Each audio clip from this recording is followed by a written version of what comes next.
the year. I still can't believe it. My name is Terry, and that's my Good Feet story. See what we can do for you with a free personalized arch support fitting at the Good Feet store. For sore feet, aching back, knee, or hip pain, come to the Good Feet store in Sacramento, Roseville, or Vacaville. From the Power Business Technology Toshiba Studios, KHTK-AM Sacramento, KYMX HD2 Sacramento, the only station in Sacramento giving you local sports coverage from 6 a.m. to 6 p.m. Monday through Friday. Sactown Sports. Feeding your passion for local sports in the afternoon. It's the Drive Guys with Kevin Gleason and Kyle Draper on your radio at 11:40 a.m. Streaming audio at SactownSports.com and the Sactown Sports app. You can also watch the show on YouTube at Sactown Sports 1140. Here are the Drive Guys with Kevin Gleason and Kyle Draper. I probably don't need to tell you this, but there's a lot of fans in the vicinity who could use some good news. Hopefully the Kings can take care of business tonight. We got maybe a glimmer of some good news from Kyle Shanahan today, and we hopefully will get more good news when we head out to Phoenix. Kyle Draper standing by there as we get ready for the Kings and the Suns. So let's see if the Kings can't take care of their business tonight.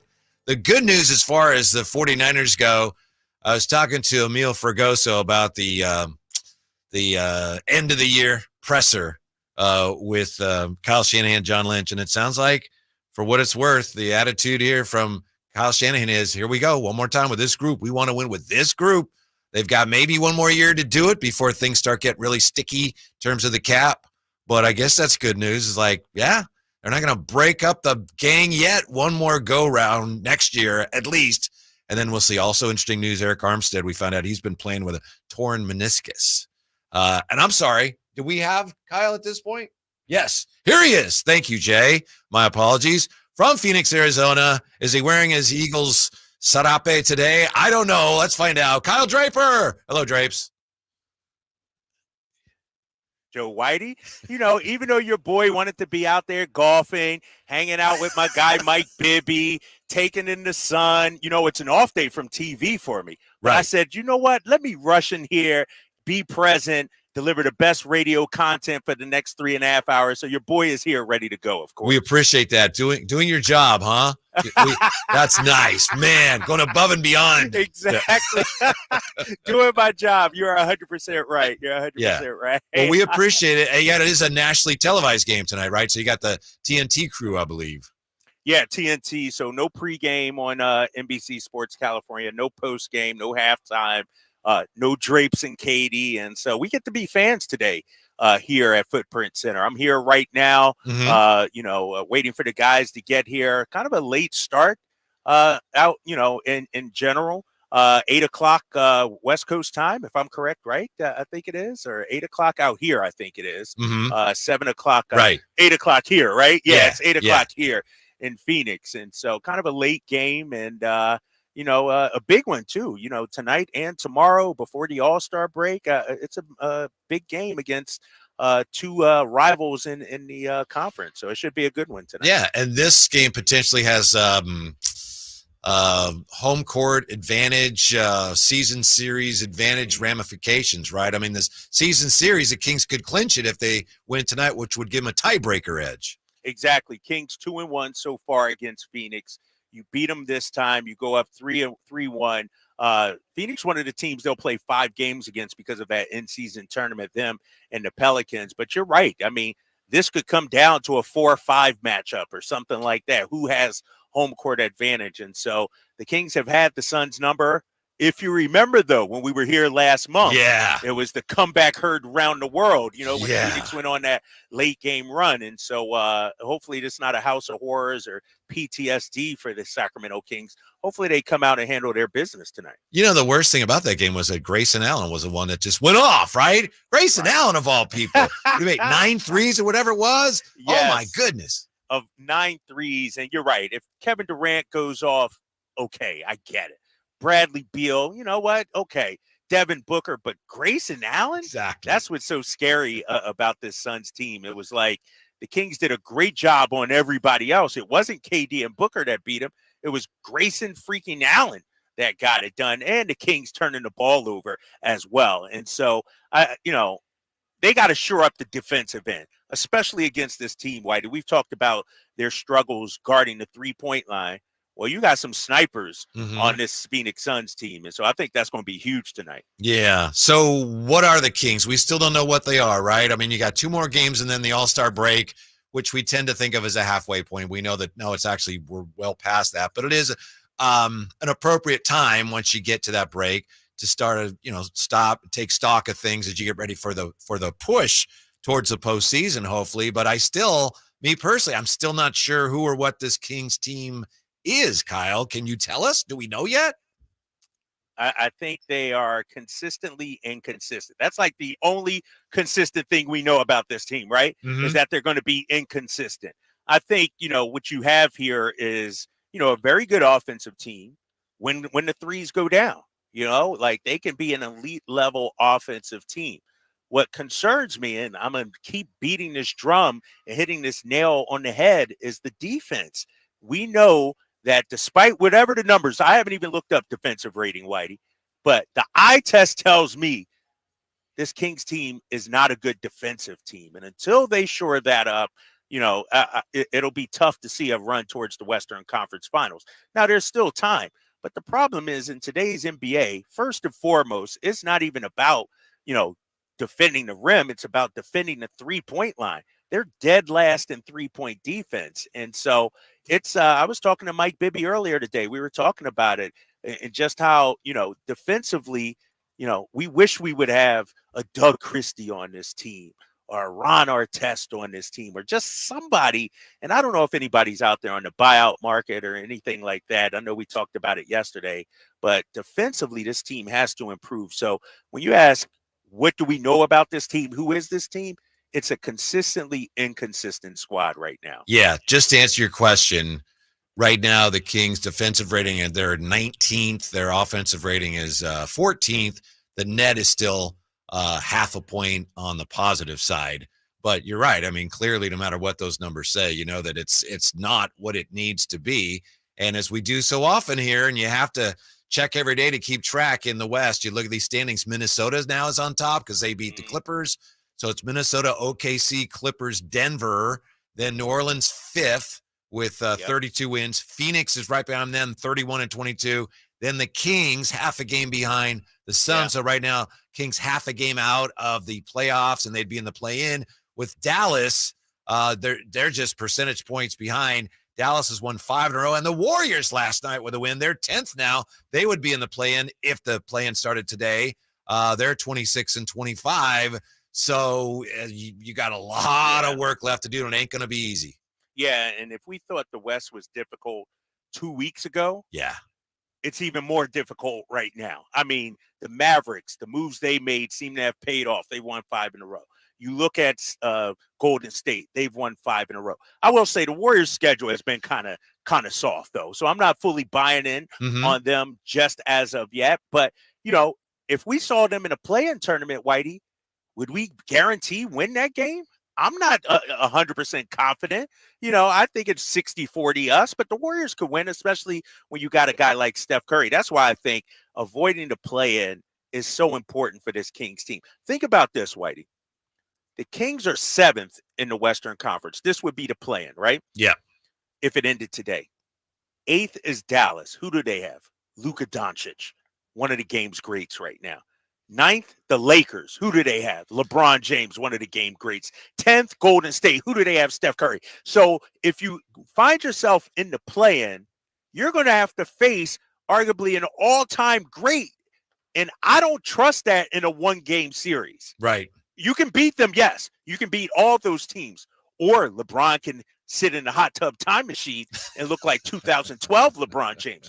Luka Doncic could be an all-world player. We've seen what Steph can do. That's why it's so important to get one of those top 6 seeds. Yes, absolutely. You made a great point about the Warriors, by the way, and we'll see because they're a different team right now, apparently, than they were earlier in the year, but they're 26 and 25 now. However, to the point you made, in the division, in the Pacific Division, they're 4 and 8, and in the conference, they're 14 and 19.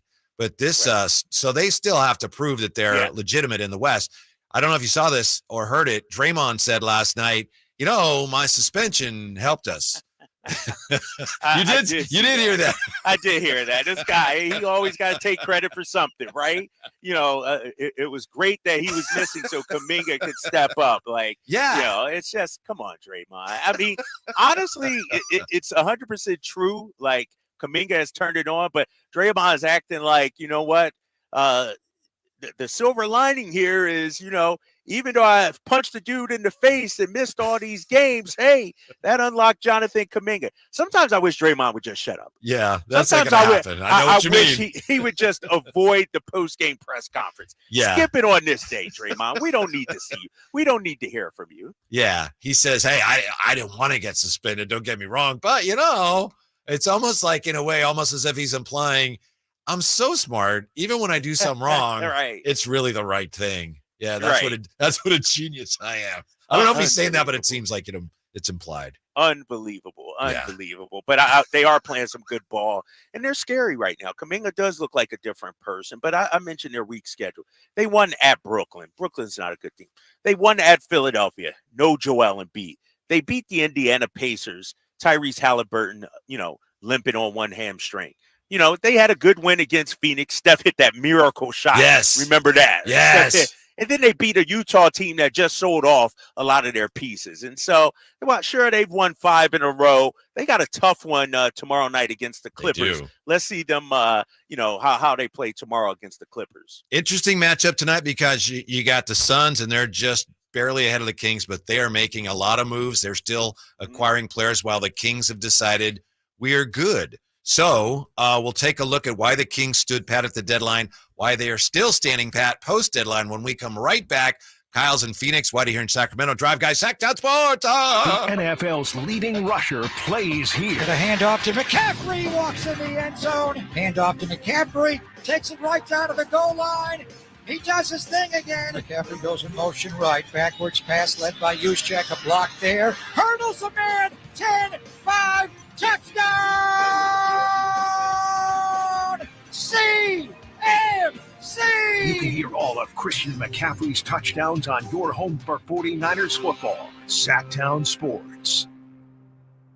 Hey, it's Carmichael Dave asking you, are you feeling the pain of paying more and more for your gas? PG&E has increased their rates 4 times in the last 5 years, and the new forecast says PG&E customers may see their bills increase 32% by 2026. The good thing is there are steps you can take to protect yourself from these rate hikes, and better yet, American Energy may be able to help you completely eliminate your gas bill with a new ultra-high efficiency comfort system. Did you know SMUD offers huge rebates to eliminate your old gas guzzler? They can help you guide through the whole process. Seriously, listen to me. You go to the SMUD website. There's tons of rebates available, but it is confusing on how to do it. Listen to these rebates. $2,500 from American Energy, $3,500 from SMUD, $1,000 from Caltech, $2,000 home system upgrades. That's $9,000 in rebates. Let American Energy help you out at 916-520-9990. Call 916-520-9990 now.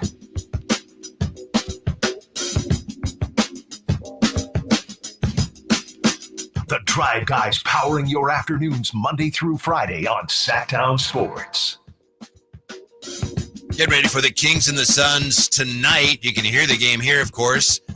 It's a nationally televised game with Kyle Draper standing by in Phoenix. Drapes, before we get back to the Warriors, a lot of people, and I know you're not one of them, but a lot of people still struggling with what happened to the 49ers. Have you seen the videos all over the place on social media of people destroying their televisions at the end of the game? Yeah, I saw that. Is that true? Or is that when people do that, I think they're just doing that for clicks sometimes, Whitey. What do you think? I have wondered about that myself because I saw one, and then the first thing I thought is, why is someone videotaping someone watching TV? Or not videotaping, but recording it on a camera. So I don't know. There are a lot of them. That's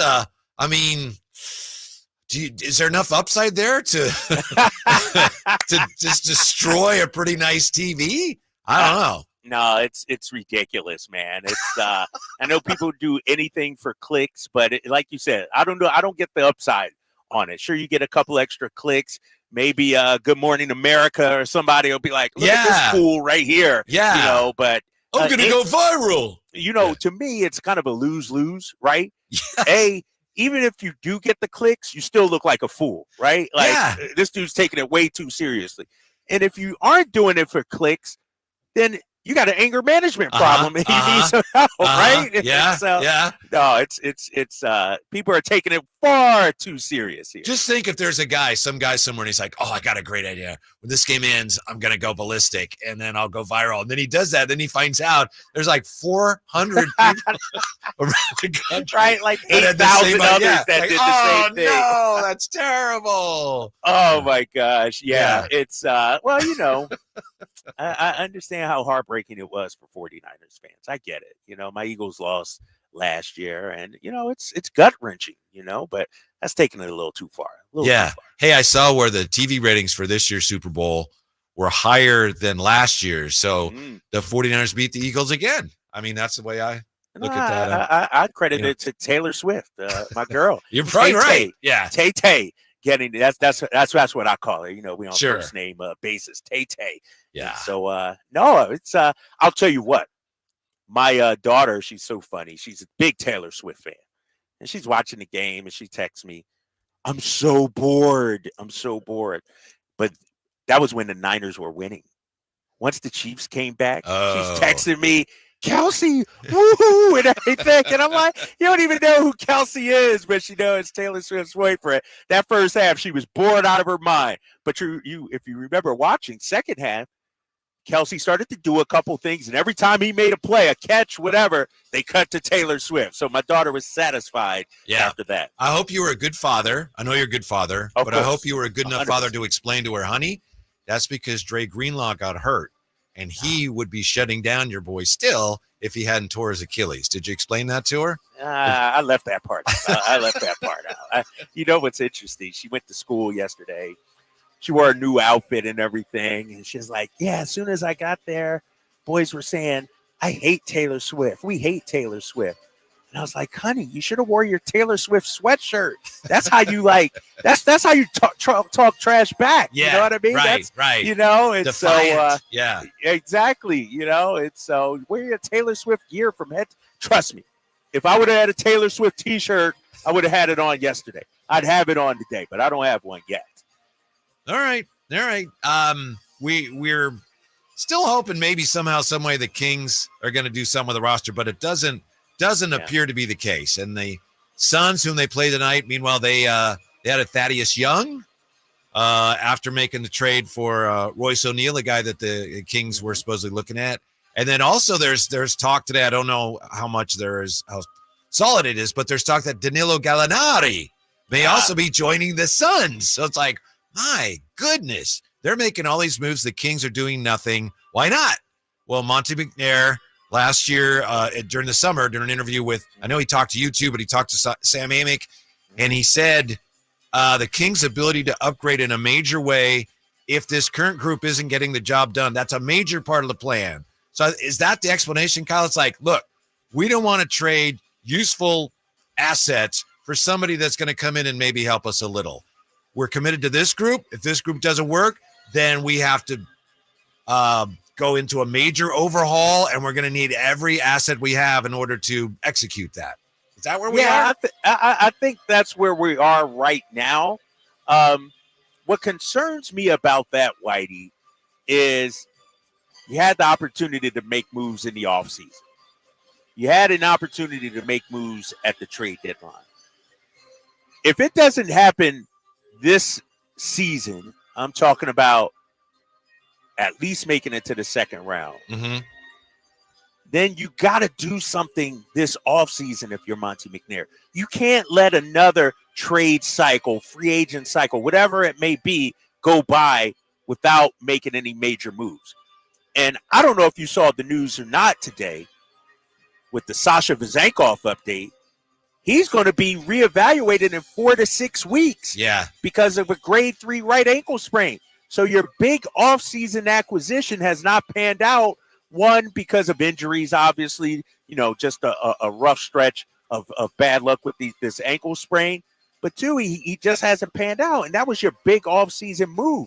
And so I think, if you're Monte McNair this offseason, either, and I've said this before, either you got to be damn sure Keegan Murray makes that, Peja Stojakovic kind of leap, or you got to upgrade the talent of the roster at that position. Yeah. In terms, you need more firepower is what I'm saying. Yeah. And so I think this summer is critical for the Sacramento Kings, critical for Keegan's development to see what he's going to become, and also key for Monty McNair to try and go out there and add some talent to this roster. Yesterday, later in the show, Emmy called and she gave us the update. The news had come out, I think, over the weekend. Big Sasha fan, of course. She gave us the update on Sasha. She also said, as only Emmy can, and I wish you were here to hear it. She said, "Bang bang, Niner gang for life." That was Emmy. So, and I think that was for you, and you weren't able to hear it. But yeah, bang bang, Niner gang for life from Emmy yesterday. That was the caller of the day was Emmy. I'll tell you what, and this is the last time I'm gonna say this. This is the last time I'm gonna say this, Whitey. Niner fans, y'all can't talk no more. Y'all gotta be quiet too. Y'all lost. It'd be different if you won. Y'all lost too. You just gotta chill, take the L, and we'll see you back here in August and September. Right now, you can't talk trash to Eagles fans. Eagles fans, we already understand. Our squad didn't get it done. Yeah. But the Niners didn't get it done either. There's only one team that can talk trash, and that's the Kansas City Chiefs. With the rebuttal, here's Jay Johnson. Oh, no, I wouldn't rebuttal. Okay. Because I don't think it was going towards Eagles fans anyway. I don't even think it was going towards you, Drake. She was just representing for the squad. So I see how you coming with the faint of heart type situation. But, let Emmy do her, man. Nah, you know me, man. I'm a little jittery over here. Like the first hint of somebody throwing some shade at me or my Eagles, I'm coming back. I'm a little sensitive in these parts. We were talking yesterday. We had a lot of callers talking about the game, and it's interesting because there's a lot of people calling that said they were fans of neither team. But one guy said, I think that was one of the 5 best Super Bowls ever. And Jay and I were talking. We said, it was an entertaining game because it was close and everything, and 49er fans will never forget it. But, there were so many periods where punt, field goal. Right. It was an unforgettable game, but I would not put it anywhere near one of the top 5 best Super Bowls ever. I agree. That first half was pretty forgettable, to be honest with you. Like it was a great ending, a good finish, a good quarter and a half, if you will. But, I don't think it was even a good, well-played game. Right. You know what I mean? Yeah. Like I didn't think either quarterback, for the most part, the first 2.5 quarters looked that good. Mahomes looked good late in the game when it mattered the most. I didn't think any of the star players, especially for the Niners, and we can have this conversation, where's Deebo Samuel at? Where's George Kittle at? Kittle had a bad shoulder, and I'm not making excuses, but it's interesting, and it speaks to their issues going forward. Kittle had a bad shoulder. Deebo pulled a hamstring, right? I mean, so many of them were either banged up. We just found out today Armstead had a torn meniscus in his knee. Hargrave. Yeah. Torn finger. That's right. Is that what we're doing now, Jay? Well, I don't know what we're doing. I'm just saying what Kyle Shanahan is doing and Lynch was saying on their their postseason presser. What I'm saying is, I'm not saying, Kyle, that, that's why they lost. I'm saying, okay, you lost now. So now looking ahead, well, you had every reason to think you'd be about as healthy as you could be, and you still weren't. And you got the 4th oldest roster in terms of players who play a lot. So that raises some questions going forward. That's all I'm saying. No, you're 100% right. And, one thing I learned by watching my Eagles, it's not guaranteed. I know the Niners are the favorites right now to win next year's Super Bowl, but there's so much time between now and then. And I think if you're a Niners fan, and Jay, you could talk to this, you were that close, and there's no guarantee. There's no promise that you're going to make it there. And so when you're that close, it hurts that much more. Yeah, I was, it's funny you say that, Drake, because I was talking to a friend, they're a PR to a player that played for San Francisco 49ers. And he was just checking in, saying what's going on and everything today. And we were having a conversation. And he was saying, the toughest part about it is, when's the last time a loser of a Super Bowl got back to a Super Bowl, let alone got back and won? And I couldn't think of one. Like the last time I can remember someone losing and getting back was the Buffalo Bills. So I had to New England. Yeah, I had to go look it up, and that's where I was going with it. Yeah. I had to go back and look at it to see, like, oh, the Patriots. And then I thought about it. Well, damn, that's Tom Brady. Right. I mean, you know, so now if you're really looking at it, we're probably going off the Bills. And did the Chiefs do it? Did they lose to Tampa? Well, then come back. They didn't come back the next year. They came back last year against your team. Right. Yeah. Last year against my team. Yeah. It's hard, man. It's incredibly hard. It's difficult. And, you know, things got to fall into place, you know. What if the Niners lose a defensive coordinator? I don't know if Steve Wilks will leave or not. Some people will say or usher him out the door themselves. But, you know, we saw what happened to the Eagles. They lose their offensive and defensive coordinator, and the team's not the same. What if this Brandon Ayuk situation is legit and he wants his way out? You know, you just never know. What if injuries occur? And so, no, you're right. It's hard to – and I guess that's what makes what Kansas City is doing that much more impressive, fellas. True. Because not only, you know, we're talking about the loser getting back. It's hard for the winner to get back there too. Yeah. Like, I mean, what, first repeat since Tom Brady and the boys, you know, what, in 10 years ago? And so, no, it's incredibly difficult. Yeah, it seems like whatever the question is, who's the last Super Bowl team to do whatever it is, the answer is always, the Patriots. Just the Patriots. Right. Doesn't matter what the question. They did it. Yeah, they did And you it. almost kind of have to remove that because Tom Brady is special, you That know? doesn't Yeah, count, exactly. 'cause they were Doesn't count. different. Yeah. Today, Kyle said he gave an indication that all the coaches will be back. I don't know, you know, maybe it's really too early to say, but he did give that indication. But speaking of the coaching, there's one thing that's still gnawing at me after digesting this game. Share that with you when we come back. Also, we'll break down Wemby's block party as we roll on here. Drive Guys with Kyle Draper in Phoenix today, Sactown Sports. Our first year as the radio home of the San Francisco 49ers is one we will never forget. They're going to give it. No, it's a play action. Purdy going to roll left, throw for the end zone. Caught by George Kittle. He has the hat trick tonight, a career high. 3 touchdown catches for George. Touchdown, San Francisco. Congratulations to the 49ers on a terrific year. And thank you for so many wonderful memories. Sacramento weather is brought to you by Sacramento County Voter Registration and Elections. I'm Tamara Berg in the KCRA 3 Weather Center. A nice day to be outdoors once again. We'll have light winds with highs today in the low 60s. We dropped to mid-40s overnight tonight. Get the latest forecast on the KCRA 3 News and the KCRA 3 app. The presidential primary election is March 5th. All registered voters will receive their party-specific ballot in the mail. Check to make sure you're registered correctly at elections.saccounty.gov or call toll-free 800-762-8019.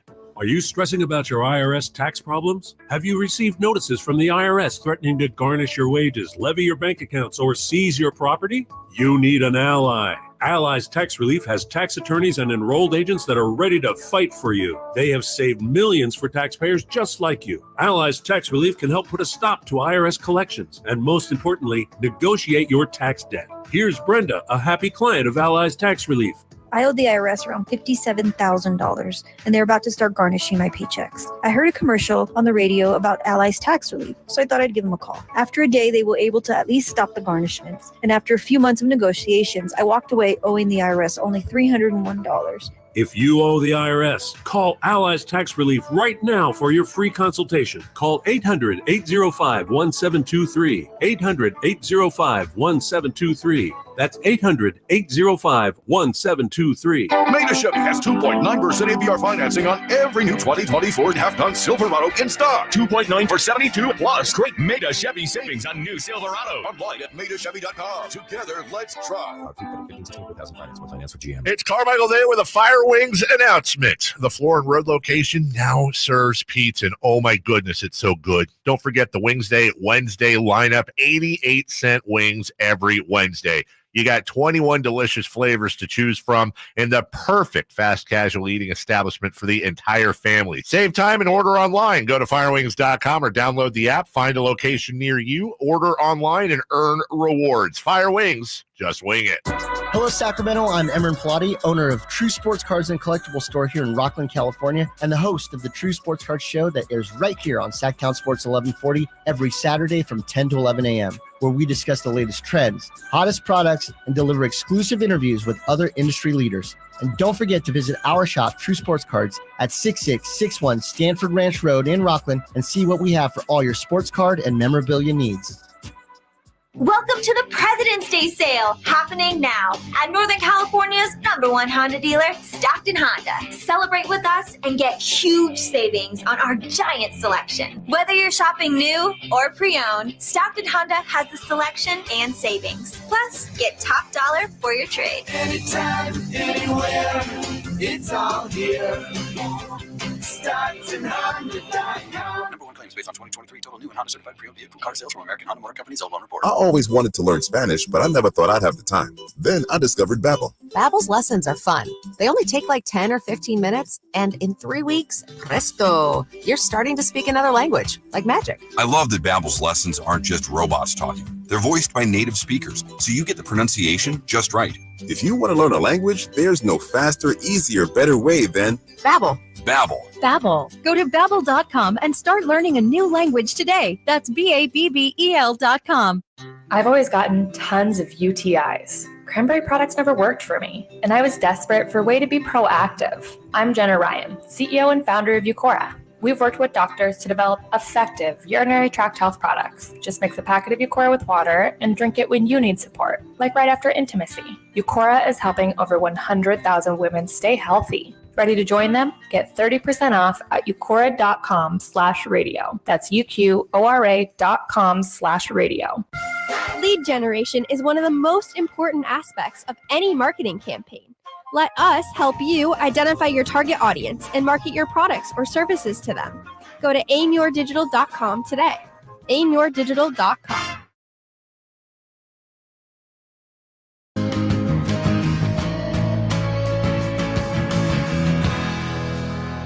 The Tribe Guys powering your afternoons Monday through Friday on Sactown Sports. How about that? Producer of the year, Jay Johnson. Yes, we were talking about some music. What kind of music you like? I said, I like STP, and there he plays it. Thank you, Jay.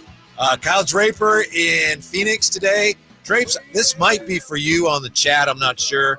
Arthur Smith says, where'd it go here? Yeah. Oh, excuse me. It's Ryan Williams Art. Ryan Williams Art. Still NFC champ, Eagle Boy.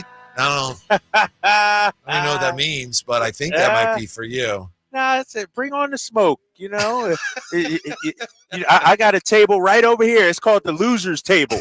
31 teams can sit at it, Ryan Art or Ryan Williams Art, and the Niners are one of them. My Eagles are there too. We're hanging out at the table too. The Kansas City Chiefs, meanwhile, they got their own section of the club. They can hang out, you know, Kelsey and Mahomes and those guys, they're in the roped off version of the club. We in line hoping to get out. I mean, you can, you know what's crazy, Whitey, and I know we got a lot to get to here over the next 3 hours. We're good. We're good.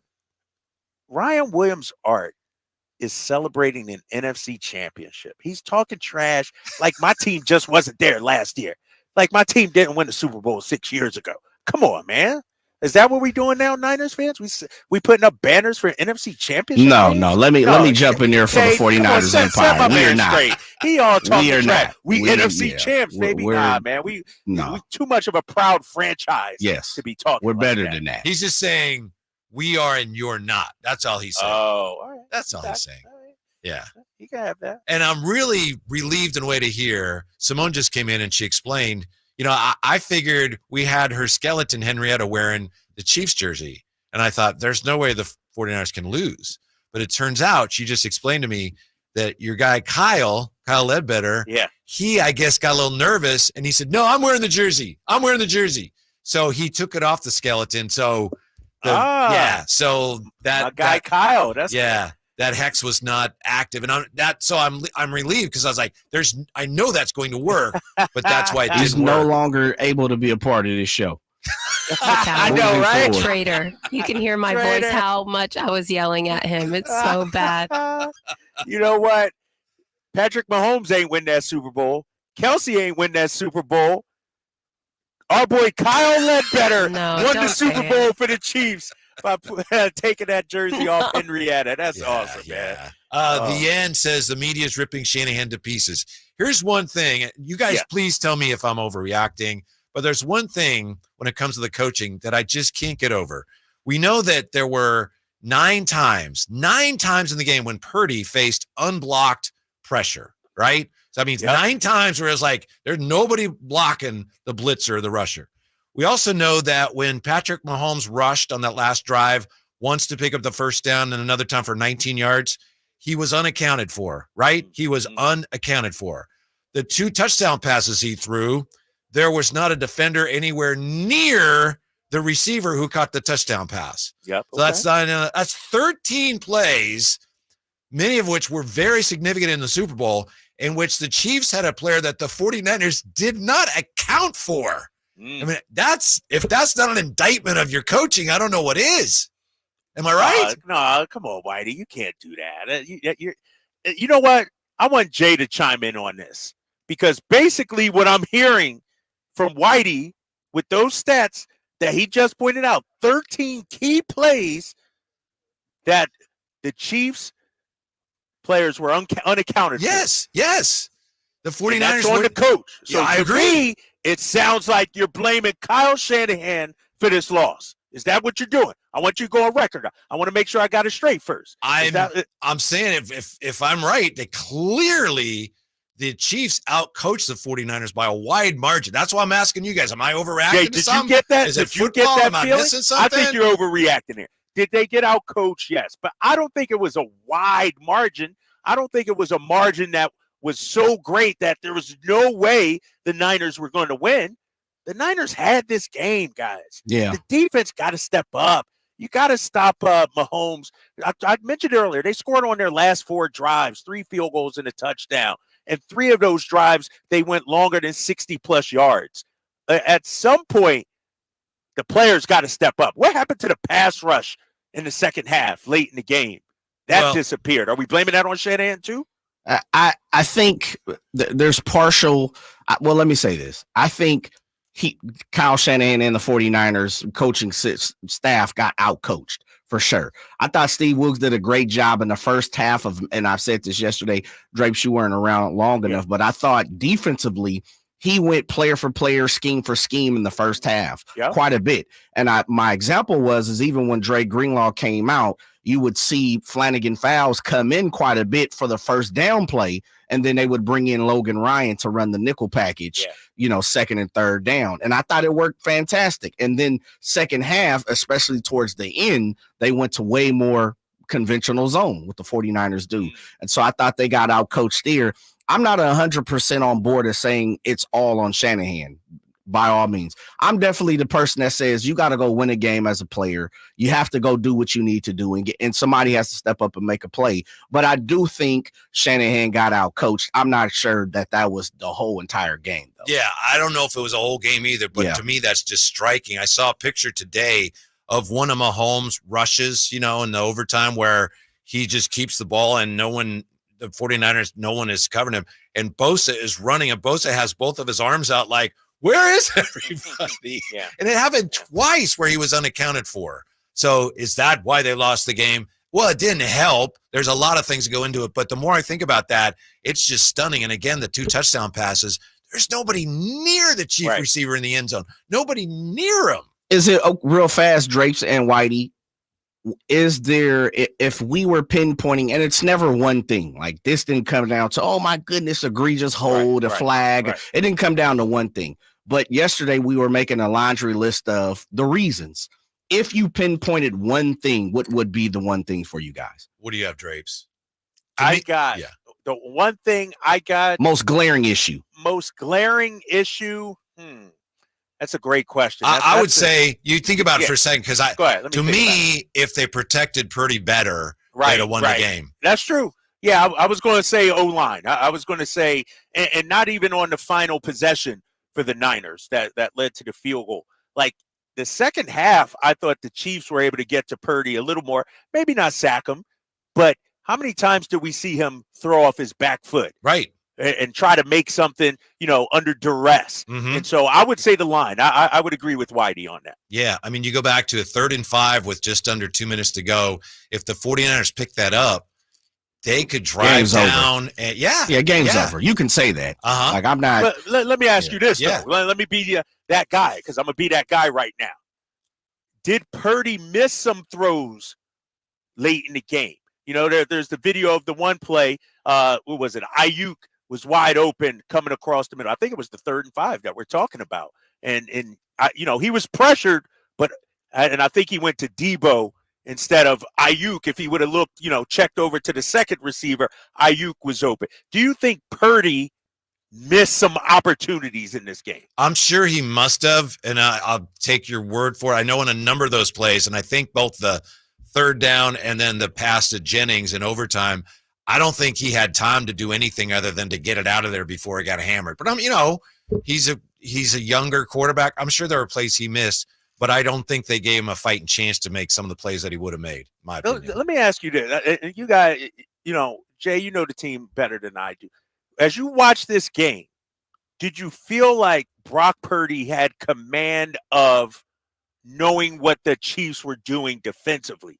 Did he check out enough? Did he audible enough? I'm just raising the question. I don't know, because I don't feel like I saw that at all. You know what's funny, Draper, is I said this to Whitey yesterday, Whitey. Remember I said this?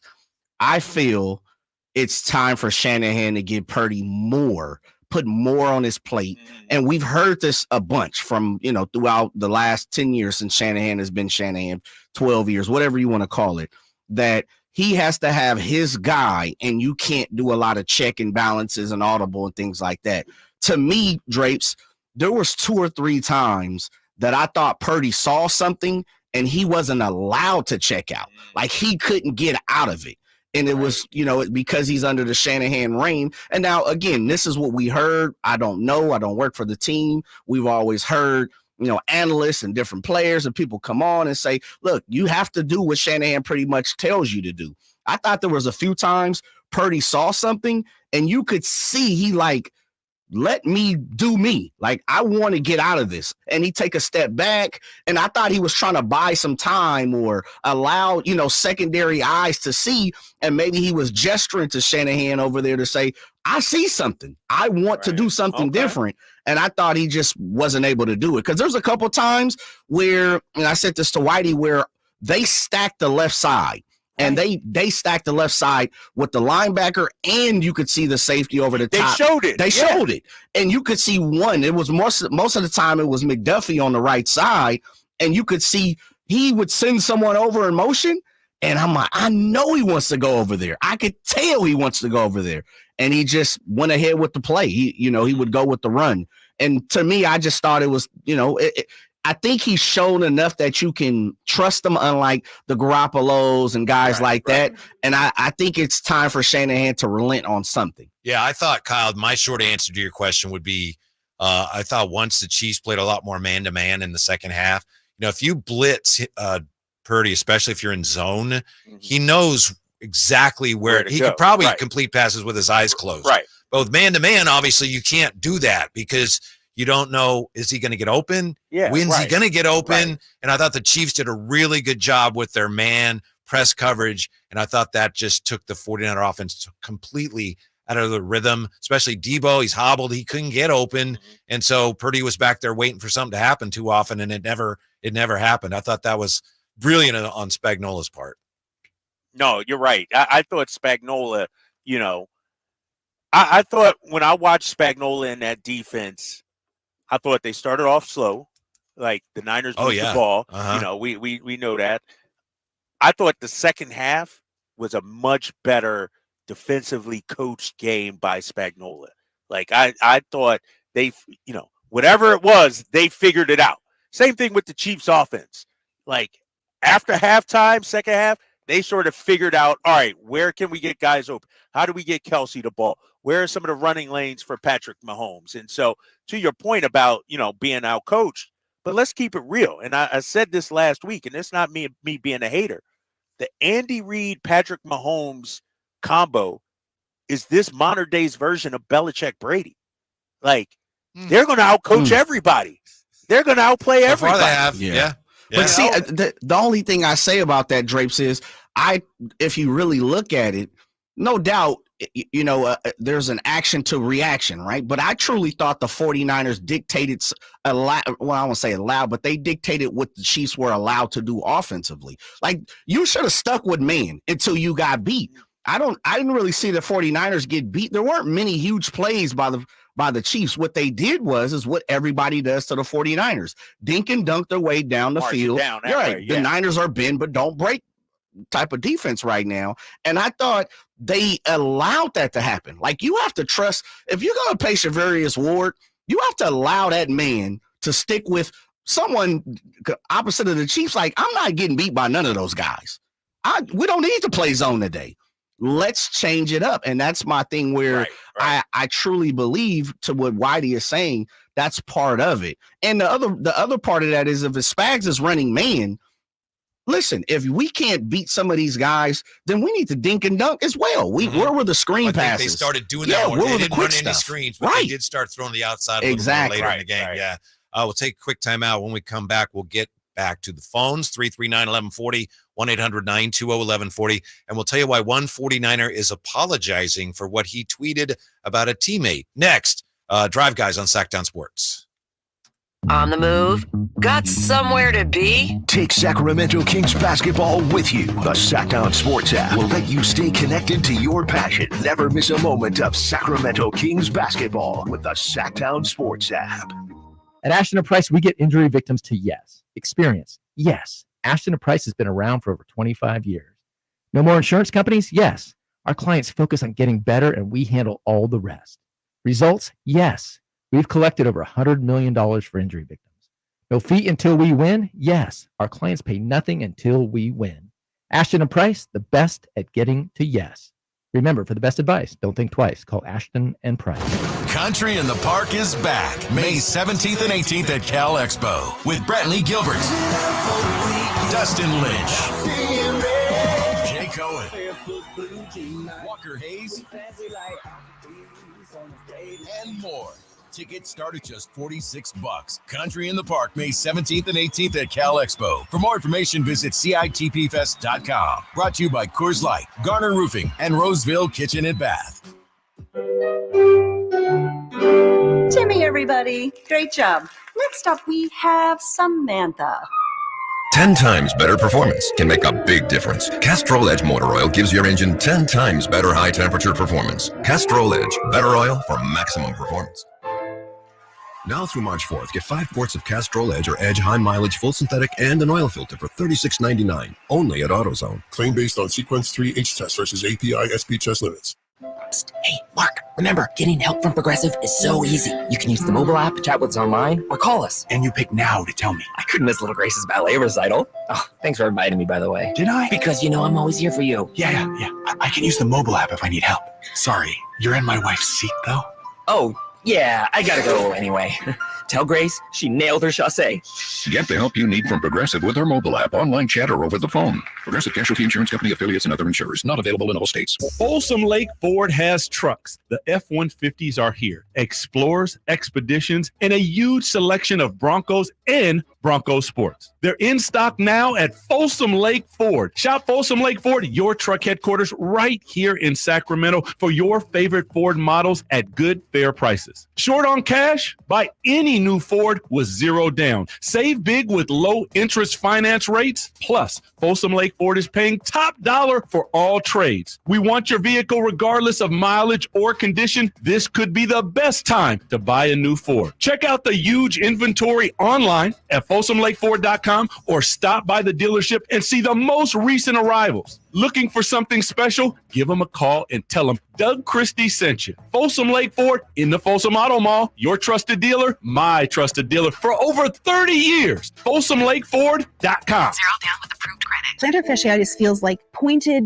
sharp pain, very intense, can make your eyes water. It makes you walk funny because you're trying to get pressure off your heel. I had instability. I was so frustrated. I didn't know what to do. And I was driving past the Good Feet store. I mean, why not? Give it a try. For over 20 years, we've been helping people like Teresa actually live the life they love without their feet getting in the way. They wanted to make sure they fitted me with the right thing. And so they brought out several different arch supports and gave me the opportunity to try them in shoes and walk around with them until they found the perfect ones for my feet. I had no idea that they would be that patient, and I had no idea they would be that kind. And you just knew, like, your feet, just when they got on the right ones, they were like, oh yeah.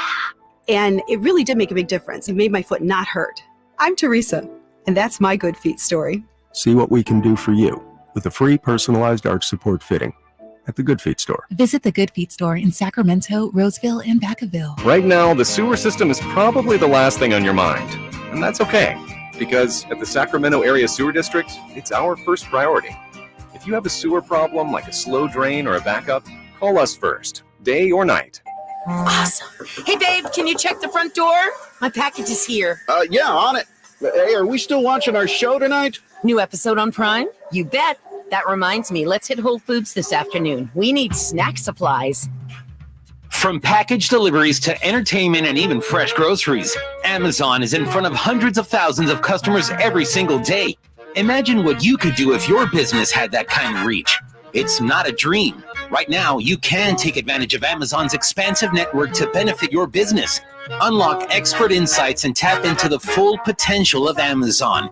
Simply text DIGITAL to 916-766-5105 now. Make the smart move. Text DIGITAL to 916-766-5105. Put the power of Amazon to work for you. Text DIGITAL, that's DIGITAL, to 916-766-5105.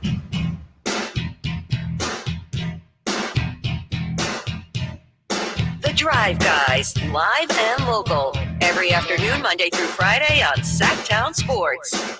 So in trying to defend a teammate, a 49er offensive lineman has ended up throwing one of his other teammates under the bus. Drive Guys here, Kyle Draper in Arizona, getting ready for the Kings and the Suns. Have you heard about this situation with John Feliciano and Spencer Burford, Drapes? Yeah. What was it? The tweets or IG post or something like that? Yeah. That I saw. Yeah. Refresh my memory on that. Yeah. Well, you know, you had Chris Jones unblocked, and that prevented Brock Purdy from completing a pass to Juwan Jennings. Might have been a touchdown. 49ers had to kick a field goal on their first possession of overtime. Well, a lot of people were furious at Colt McKivitz. So John Feliciano, the guy who got hurt, he on Twitter, he says, you know, I know everybody knows everything, but that's not what happened. He says a quick chop is not needed if the guy that was supposed to block him blocks him. So he's saying it's not Colton's fault. Well, it was.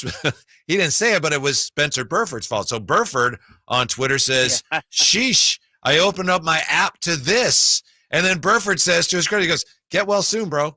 So, and then Feliciano says, I'm sorry. I woke up hungover and feeling like a B word. I'm trying to have one's back. I hurt you. It's bleeped up. I apologize. You got nothing but greatness ahead of you. I'm sorry. Blame it on alcohol. This is bad. That's a bad look. That's pretty bad. That's bad. You know, to throw your teammate under the bus, basically. Yeah, but he did it because he was trying to help out his other teammate. Right. Yeah, that's I tell you what. There should be a rule, a policy that you stay off social media for about 48 hours after you lose a Super Bowl or something. Because it's not only this, you got the Ayuk situation, you know, with his girlfriend and everything, putting things out. Like, everybody just need to, it's okay to not say anything, you know, just keep your mouth shut. Like, they're not doing themselves any favors by jumping on social media, and that's just a bad look, I think. Yeah, but then what are we going to talk about? I don't like your idea. Right. It makes sense, but I don't like it. It's great content for us. Yeah, 100%. Yeah, that was another injury, right, Jay, that hurt the 49ers was Feliciano going down, and then you had to have Burford in there. And then Burford shouldn't have been in there. It's like know the what we're football doing, gods man. were We sound like against the 49ers. We're looking bad, man. We're falling apart at the seams. Right. Which is, Jay, this is Ross Tucker. This is what Ross Tucker's talking about. Yeah, he is. I got to get Ross on, too. Yes. Stop whining. You know what I mean? Whitey just spent the first hour of this show listing down 20 injuries. Debo, hamstring, Kittle, shoulder. I mean, bro, is that what we doing right now? No, we lost, man. Come on, man. We lost. We lost, and unfortunately, we got to take it. Yeah. Kyle Shanahan, by the way, this afternoon at Team HQ talked about this notion, this perception that he can't win the big game. He says, you'd love to fix perception because I would love to win one for what I know about football and stuff. And I know if I fix perception, that means I did everything I wanted to do which isn't fixing perception. It's winning a damn Super Bowl. So he's right. I mean, people are going to say that until he does it. Right. I got this old saying, and this goes back to Kevin Garnett when I covered him in Boston. He's considered a great winner now, winning culture and all.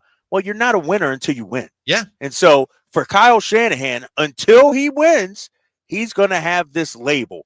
I think he's a great coach. I think he's a tremendous coach. But now it's 4 big games where they've had double-digit leads that he has not been able to cash in and get it done. And so he has to carry this. He has to own this until he gets back to that point and sheds that label. I think it's honestly fair, guys, when you look at it. Arguably, was that the greatest comeback in Super Bowl history, 28-3? When he was offensive coordinator. Yeah. And then, obviously what happened in the NFC Championship game a couple of years ago. What happened, last year as well. What happened in the Super Bowl in 2019. Like, he has to own this. Like, this is part of his resume right now. And until he gets over the hump, he has to carry it. But he also says this, as far as you can't win a big game. He says, when you say big games, and this is a quote, I'm reading a quote from today. When you say big games, we had to win a bunch of big games to get to Super Bowls. We've won a lot of big games here. We won a lot of big games to get in the playoffs. The fact we keep getting there shows you guys how much we've won big games. End quote. You buying that, Kyle Draper? No, because Marv Levy won a lot of big games also. Buffalo Bills won a lot of big games also. Right now, all you are is, a glorified, I don't want to say loser, but, it's like you can get a team there, but you can't get them over the hump. And let's keep it real. Before the season even started, there was some talk about, can Shanahan get this team over the hump? And I would love to bring in Jay or Simone or whoever, because you guys are Niners fans. Do you believe Shanahan is the right guy to get you over the hump? Because I remember at the beginning of the season, we had this conversation. Our boy TC called in about this as well. It's like everything is tailor-made for Shanahan. You got high-paid defense. You got stars on offense. You got your quarterback. What's the excuse right now? And so I open the floor up for Niners fans. Do they believe Kyle Shanahan is the right guy to get them over the hump? It's not Drapes talking. I'm a hater. I know that. But you got to look at his record. Sure, he's won some big games, but he's also come up short. He's also come up short. He's had 2 double-digit leads in Super Bowls, and his teams did not win.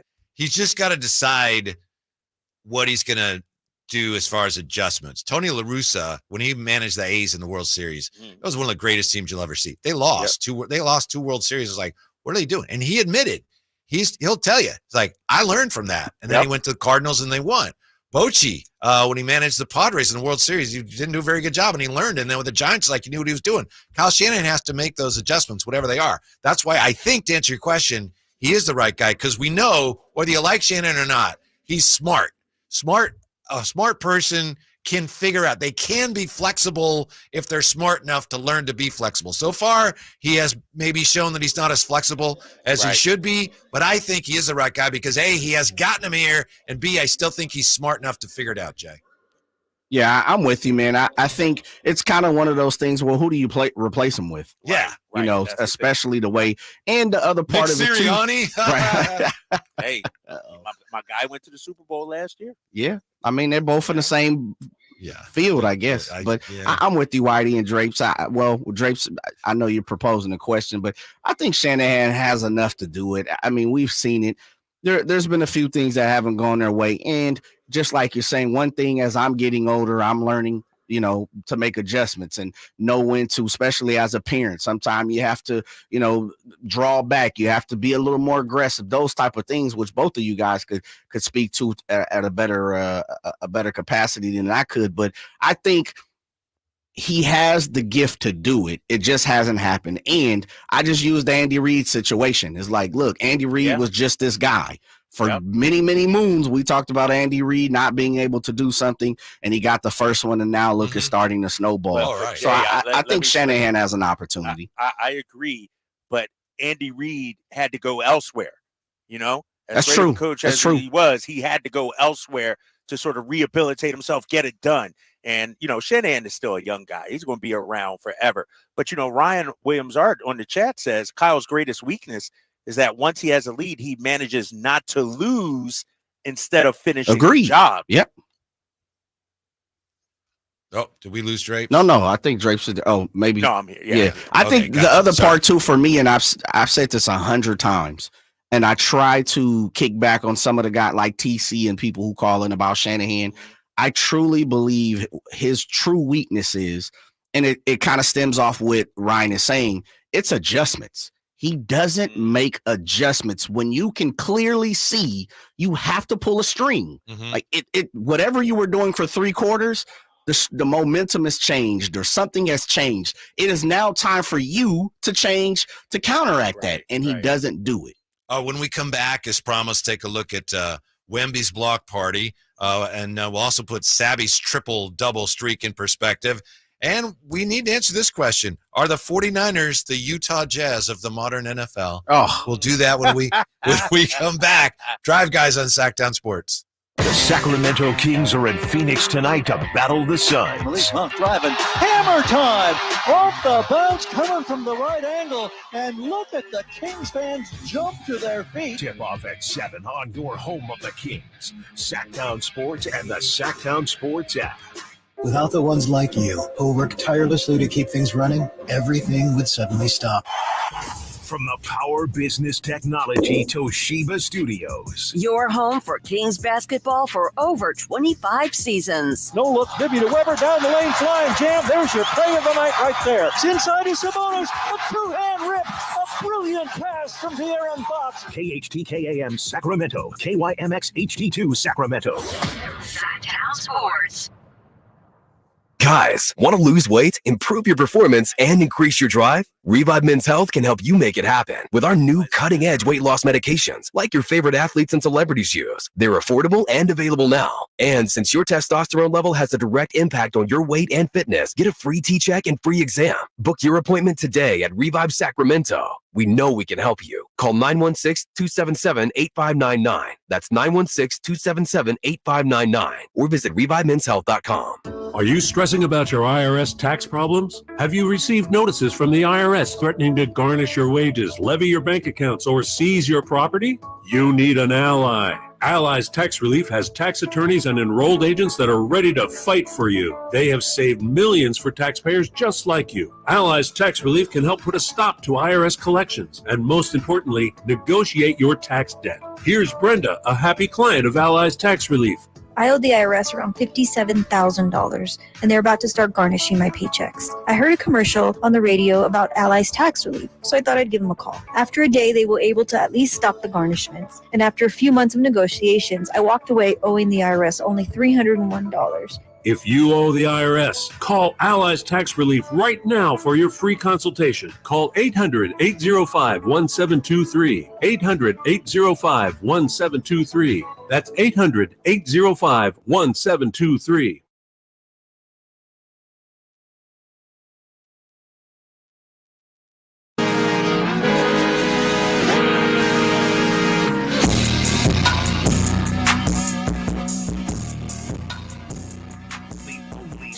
Sacramento, giving you local sports coverage from 6 a.m. to 6 p.m. Monday through Friday. Sactown Sports.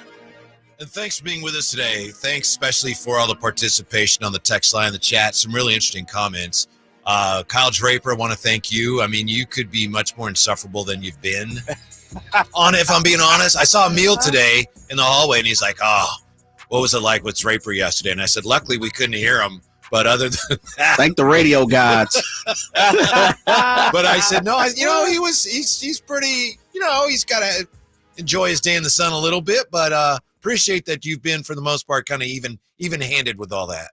I know you guys sabotaged me yesterday. It's okay. I expected it. I truly expected it, especially from Jay. Jay's behind the boards. Jay's controlling everything as the producer. I'm sure he was cutting my mic left and right, potting me down. These things happen. So people couldn't hear me and everything. I just went straight to the power source. I tell you what, though, everything I would have said yesterday, I'm saving up for today. So your boy is ready. It's funny. I'm looking at the text line, And I love reading the text line because somebody from the 916 said, can we please just move on to talk about the Kings? I'm tired of getting kicked when down. Still sick about the loss. Niners fans, I ain't letting y'all go that easy. No, we're going to milk this for the whole week. I had to go the last 6 weeks of the regular season with this Eagles hate. Y'all at least got to give me a week to gloat, right? Yeah, but that's that old you made your bed, now get in it stuff. It's not like you were like, hey, guys, I like the Eagles. And, people are being so mean to me. That's not exactly what happened. But we'll come back around to it. Right. I was interested in Jay's reaction to the notion that the 49ers are the Jazz of the modern NFL. You know where I'm going there, right? I know where you're going. Yeah. Is Jay okay with that? No, I'm not. I'm going to let Whitey explain it for everybody. Set it up first, Whitey. Go ahead. The Jazz, Stockton, Malone, 97, 98, that was a great team, and they couldn't get over the hump because they had to play Michael and the Bulls twice. And so maybe, I was reading today, hey, this 49ers are a really good team, maybe the most talented team they've had in many, many years, and they can't get past Patrick Mahomes. So maybe it's just a matter of, Patrick Mahomes is the GOAT in this case, and the 49ers their timing was bad. How about that? So they're the Utah Jazz in that sense, Jay. No, I don't believe it because they've had other opportunities.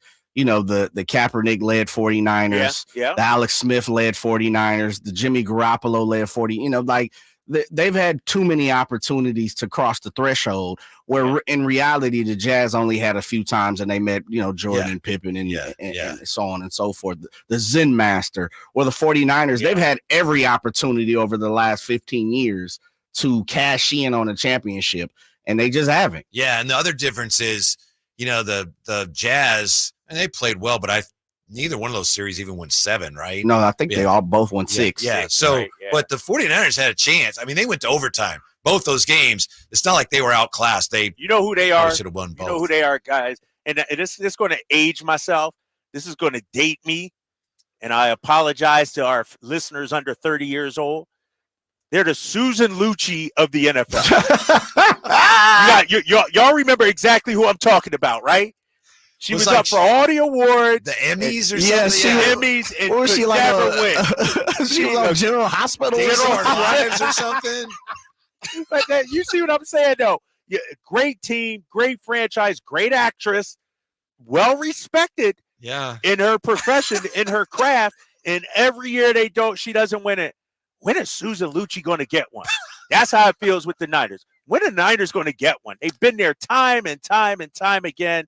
When are they going to get one? I'm looking it up now, but she was literally nominated like 14, 15 times before she cashed in, right? Right? Yes. At least not that bad. And the 49ers have, it's the distant past now. It's 30 years ago, but at least they have won something. So it's not that bad yet anyway, but it is interesting. That was a good one, though. Yeah. You got to admit, that was pretty good. Can you guys name what drama she was on? I thought she was on Days of Our Lives. Nope. No. Drape, she got one? Hold on. Susan Lucci was on. She was on the entire network run from 1970 to 2011. Was she on YNR? Nope. No, it was General Hospital, bro. Nope. All My Children. Oh, I was going to say One Life to Live. I One Life to Live. I used to like soap operas back in the day. Do they still come on? There's one. That's a dumb question. They still come on. No, right? Young and the Restless is still on, and I think Bold and the Beautiful is still on. I think those might be the. I don't know why Whitey's laughing, bro. I had no idea, and you're like you're on it. You're offending me right now, man. Growing up in Philadelphia, when I used to go to Nana's house after school, dude, Big she used Mama. to have a guiding light on every day after school. So your boy was tortured. I had to be in the soap opera. Okay, look, she was nominated 21 times for the Daytime Emmy Award for Outstanding Lead Actress in Drama Series. She won one time on the 19th nomination. And they said she could never do it. She could never win the big right. That's hilarious. So yeah, that's my comparison right there. All right. Yeah, it's not as bad as it could be, but it's just interesting that the 49ers, who were all about for years and years and years, Drapes, as you know, it's like we win Super Bowls. Now it's been 30 years and they've lost 3 in a row, and now you got to go, wait a minute, something's not right here. But no, it's like the Celtics of the NBA, right? You know, you got tradition and history and everything, but what have you done for me lately? You know, it's think about it. I mean, there's a whole, section of NFL fans, a whole generation of NFL fans who view Patrick Mahomes, who view the Patriots as the marquee franchises, not necessarily the Cowboys and the 49ers. I do think Mahomes is the best quarterback I've ever seen. And I know he hasn't won as much as Brady. And so, if you're going to gauge it, measure it that way, there's no comparison. But still, Mahomes is like, I've never seen anyone like Mahomes. I don't know, there's just never been anyone quite like him. I think there's two conversations that could be had about this too. And I agree with you. Who's the best player versus who had the greatest career? Like Brady's had the greatest career. But if you were telling me right now, Brady in his prime versus Mahomes in his prime, that'd be a tough choice. I might go Pat Mahomes. I would almost always take the more recent player because that's the way it's supposed to go. There's the evolution of, in all sports. And this guy was great. 20 years later, there's a guy similar. He's probably better than the guy 20 years earlier, and that's the way it's supposed to be. Are we doing that with LeBron and Jordan too, or no? Okay. I don't know. But that's a good question. A lot of people would say, yeah. Right. Exactly that. Could Jordan still be the man today like he was 30 years ago in today's NBA? Where you take 10, 11 threes a game, where guys are bigger, faster, stronger. I mean, the whole knock about Jordan's career is he was hitting shots over Craig Elo and Mark Price, I don't know. That's I didn't even know there was a knock on Jordan's career. Oh, for sure. Other than what happened in Washington. Yeah, no, I think, that the LeBron stance, that's their argument. Well, he did it against, Mark Price and guys, Craig Elo and stuff, people like that. Like, but and I know you're not saying that. No, I'm not. But the argument to that is he did it at a time when you could hit a guy over the head with a tire iron in play, and it was legal. It was a little more physical then. You could shoot a guy in the leg and it was like, play on. Isn't the other argument to Jordan? And I'm not a Jordan. When I say I'm not a Jordan guy, I respect who he is. If you say he's the greatest, I'm not arguing that back. But I think if we're in a banter and you're saying that and I'm saying like, no, he's not. I think the other argument you hear quite a bit is it took him, he needed help to do it. And 9 times out of 10, he doesn't get like Pippen and the Horace Grants and the Rodmans and all those guys. They don't get the accolades. And most people are like, well, look, his first 6 years, he couldn't win nothing. Well, you're right. He needed assistance. When he went away after his first, they won 3 championships. He went away. They won 55 games. Yeah, they went to the Eastern Conference Championship. Yeah. So I do think that whole thing, it was just him. I agree with you, Jay. He had to wait for Bird and Magic and Kareem to retire for him to finally, cross over the threshold. Yeah. I will take a quick timeout when we come back. Yeah, Wemby with a bizarre, an unusual anyway, triple-double. And what does it mean for Sabonis' streak? And can he keep that going tonight against Phoenix? When we come back, Drive Guys, Sactown Sports. The Sacramento Kings are in Phoenix tonight to battle the Suns. Driving, hammer time, off the bounce, coming from the right angle, and look at the Kings fans jump to their feet. Tip off at 7 on your home of the Kings, Sactown Sports and the Sactown Sports app. Sacramento weather is brought to you by Sacramento County Voter Registration and Elections. I'm Tamara Berg in the KCRA 3 Weather Center. A nice day to be outdoors once again. We'll have light winds with highs today in the low 60s. We dropped to mid-40s overnight tonight. Get the latest forecast on the KCRA 3 News and the KCRA 3 app. The presidential primary election is March 5th. All registered voters will receive their party-specific ballot in the mail. Check to make sure you're registered correctly at elections.saccounty.gov or call toll-free 800-762-8019. Get in on the action at Sky River Casino in Elk Grove. With over 80 table games, the hottest slot machines, and a thrilling high-limit room, you'll enjoy a casino experience on a whole new level. Visit skyriver.com today. Gambling problem? Call 1-800-GAMBLER. Get your retirement savings to play ball with your retirement plan. Call Cap Trust today at 916-924-7527 or log on to captrust.com. Visit new and exciting places across the U.S. On Amtrak, it isn't just about the destination, it's about the journey. Without any busy airports or cramped car rides, with no middle seats, extra legroom, and first-class private rooms. New adventures are just an Amtrak away. Book now at Amtrak.com. Country in the Park is back May 17th and 18th at Cal Expo with Brantley Gilbert, Dustin Lynch, Jay Cohen, Walker Hayes, and more. Tickets start at just $46. Country in the Park May 17th and 18th at Cal Expo. For more information, visit CITPfest.com. Brought to you by Coors Light, Garner Roofing, and Roseville Kitchen and Bath. Don't miss out on New Year's savings at Folsom Lake Kia. Low prices and payments on your favorite new Kia models. Go see my friends at Folsom Lake Kia, right here in Sacramento for over 25 years, or FolsomLakeKia.com. It's no secret to golf enthusiasts that Timber Creek and Sierra Pines in Roseville are one of the region's most unique and scenic places to enjoy a great game of golf. 27 holes, boundless options. Elevate your game on our newly renovated driving range, putting green, and chipping area. Whether you're aiming for fun, lower scores, or all-around growth, we've got you covered. Experience golfing dreams in Roseville and book your tee time at timbercreekgc.com. Timber Creek and Sierra Pines, your ultimate golf haven. Just across the way, island lost at sea. The Drive Guys powering your afternoons Monday through Friday on Sactown Sports. Yeah, I got a little message in the bottle for you. It says the Kings are taking on the Suns tonight. There's another message in here, Kyle Draper. Victor Wembanyama last night with a triple-double, his second triple-double.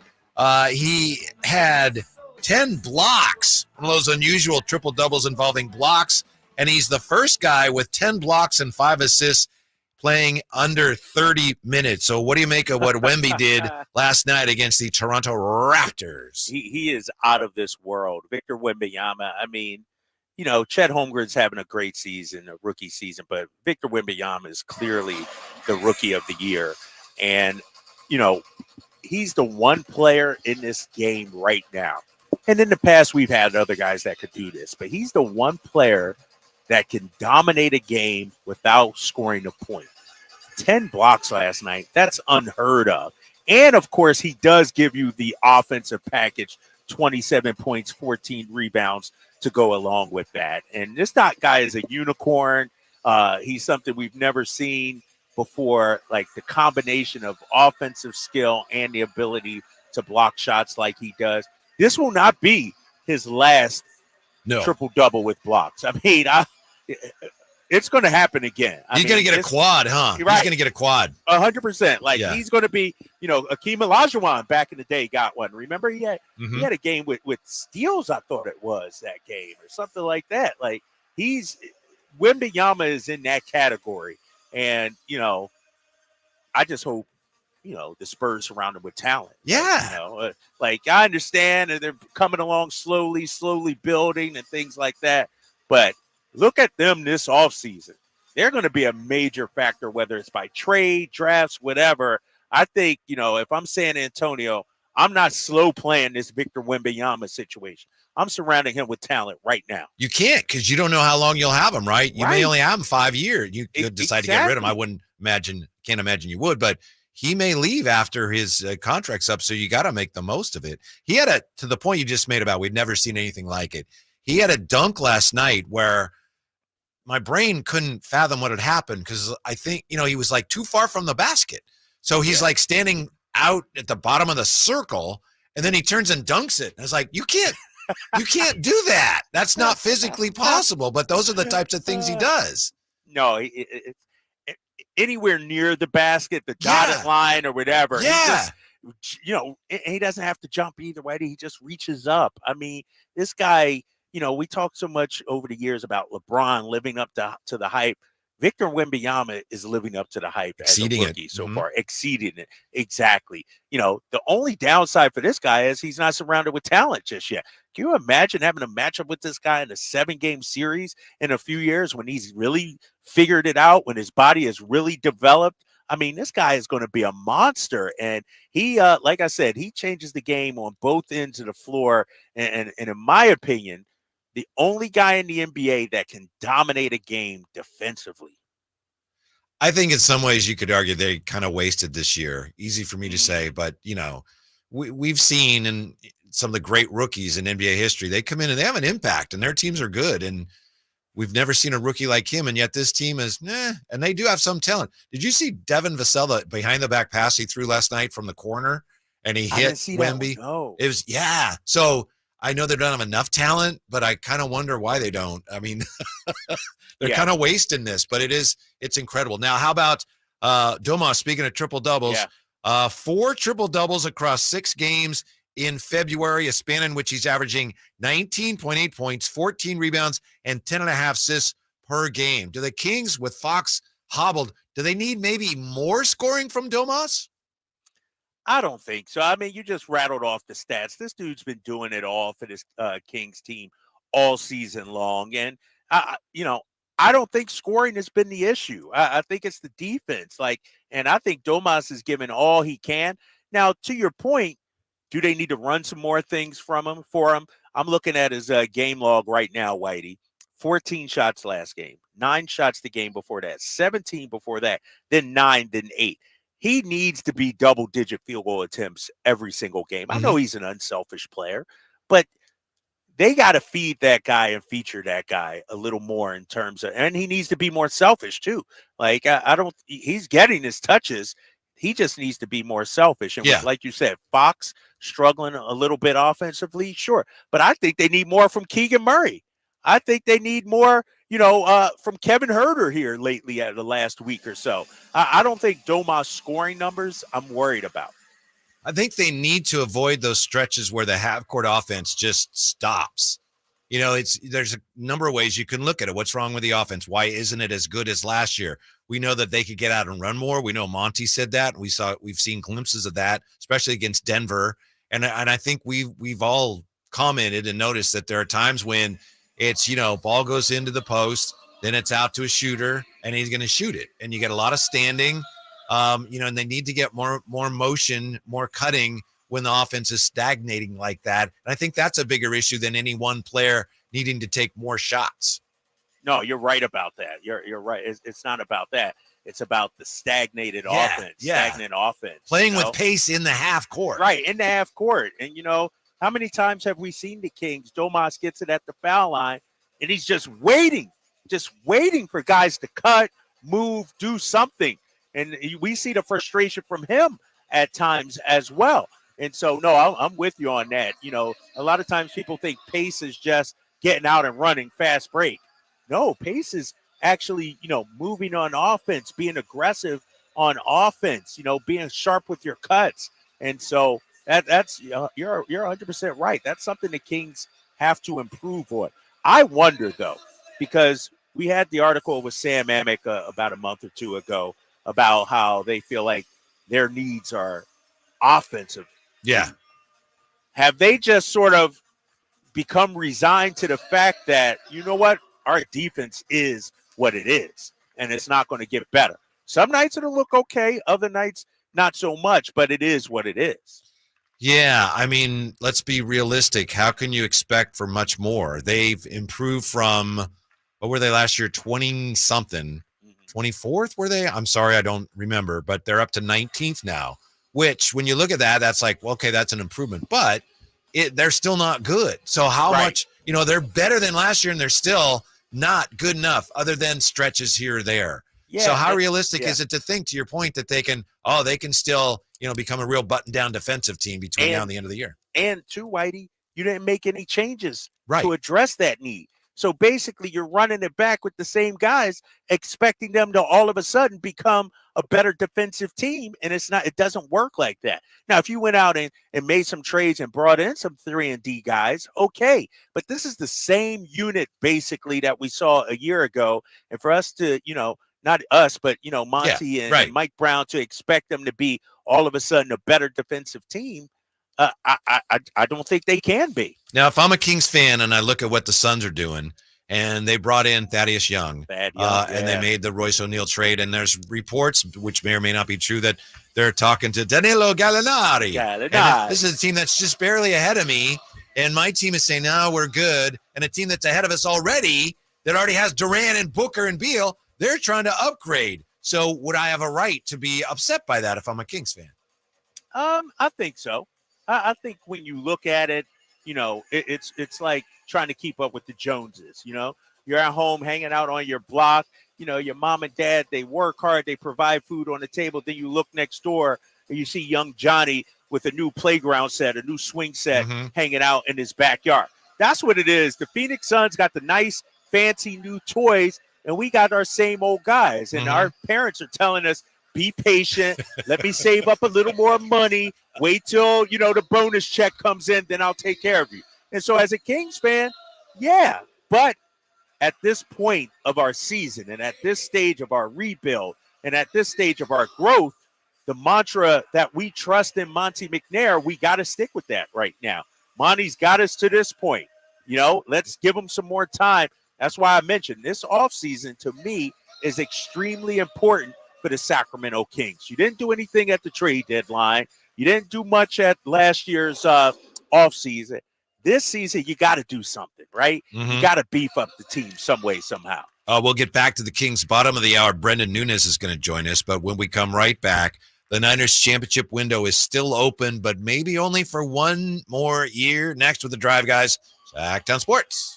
The NFL's leading rusher plays here. The handoff to McCaffrey, walks in the end zone. Handoff to McCaffrey, takes it right down to the goal line. He does his thing again. McCaffrey goes in motion right. Backwards pass led by Juszczyk. A block there. Hurdles a man. 10-5. Touchdown! CMC! You can hear all of Christian McCaffrey's touchdowns on your home for 49ers football. Sactown Sports. Power Business Technology is proud to be 100% independent, locally owned, and managed Toshiba copier dealer. Local ownership cuts out the red tape, allowing ourselves to never be too busy to personally answer the call when our clients need us. Recognized for excellence in service execution, training, and customer service, we're proud to be named a 2022 Toshiba ProMasters Elite Dealer. Contact us today for all of your business printing needs at 844-POWER-BZ. That's 844-769-3729, or visit us at PowerCopier.com. Elevate your drive with Acura of Stockton's President's Day savings. Unleash luxury and precision in a new Acura Integra, RDX, MDX, or TLX. Quality meets affordability with savings on our best selection. Get to AcuraofStockton.com and start your experience today. Own the road in style. Visit us today or go to AcuraofStockton.com. Elevate your drive with Acura of Stockton, where precision-crafted performance is at your fingertips. The sewer system. It's probably the last thing on your mind, and that's okay. Because at the Sacramento Area Sewer District, it's our first priority. As the region's largest sewer utility, we own and maintain thousands of miles of sewer pipe. And our job is to get to your sewer problem before it interrupts your life. So whether you've got a slow drain or a backup, call us first, day or night. The Sacramento Area Sewer District. It's a dirty job, but we're happy to do it. Febreze. Fabric Talk. Hey, it's me, your couch. Today's my favorite day of the week. Febreze Fabric Spray Day. The occasional deep cleans are nice, but in between, you know I'm needing a refresh. Ooh, here she comes with the Febreze Fabric Spray. Oh yeah, spritz them armrests. Don't be shy. Nothing like a good spray down to get me smelling so fresh and clean. Don't forget my back. Nice. Febreze Fabric Spray. It's just that easy. Now we can both breathe happy. Febreze. La la la la la. Timmy, everybody. Great job. Next up, we have Samantha. 10 times better performance can make a big difference. Castrol Edge Motor Oil gives your engine 10 times better high-temperature performance. Castrol Edge, better oil for maximum performance. Now through March 4th, get 5 quarts of Castrol Edge or Edge High Mileage Full Synthetic and an oil filter for $36.99, only at AutoZone. Claim based on Sequence 3 H test versus API SP test limits. Hey, what's up, everybody? It's Kyle Draper here for Mercedes-Benz of Stockton. Now, I took the half-hour drive to Mercedes-Benz of Stockton, and I came home with the finest car I've ever owned. I'm rocking that brand new EQS SUV they outfitted me with, and it's stylish and so comfortable. I love Mercedes cars. Also, Mercedes builds amazing commercial vehicles. Now, if you own a business, Mercedes builds commercial vans capable of any job. And with special interest rates as low as 4.9% on new Sprinter vans, plus the available tax breaks on Sprinter vans for commercial use, choosing the Mercedes van is a smart move. Mercedes-Benz of Stockton has a huge full-service commercial fleet center. Go see my good friends at Mercedes-Benz of Stockton. Just a half-hour drive down I-5 from Sac, and it's online all the time at mbofstockton.com. That's mbofstockton.com. Got a drain that's clogged up? Or maybe a toilet? Or a faucet that just won't quit leaking? Kenny and Jerry here from Bell Brothers, and we want you to know that it does make a difference which plumber you call. At Bell Brothers, we respect your time by showing up when we say we'll be there. Our technicians are all background checked and drug tested and will greet you with a smile. They're trained to do the job right the first time, and they carry over 1,000 parts on their trucks, so they won't have to order something and then come back later. They leave the work area cleaner than they found it, and your final bill will be the same as they quoted. That's why they call us the No Surprise Guys. So if you need a plumber, it does make a difference who you call. Call Bell Brothers. Our number is 916-444-1234 or find us online at thenosurpriseguys.com. That's 916-444-1234 or find us online at thenosurpriseguys.com. The No Surprise Guys, Bell Brothers. Okay.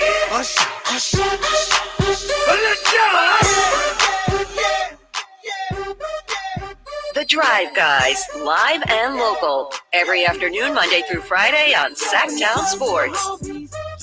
Kyle Draper, did you get to see any of Usher? I know that you were in Oklahoma City and you had some issues with the satellite feed. I saw it. I didn't get to actually hear it, though. I mean, don't get me started on the setup there in Oklahoma City. It was probably, how should I put this? The Kings have been great. Everything's been great. Yeah. I love working for it. But, man, that hotel and to have the storm come through and DirecTV go out during the Super Bowl. And then, we started streaming it from somebody's laptop. And you know how it is, Whitey. Yeah. You saw it yesterday with me on our radio show. It's all glitchy and everything. It looked like it was like Tron from 1980. Remember that movie Tron? Back at, it was all digital. It was like Atari 2600 version of the halftime show. So I didn't really get to witness it like I wanted it to, man. Your references today are out of control. Tron, Susan Lucci. What? You're killing me, man. You're killing me. I'll bet our next guest has never seen Tron. I could be wrong. There was a remake, actually. Oh, there was. Okay. Our Sactown Sports Kings insider, Brendon Nunes. Brendon, there's no wrong answer here. We're not trying to put you on the spot. Have you ever seen Tron? I think I've seen the remake because, yes, there was a more recent one. And honestly, probably didn't even know that it was a remake. Good for you. You're an honest lad. Hey, any chance of the Kings pursuing a player on the buyout market, which I know you wrote about at SactownSports.com? Yeah, I mean, I think there's some interesting guys. Obviously, bringing Keon up to that full standard NBA contract kind of makes it not very likely that Kings would then have to get rid of one of their own guys, waive one of their current guys. I think that, in my mind, like Kessler Edwards, for example. But there's guys like Davis Bertans or Fournier or Joe Harris, Marcus Morris. Nobody that really stands out over the top to me, though. And I think that if they do like this group, just sticking with it could make some sense. I thought that maybe they would wait a few days because I believe they had 2-3 more games and that Keon still had two-way eligibility to convert him. Mm-hmm. But I think that kind of the fact they did so quickly probably means they feel good on the buyout market. Brendon Nunes joining us. Brendon, Whitey raised a good point last segment about Phoenix and some of the moves they're making. Going out there and getting a guy like Royce O'Neal. Yep. Yeah. We You got you. us? Yeah. Going out there and getting Okay, yeah, I think that that probably makes sense for the buyout market there. I think that Keon kind of filling that spot probably really takes them out of the buyout market. You know, they could make way with someone like Kessler, but for the most part, no name out there gets too much of my attention. Maybe like a Joe Harris would be the one that really I would consider. Hey, can you hear me okay, Brendon? Yeah, I hear you now. Okay. Can you hear Drapes? Can you hear Drapes? I cannot. That might be the issue. There we go. Yeah. As we line that up, I'll just relay the question. Drapes was saying, you know, if you're a Kings fan, how do you square up the fact that the Kings are doing nothing while the Suns, a team ahead of you, they are making some moves. There's even reports they're interested in Danilo Gallinari.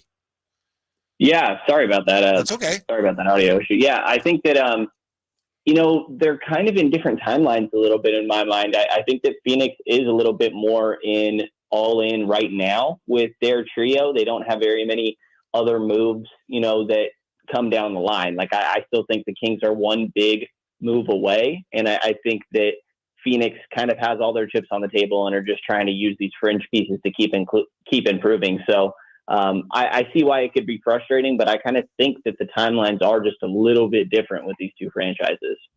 Hey, Brendon Drapes, can you hear me now, man? No, apparently not. Yeah. Yeah.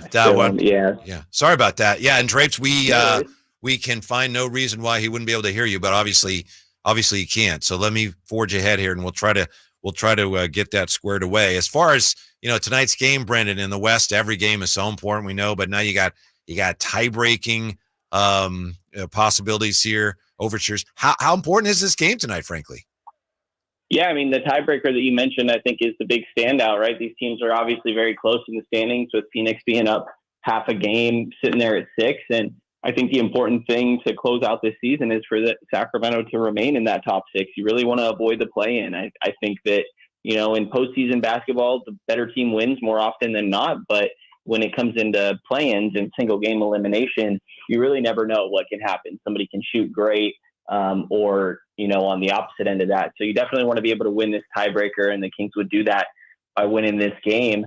So definitely pretty important here. Phoenix is also rolling, and I think that taking some good momentum into the All-Star break with wins over Denver and Phoenix. If you can pull this off, even if there's that not great loss to OKC mixed in the middle, I think you could feel pretty good going into All-Star break here. Brendon Nunes is with us here, our Sactown Sports Insider. Brendon, in your opinion, what's up with De'Aaron Fox, and what should be done about it? Yeah, I think that I still got to go back and look at the numbers and plan on doing that after this game. But this feels like the time of year where he kind of always is maybe slows down a little bit. I think that, there's little things, whether it be his shoulder or ankle, and little things that kind of just add up for players around this time of season. And we're really at the dog days, obviously final game before the All-Star break. And I think that this break probably will be pretty helpful for De'Aaron. I'm honestly interested to see how he bounces back after this. And I'm kind of willing to write off these last couple games to it really just, again, being those dog days. And I don't think that's a good excuse. I think that's something that needs to be improved if he's going to continue to develop to the next caliber of player and flirt with that superstar conversation. The consistency all year long is going to be important. But I'm kind of expecting a bounce back after this All-Star break. And hopefully, one game left, he can bring that tonight as well. Do we want to try Drapes again here? See if we can try. All right, go ahead. Give it a shot there, Drapes. No, he cannot. I feel like I'm in a Sprint commercial here or something. What is this? It's also possible, Brendon. Yeah, it's also possible Brendon's a 49er fan. He's a good 49er fan. That's possible, too. It is true. It is true, yeah. Brendon, here's a silly one for you, but I'm just curious. I haven't answered this myself, but which player currently out of the rotation do you think is most likely to find himself back in for whatever reason? And I'm not asking you, I'm not trying to criticize the coach's rotation or anticipate anything going wrong, but of all the guys out of the rotation right now, which one do you think is most likely to somehow, some way find his way back into the rotation?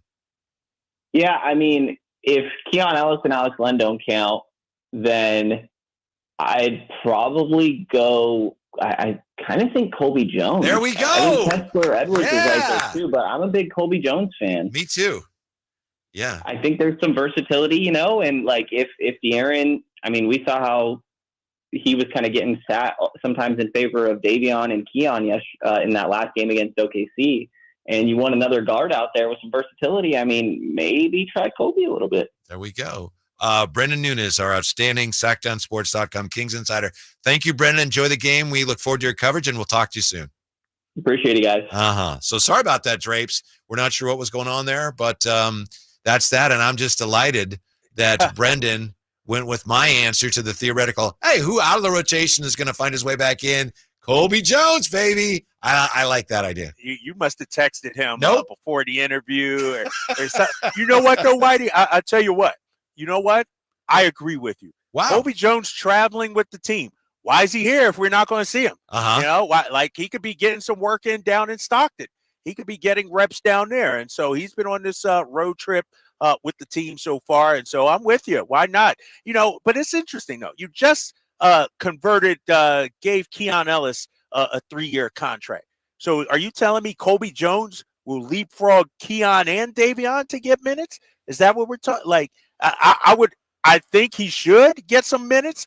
Why is he here? But I do find it a little hard to believe he's going to leapfrog Davion and Keon Ellis. What do you think about that? Yeah, I see where you're going there. I think Colby, if he can really find his game, I think he has a chance to be different enough from those two guys where, I think he has a potential to be a much better offensive player than either one of those two. Maybe you disagree.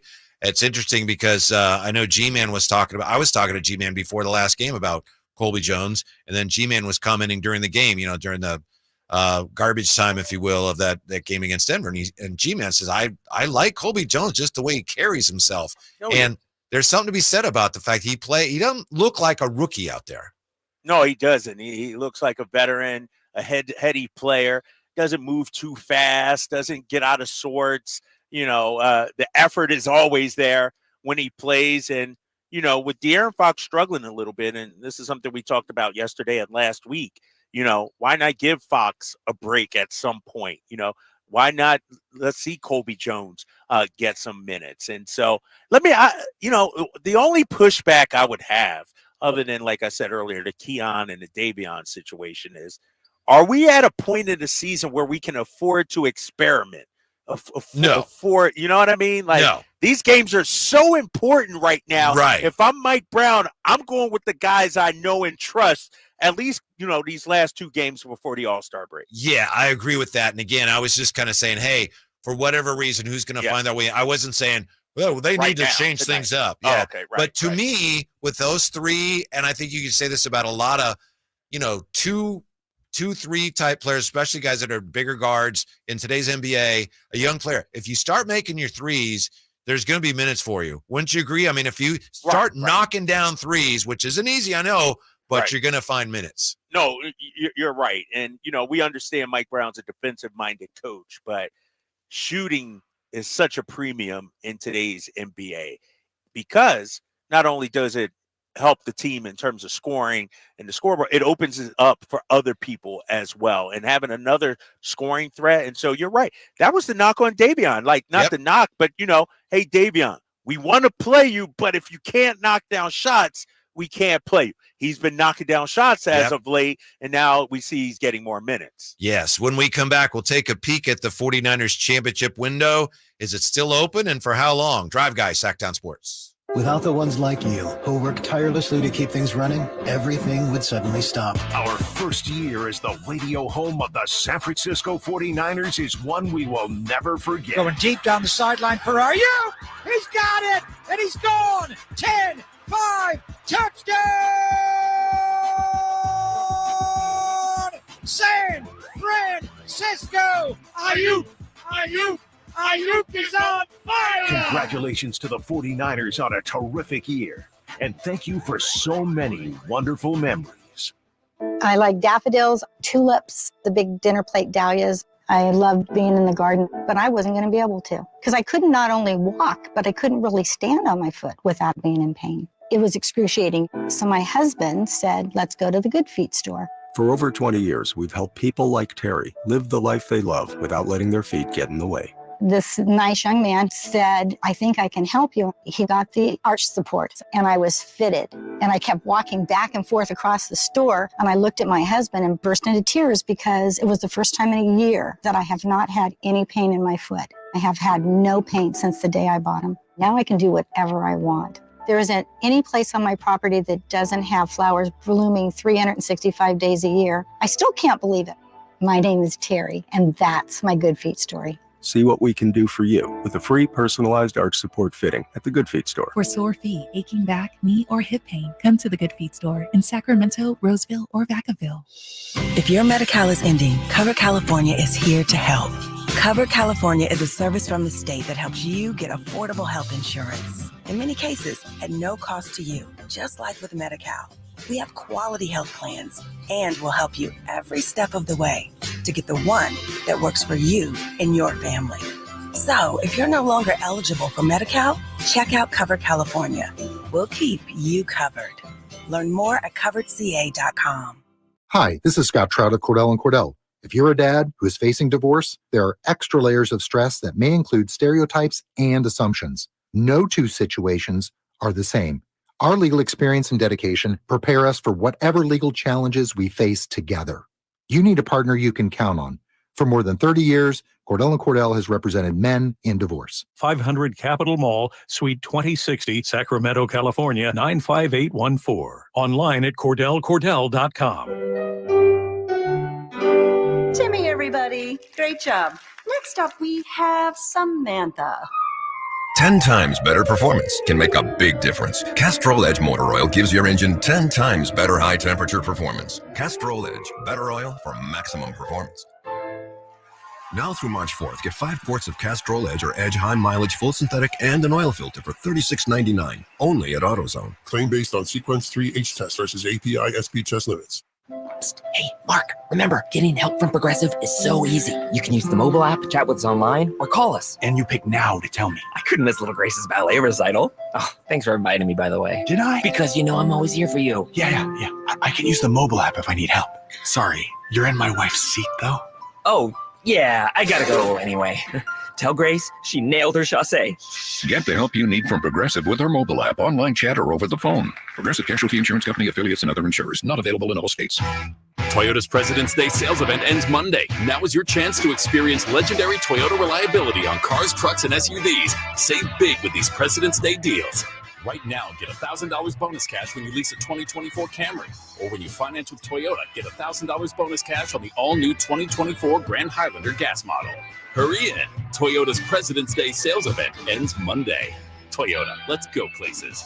Offer available through TFS to buyers with premium-rated credits. The time ends 3/4/24. KHTKAM Sacramento, KYMX HD2 Sacramento.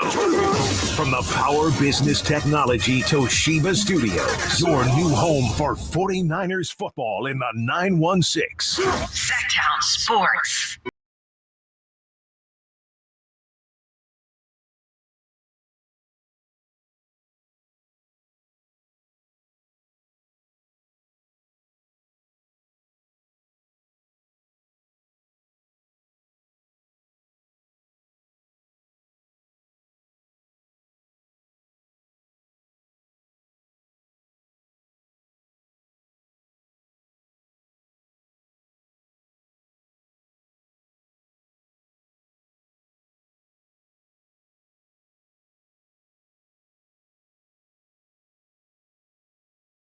There's been tons of great discussions about this franchise, and I'll keep it real with you. If the Eagles aren't going to make it to the Super Bowl and win, from a business standpoint, having the Niners go on a great run, it's great for content for us and business for us. So what a nice thing to say. Exactly. See, I'm not all bad, man. I know y'all think I'm just some hater 24/7 or something like that, but your boy got a soft side too. Real hate, man. That's like an art form. Yeah, it's a Drive Guys with you. Kyle Draper in Phoenix. I'm here in Sacramento. Kyle, of course, getting ready for the Suns and the Kings, although that is a nationally televised I was game. about to say, I ain't getting ready for anything, Whitey. Your boy's going to be chilling. Well, I I'm going to assume put you're my gonna be- feet up on Yeah, the desk. you're gonna watch I the don't know, game. man. I might go to the local bar next door or something like that.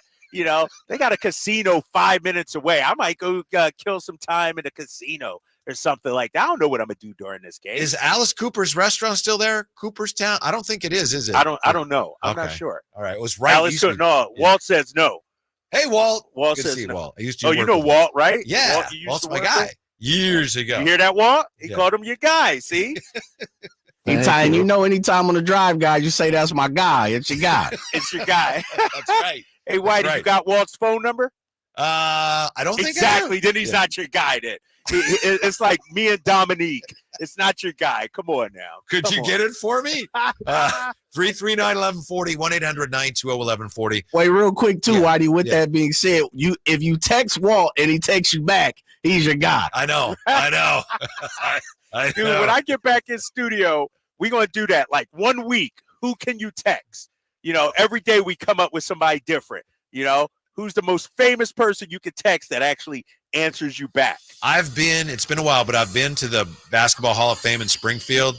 Yeah. There's like a whole wing of guys, and that's not why they're there, but there's a whole wing of guys that never text back Kyle Draper. I mean, there's no.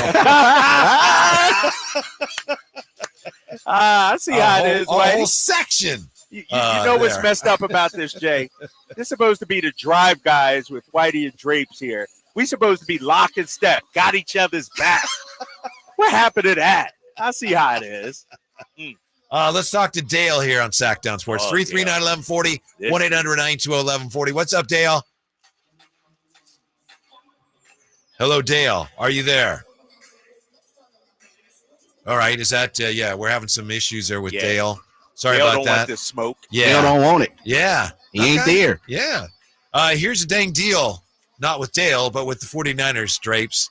They're facing a little bit of a crunch salary cap wise. Kyle Shanahan met with the media today and basically is like, yeah, we can't win the big games. We haven't won the Super Bowl yet, but we will. That'll put that narrative to rest. And the coaches are coming back and we want to win with this group. Here's where it gets tricky.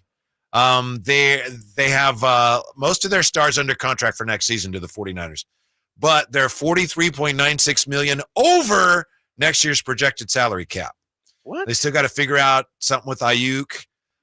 So that's going to be their last year with Purdy making rookie deal money. So there's ways they can, and they've done this for years, kind of kick the can down the road.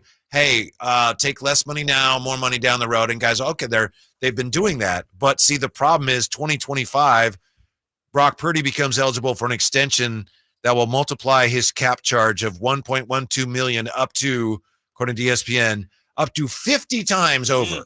Yeah. So that could mean at that point, the 49ers would have to make some very difficult decisions on some of those high-priced veterans who a year from now, you may be wondering whether they're worth all that money. So it looks like, long story short, the 49ers, for the most part, as we all, including Drapes, know them and love them, should be pretty much the same group next year. Of course, you got the Drake Greenlaw situation, fingers crossed, and there's always some turnover, and you got to figure out Ayuk. But after that, once they got to pay Purdy, then there's probably going to have to be some changes. Yeah, I mean, when you look at let me ask you this, though. What happened to all that cap space they had? That was just for this year. And then, going into next year, it's all chewed up. It's all swallowed up. I thought they had tons of cap space still available. And go ahead. No, I was just going to say, I'm not a capologist, but I think part of it is when you kick it down the road, it's like you have it short term, but then some of the bills, it's kind of like you got to pay. Those balloon payments, like we're okay now, but at some point, right. Yeah.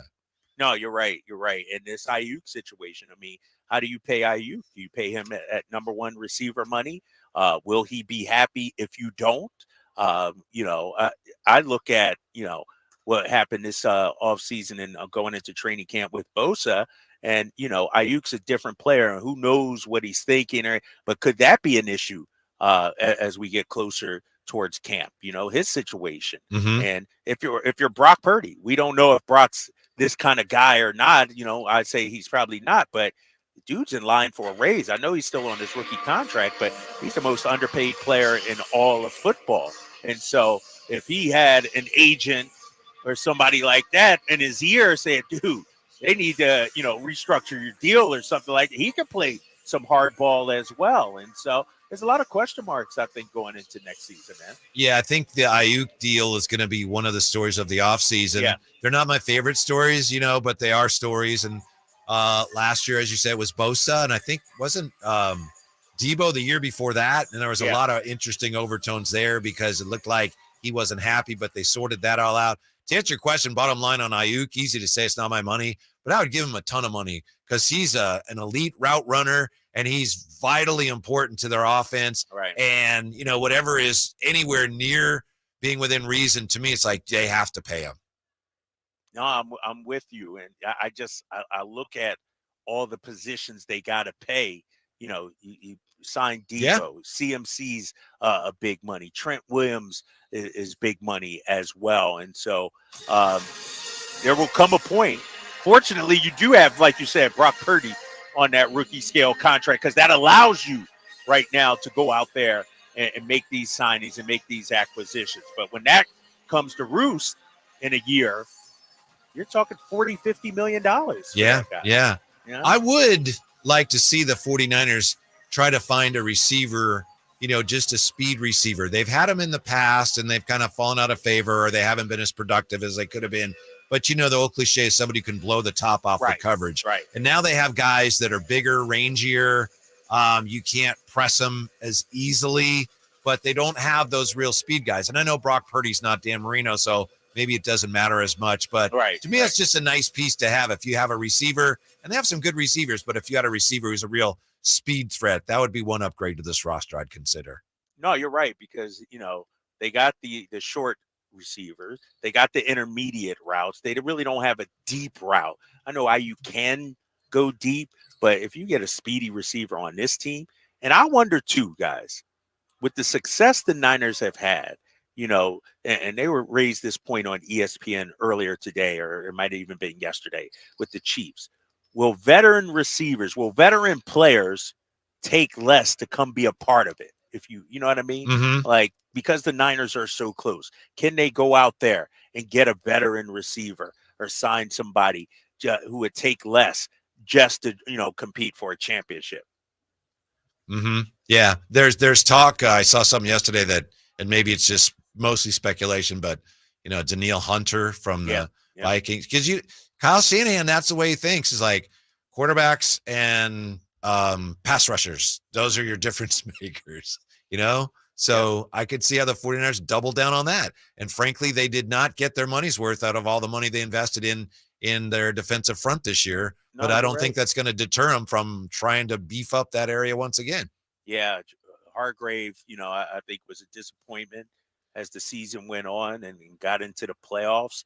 Randy Gregory was nowhere to be found. Chase Young played halfway decent in that first half, but no, you're right. This was their defensive line was supposed to be as good, if not better, than the last year, and they regressed this year, even though they were a more talented team. Mm-hmm. So as difficult as it is, it's not just difficult for the players. It is more difficult for them and the coaches, but for fans too, to like just get yourself in that frame of mind, when it was like, this is the year. I guess next year could be the year. It's hard. It's hard to convince yourself of that. It takes some time. It does. It does. And to that texter earlier, can we move on to Kings? Yes. This is like a reminder every day, like they came up short, but that's the thing. All throughout the season, this is the year. This is the year. All right, maybe next year is the year. Right. Somebody put on the YouTube chat, the Niners are betting favorites. So, they open up as favorites to win it. It ain't about next year. It's about what happened this year. This was supposed to be the year. Coming up next, you look around the NBA Western Conference. Guess what? Looks like the Dubs ain't dead just yet with the Drive guys getting ready for the Kings and Suns. Sactown Sports. You never know what you might hear when listening to a Sacramento Kings game. Out of Keegan, going for another triple. Man, is he feeling it. Keegan, can he do it? Yes, there's number 11, Keegan Murray. Keegan steps back. He just knocked down his 12th three-pointer, a Kings franchise record. He's got 45 points. Never miss a moment of Sacramento Kings basketball with Sactown Sports and the Sactown Sports app. I'm Craig Ashton of the injury law firm of Ashton & Price. Whether you've been injured on a bicycle, as a pedestrian in a slip and fall, auto, Uber, Lyft, or big rig accident, you need Ashton and Price in your corner. When you call Ashton and Price, there's no chatbot telling you to hit 3 for accounting. You're greeted by a real live person who will immediately transfer you to an experienced attorney. The consultation's free, and there's never a fee until you win. Remember, for the best advice, don't think twice. Call Ashton and Price. Sactown Sports is home to the Kings, Niners, and now the business of sports. Hosted by Kelly Brothers and brought to you by Cap Trust, offering customized, independent financial advice at captrust.com. Join Kelly Brothers, Carmichael, Dave, and Jason as they look at the business of sports every Thursday at 7:40 a.m. You want to know how sports really work?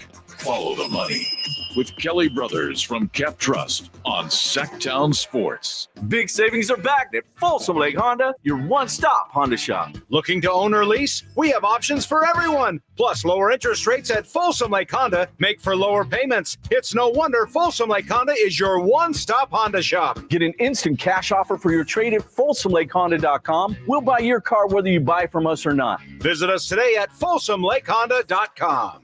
Folsom Lake Honda, yeah, your one-stop Honda shop. Guys, want to lose weight, improve your performance, and increase your drive? Revive Men's Health Sacramento can help you address the root causes of weight gain, low energy, poor drive, and performance issues. And since your testosterone level has a direct impact on your weight and fitness, we'll give you a free T-check and free exam at Revive Sacramento. Imagine upping your game, losing weight, and getting in shape all at once. Revive can help you make it happen with our new cutting-edge weight loss medications, like your favorite athletes and celebrities use. They're affordable and available now. Weight gain and low T are treatable conditions. We know we can help you.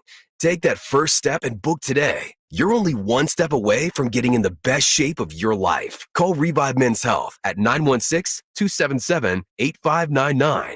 That's 916-277-8599. Or visit ReviveMen'sHealth.com. RC Willey has everything for your home, including furniture, mattresses, appliances, electronics, and flooring. With our vast selection, it's easy to find items that fit your style and your budget. We also offer a variety of finance options, including 0 down and 0 interest for 18 months. Whether you're looking to establish new credit or ready to make your space more cozy, we can help. With our flexible finance options, you can easily update your home one piece or one room at a time. Plus, we have a low price guarantee. Let us help you make your home your way at RC Willey. Capital Casino has been serving the greater Sacramento area in the same convenient downtown location for over 20 years, with plenty of close-by, well-lit parking monitored by security staff and offering the most variety of table games in the region in a safe and friendly environment. Best food, best service, and the best action. That's Capital Casino. For more information on tournaments and gaming, check out their website at capital-casino.com. And please remember to gamble responsibly. 1-800-GAMBLER.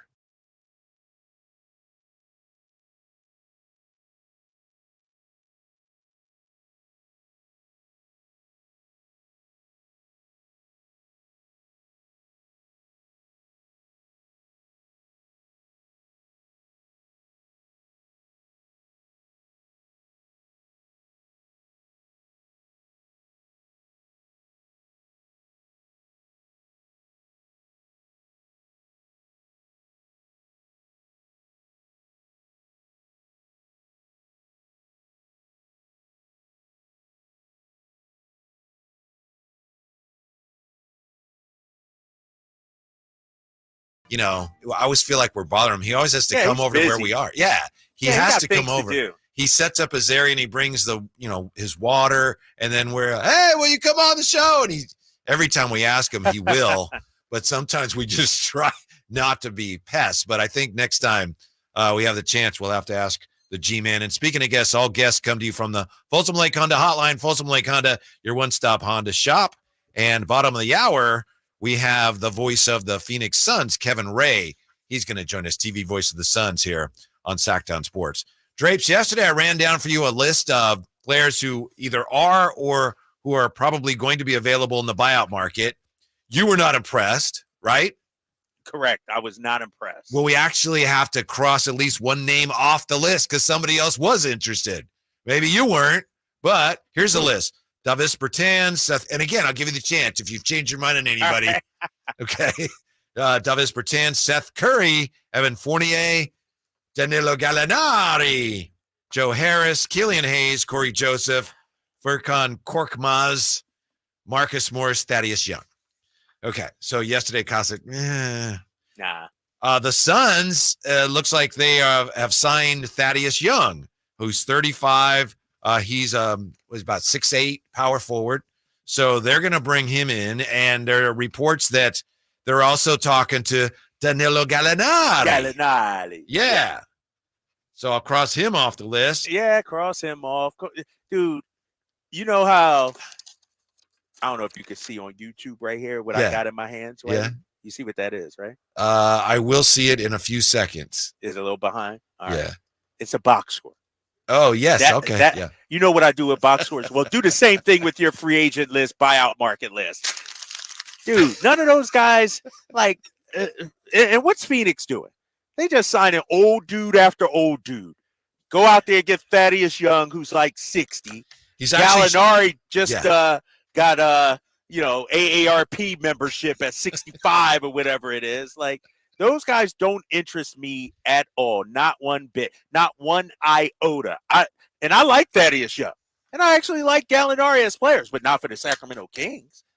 Is Thaddeus Young your guy? He is my guy. He used to play in Philadelphia. So okay. He's my all guy. right. So that's your guy. Yeah, that's my guy, And Danilo Gallinari was a Celtic all last year, didn't play. But no, those guys, good players, solid. But, to me, Thaddeus Young would be behind Trey Lyles. Yeah. Like, we already got Trey Lyles. We don't need Thaddeus Young, And so I don't see the help out there on the buyout market at all, out of all those guys you listed. Okay, and I understand that, and I respect that. And we all know that you clearly know what you're talking about. Exactly. However, you've got actual NBA teams that are saying, Phoenix in on Thaddeus Young and Gallinari, we'll see. But I also read today, and it's not official yet, but Minnesota, another team that's ahead of the Kings, if I'm not mistaken, they have been talking to Marcus Morris. So if you've got these teams that are ahead of the Kings and they're interested in names on this list, how come the Kings aren't interested? How come Kyle Draper's not interested? Because, those teams, their window and their sense of urgency is greater than what the Sacramento Kings is. And I'm going to keep it real with you. Okay. Marcus Morris is my guy. All right. That Philadelphia played in Boston. Him and I've told the Marcus Morris story on this show, but he's my guy. But with that being said, I actually wouldn't mind him per se because he's an offensive scoring option that could help you off the bench. And he has that edge that you like too, if I'm not mistaken. He has the edge, can shoot the three, got a mid-range game. I like Marcus Morris. I would not mind that as a backup three, especially with the news that Sasha is out 4 to 6 weeks. And so to me, Marcus Morris would fit in more than, let's say, a Thaddeus Young. Thad's not necessarily a shooter. Right. Gallinari, to me, at this age, his injury history, sort of a one-trick pony at this point. But Marcus Morris Sr., that edge, he's not afraid to mix it up. I would not be opposed to having him in Sacramento. Okay. That's interesting to know. Yeah. But I think the answer is, and Brendan addressed this, and by the way, somebody on the chat said, well, Brendon Nunes is always the voice of reason when he comes on the show. I mean, what? He's like 14 years old. I mean, he's a great kid and everything, but come on. But as he said, kind of what you just said, in terms of being in your arc, your competitive arc as a team, these teams, Phoenix is like, well, we got our guys. Is there anything else we can add around the edges? And for the Kings, it's like, we're not sure we have our guys yet. We're not that far along. If we have to give up something that we can use later on to bring in somebody who might improve us in the short term, big picture's not worth it. I think that's the thinking. Right. You know how it is. As a fan, it's like, I know, but you get impatient and it's hard to understand. No, you're right. Because as fans, we're fanatics, we're fanatical about it. We want it now, especially in this microwave society. And so this, to me, this trade deadline, this buyout market, this to me is a clear indication Monty and the Kings are playing the long game. Like, there's no sense of urgency to get it done right now. We're not going to mortgage the future, or like Monty said, do something now that could cost us next year and going forward. And so as Kings fans, we got to accept that right now. Like, this is part of a 5-year plan, if you will, for Monty. You go out there and get Domas, you draft Keegan. And so it's a slow build. We always like to talk about Denver and what they were able to do. It didn't happen overnight with them.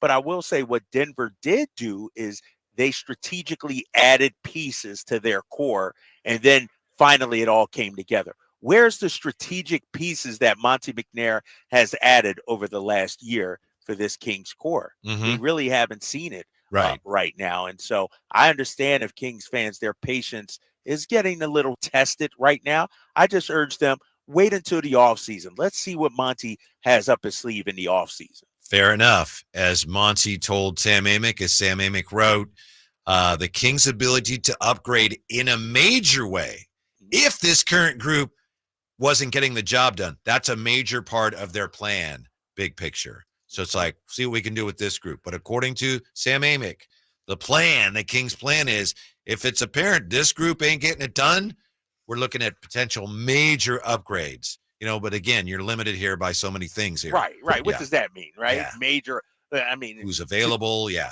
Yeah, and what would you have to give up to get those major upgrades? Are we talking by way of trade? Are we talking free agent signing? I think we all agree there needs to be some upgrades. I go back to what I said last week, and I've been saying for a month now, Whitey, the kind of upgrades we need depends on Keegan Murray and who he is and who he can become and what they think he can become. I hear major upgrades. I think Siakam. I think, back when he was healthy, Levine, like big names, somebody like that.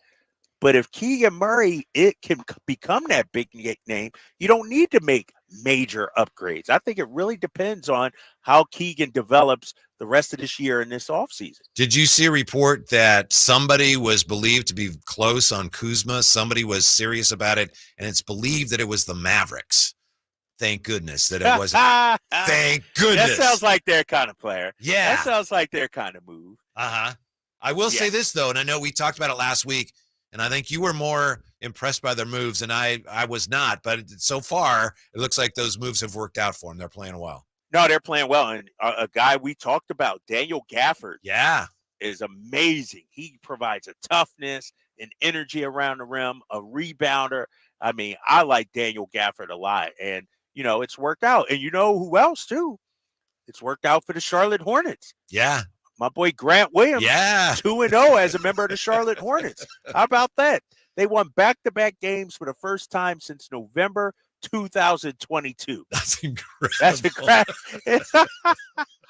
Think about 2 games in a row for the first time since November 2022. That's crazy. That's one of those franchises that, at least here in Sacramento, you don't meet fans of the Charlotte Hornets. You meet football teams. Every team, for the most part, has fans. Yeah. And a lot of baseball teams have fans, but you never run into anybody. Hey, who's your team? Charlotte Hornets. Like, that person is just very, very rare. Right. Maybe back in the 90s, late 90s, early 2000s, you had some Larry Johnson jerseys that would show up in the building, Alonzo Mourning, somebody like that. But no, who's the last Hornet?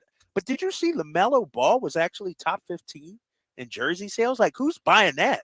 Like, I just don't get that. Well, I think he's got so many brothers. If they all buy one, right? It's like, whoa. His dad then bought like a billion of them just to hype up his son. That's funny. I wish he was on TV more. He's amazing. He is amazing. Hey, I want to let you know real quick here. The injury report, Chris Duarte available tonight. But Trey Lyles is questionable with an illness. And the team held practice. Trey did not practice yesterday, so he's been dealing with an illness. And so that could be a big loss tonight. That's unfortunate. Yeah, thanks for that update. When we come right back, we'll look at the Warriors and how Draymond Green says he he may have saved their season with that suspension. Next year, Drive Guys, Sactown Sports. Our first year as the radio home of the San Francisco 49ers is one we will never forget. So toss to McCaffrey, a cutback run 30, breaks 340. McCaffrey midfield. McCaffrey 40, 30, 20, and toasted it all the way down to the 3-yard line on the first play of the game. CMC Dynamite! Congratulations to the 49ers on a terrific year. And thank you for so many wonderful memories. Sacramento weather is brought to you by the Arnold Law Firm. I'm Mark Finan in the KCRA 3 Weather Center. Skies will stay partly cloudy tonight with overnight lows in the low 40s. Tomorrow, look for increasing clouds, and by the time we get to the afternoon and evening, we are going to see some rain. Get the latest forecast on the KCRA News and the KCRA 3 app. All right, Uncle Dave here for Jiffy Lube, your proud sponsor of the Drive of the Game. Listen to every Kings game for Gary Gerald's Drive of the Game call. Then listen to Jason and me the next morning for a chance to win a $100 Jiffy Lube certificate, courtesy of all the Jiffy Lube locations in the greater Sacramento area. Jiffy Lube, your place for oil changes, wiper blades, tire rotations, and more. Hey, for valuable coupons and a location near you, visit jiffylube.com. Hey, I'm Andy. If you don't know me, it's probably because I'm not famous. But I did start a men's grooming company called Harry's. The idea for Harry's came out of a frustrating experience I had buying razor blades. Most brands were overpriced, overdesigned, and out of touch. At Harry's, our approach is simple. Here's our secret. We make sharp, durable blades and sell them at honest prices for as low as $2 each. We care about quality so much that we do some crazy things, like buy a world-class German blade factory. Millions of guys have already made the switch to Harry's, so thank you if you're one of them. And if you're not, we hope you give us a try soon. Harry's is available online and in-store at a retailer near you. Get a $13 trial set for just $3 at harrys.com/news. That's harrys.com/news. Or check us out at your local Costco for a price you can't find anywhere else. Just look for the Chrome Razor with 13 blade refills at your local Costco. You can't miss it. Exclusive to Costco members.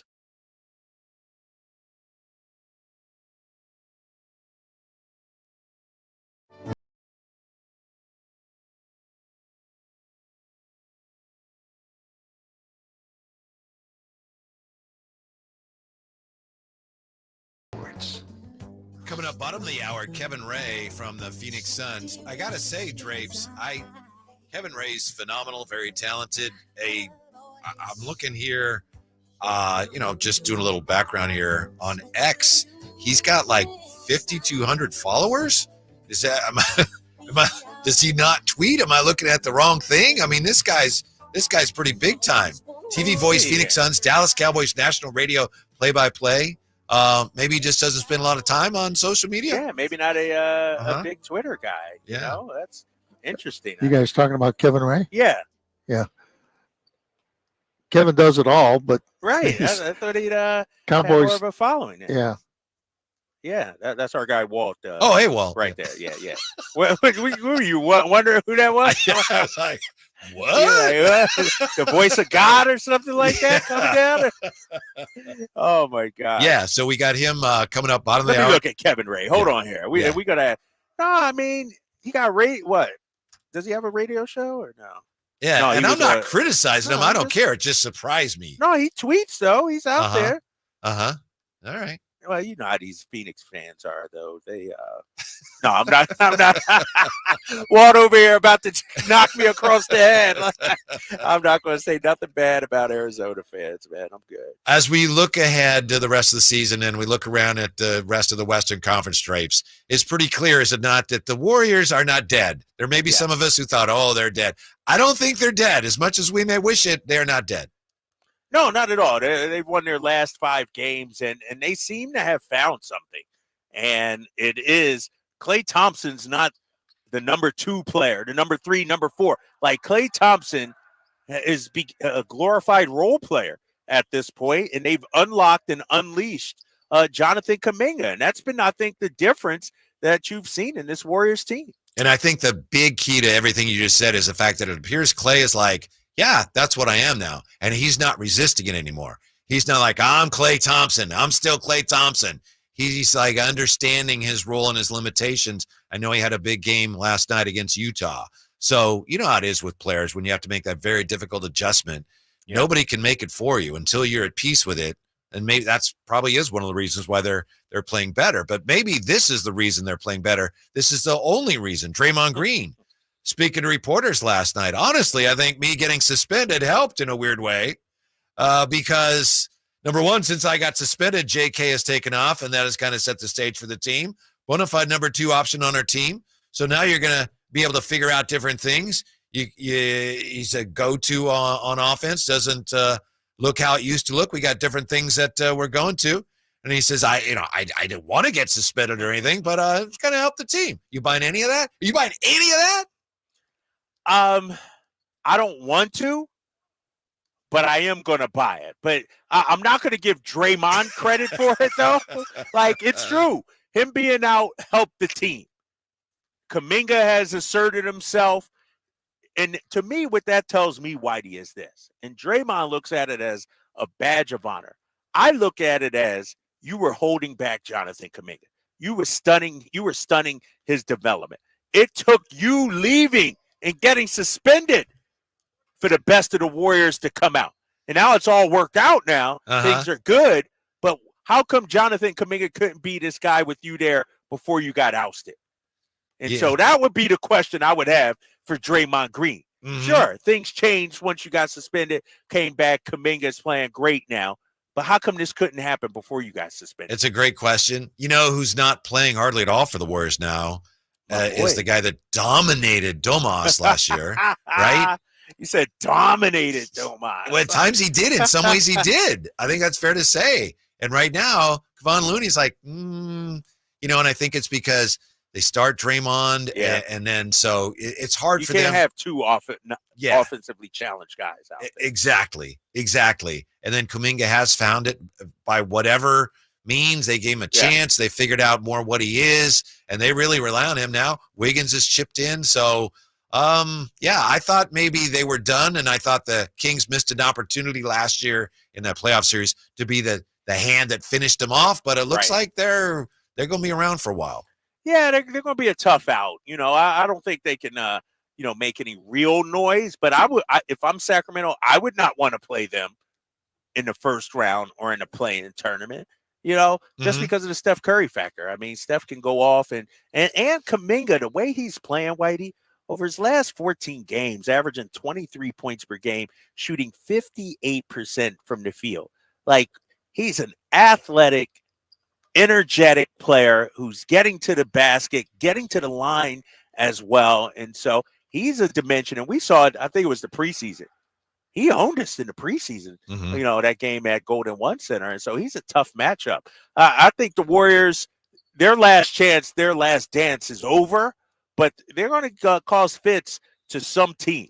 Like if you're Oklahoma City, and you got to face the Warriors in the first round. I keep bringing up OKC because they're young, they're inexperienced. Like that would be a tough matchup for them. I think Minnesota could beat them. I think Denver. I think the Clippers. But outside of that, I think Phoenix could beat them as well. But outside of that, it would be a tough matchup for Golden State. Yeah, the thing about Kuminga, I can't think of too many players, if any, who just move the way he does. Getting to watch him so much when he was, rookie, and just like running from one end of the court to the other, he would kind of catch your eye. Like, I don't know, there's something different about that guy. Just the way he moves. He doesn't really play Warrior style basketball. And I think that's one of the biggest reasons that it took him so long to fit in, and it took them so long to figure out how to get him to fit in. But, desperate situations call for desperate measures. He can play, he can score. They needed that. So here they are. I thought you made a great point earlier when we were talking about the potential play-in teams, and we don't know how it's going to look yet. But you said, look, right now, if the play-in were now, you'd have Dallas, the Lakers, and the Warriors in the play-in. So you'd have like Luka and LeBron and Steph Curry in the play-in. Right. So that's tough to be, tough. And only 2 teams get out of that. Right now, the Kings would be one of those teams in there. They would play Dallas, and the Lakers would play the Warriors. And boy, you want to avoid that if you can, Kyle. Yeah. Because those are one and done situations. If you're the 7th A seed, you could lose and then find your way back in, sort of like Miami did last year.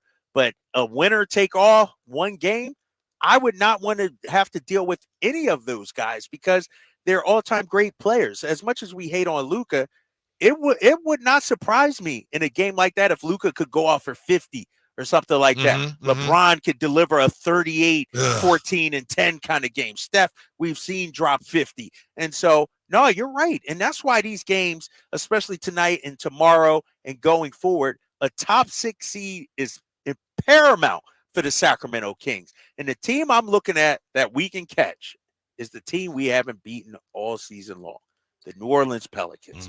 I'm still not buying into New Orleans as a top 5, top 6 team. I think Phoenix is hitting their stride right now. I think they're going to be good to go. I think they'll be a top 5, 6 team. But it's going to come down to Sacramento and New Orleans, I think, for that final 6th spot. Speaking of the importance of these games, I know that a lot of people, and I think you were among them, a lot of people were not comfortable when after the Detroit game, you had De'Aaron Fox saying basically, there's a lot of these games and you don't win them all.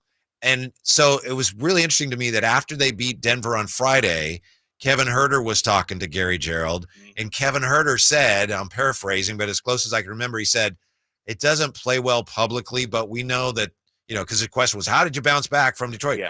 He says, I know it doesn't play well publicly, but we know that, those things happen and it's a long season. And I hope they realize you just can't afford to kick any more games the rest of the year. Right. It's that sense of urgency, right? Yeah. That we and in the whole scheme of things, they are right. It's 1 of 82, but as you get closer, this isn't October. This isn't November. This is more than half the season where you've had this issue. Yeah. And so we've talked all season about it. We talked about it last year. At the end of the year, are we going to look back at the Charlotte game? Are we going to look back at the Portland game, especially in a tight West, and say there's a reason why we're in the play-in because we didn't take care of business? And so I wish we had who's the player, if you will, that after a loss like we saw last week to Detroit, that's going to come out and say it's unacceptable. I heard Mike Brown say it. We heard Dre Triano come on our show, The Drive Guys, and say it's unacceptable. But where's that sense of urgency, not just from the players, Whitey? Where's that sense of urgency from a player? Just give me one guy that says, you know what? We can't let this happen again. Yes. That's what we're looking for. We don't need that all 12, 15, 17 guys to say, just give me one guy. Yeah. That's angry, frustrated. We've seen Malik do it a little bit, Domas doing a little bit, but man, I wish, that sense of urgency was more outward so that the fans could see it as well. They better bring it tonight against the Suns, and we will urgently bring you Kevin Ray, the TV voice of the Suns, when we come right back. Drive Guys, Sactown Sports. Last season, the Sacramento Kings gave us a little bit of everything. A Pacific Division type, GM of the Year, Coach of the Year, Clutch Player of the Year, All-Stars and All-NBA performers. Plus, we got to light the beam. Here's a steal by Fox, the breakaway. He's got the rip with the left hand. What does this season have in store? Find out. Each and every Sacramento Kings game can be heard right here on your proud home of the Beam team, Sactown Sports and SactownSports.com. When the unexpected happens, trust AutoAccident.com.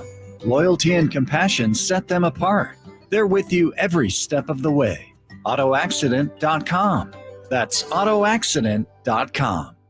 The recent storm has caused dangerous driving conditions for us. The Arnold Law Firm has seen how a collision can turn anyone's life upside down. Be alert and stay safe. The Arnold Law Firm, providing real justice for you since 1975. Call 916-777-7777. Folsom Lake Ford has trucks. The F-150s are here. Explorers, Expeditions, and a huge selection of Broncos and Bronco Sports. They're in stock now at Folsom Lake Ford. Shop Folsom Lake Ford, your truck headquarters, right here in Sacramento for your favorite Ford models at good, fair prices. Short on cash? Buy any new Ford with zero down. Save big with low interest finance rates. Plus, Folsom Lake Ford is paying top dollar for all trades. We want your vehicle regardless of mileage or condition. This could be the best time to buy a new Ford. Check out the huge inventory online at FolsomLakeFord.com or stop by the dealership and see the most recent arrivals. Looking for something special? Give them a call and tell them Doug Christie sent you. Folsom Lake Ford in the Folsom Auto Mall. Your trusted dealer, my trusted dealer for over 30 years. FolsomLakeFord.com. Zero down with approved credit. We love the game because anything can happen. There's no sure thing. How did that go in? Every play, every shot, Are you kidding me? every swing is a risk if you bet. I can't believe that just happened. There's no easy money. There's no luck. And no one wins all the time. If you bet, bet responsibly and always set a limit. Learn more at responsibleplay.org. Finding great candidates to hire can be like, well, trying to find a needle in a haystack, but not with ZipRecruiter. Its powerful technology actively finds and invites qualified candidates to apply to your job. So while other companies might deliver a lot of hay, ZipRecruiter finds you the needle in the haystack. See why 4 out of 5 employers who post a job on ZipRecruiter get a quality candidate within the first day. Try ZipRecruiter for free at ZipRecruiter.com/free. That's ZipRecruiter.com/free. Progressive presents Precious Moments. Yeah, I caught my first fish, Dad. Great job, buddy. He's a beauty. Thanks for taking me fishing. Love you, Dad. I love you too, son.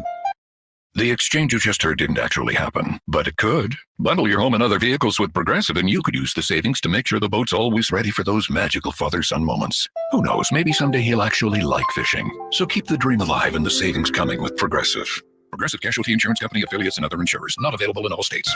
At aimyourdigital.com, we'll help you target the right audience, build your leads, and crush your quota. Take your business to the next level. Our digital marketing strategies help grow awareness of your product or service, all while building trust in your business. Our approach involves leveraging multiple tools and strategies to deliver exceptional results that are customized to your unique business needs. Don't wait to run out of sales leads. Keep your business growing. Get started with aimyourdigital.com today. Get ready for an exciting drive in the 2024 Kia Forte GT line, now at Elk Grove Kia for just $19,988. Experience efficiency with an impressive 39 mpg, smooth rides with automatic transmission, and stay on track with a lane departure warning system for only $19,988. Enjoy modern conveniences with its huge 10.25-inch touchscreen with navigation and a rear camera, Bluetooth wireless technology, and the ease of push-button start for only $19,988. Or lease this incredible ride with no cash out of pocket for only $279 per month plus tax. You heard right. No money down and only $279 plus tax. Elk Grove Kia, where driving dreams come true. Visit us today in the Elk Grove Auto Mall or online at elkgrovekia.com. Sale price $20,738. Dealer choice rebate $750. Net price $19,988. Must finance through Kia Finance 5 at this price. 24 monthly 0 cash down. Residual of $63,950 based at 10K per year. 20 cents a mile. Reserve security deposit. Kia Tier 1 approval required. Expires 2/15/2024. Elk Grove Kia. The Sacramento Kings are in Phoenix tonight to battle the Suns. Driving. Hammer time! Off the bounce, coming from the right angle. And look at the Kings fans jump to their feet. Tip off at 7 on your home of the Kings. Sactown Sports and the Sactown Sports app.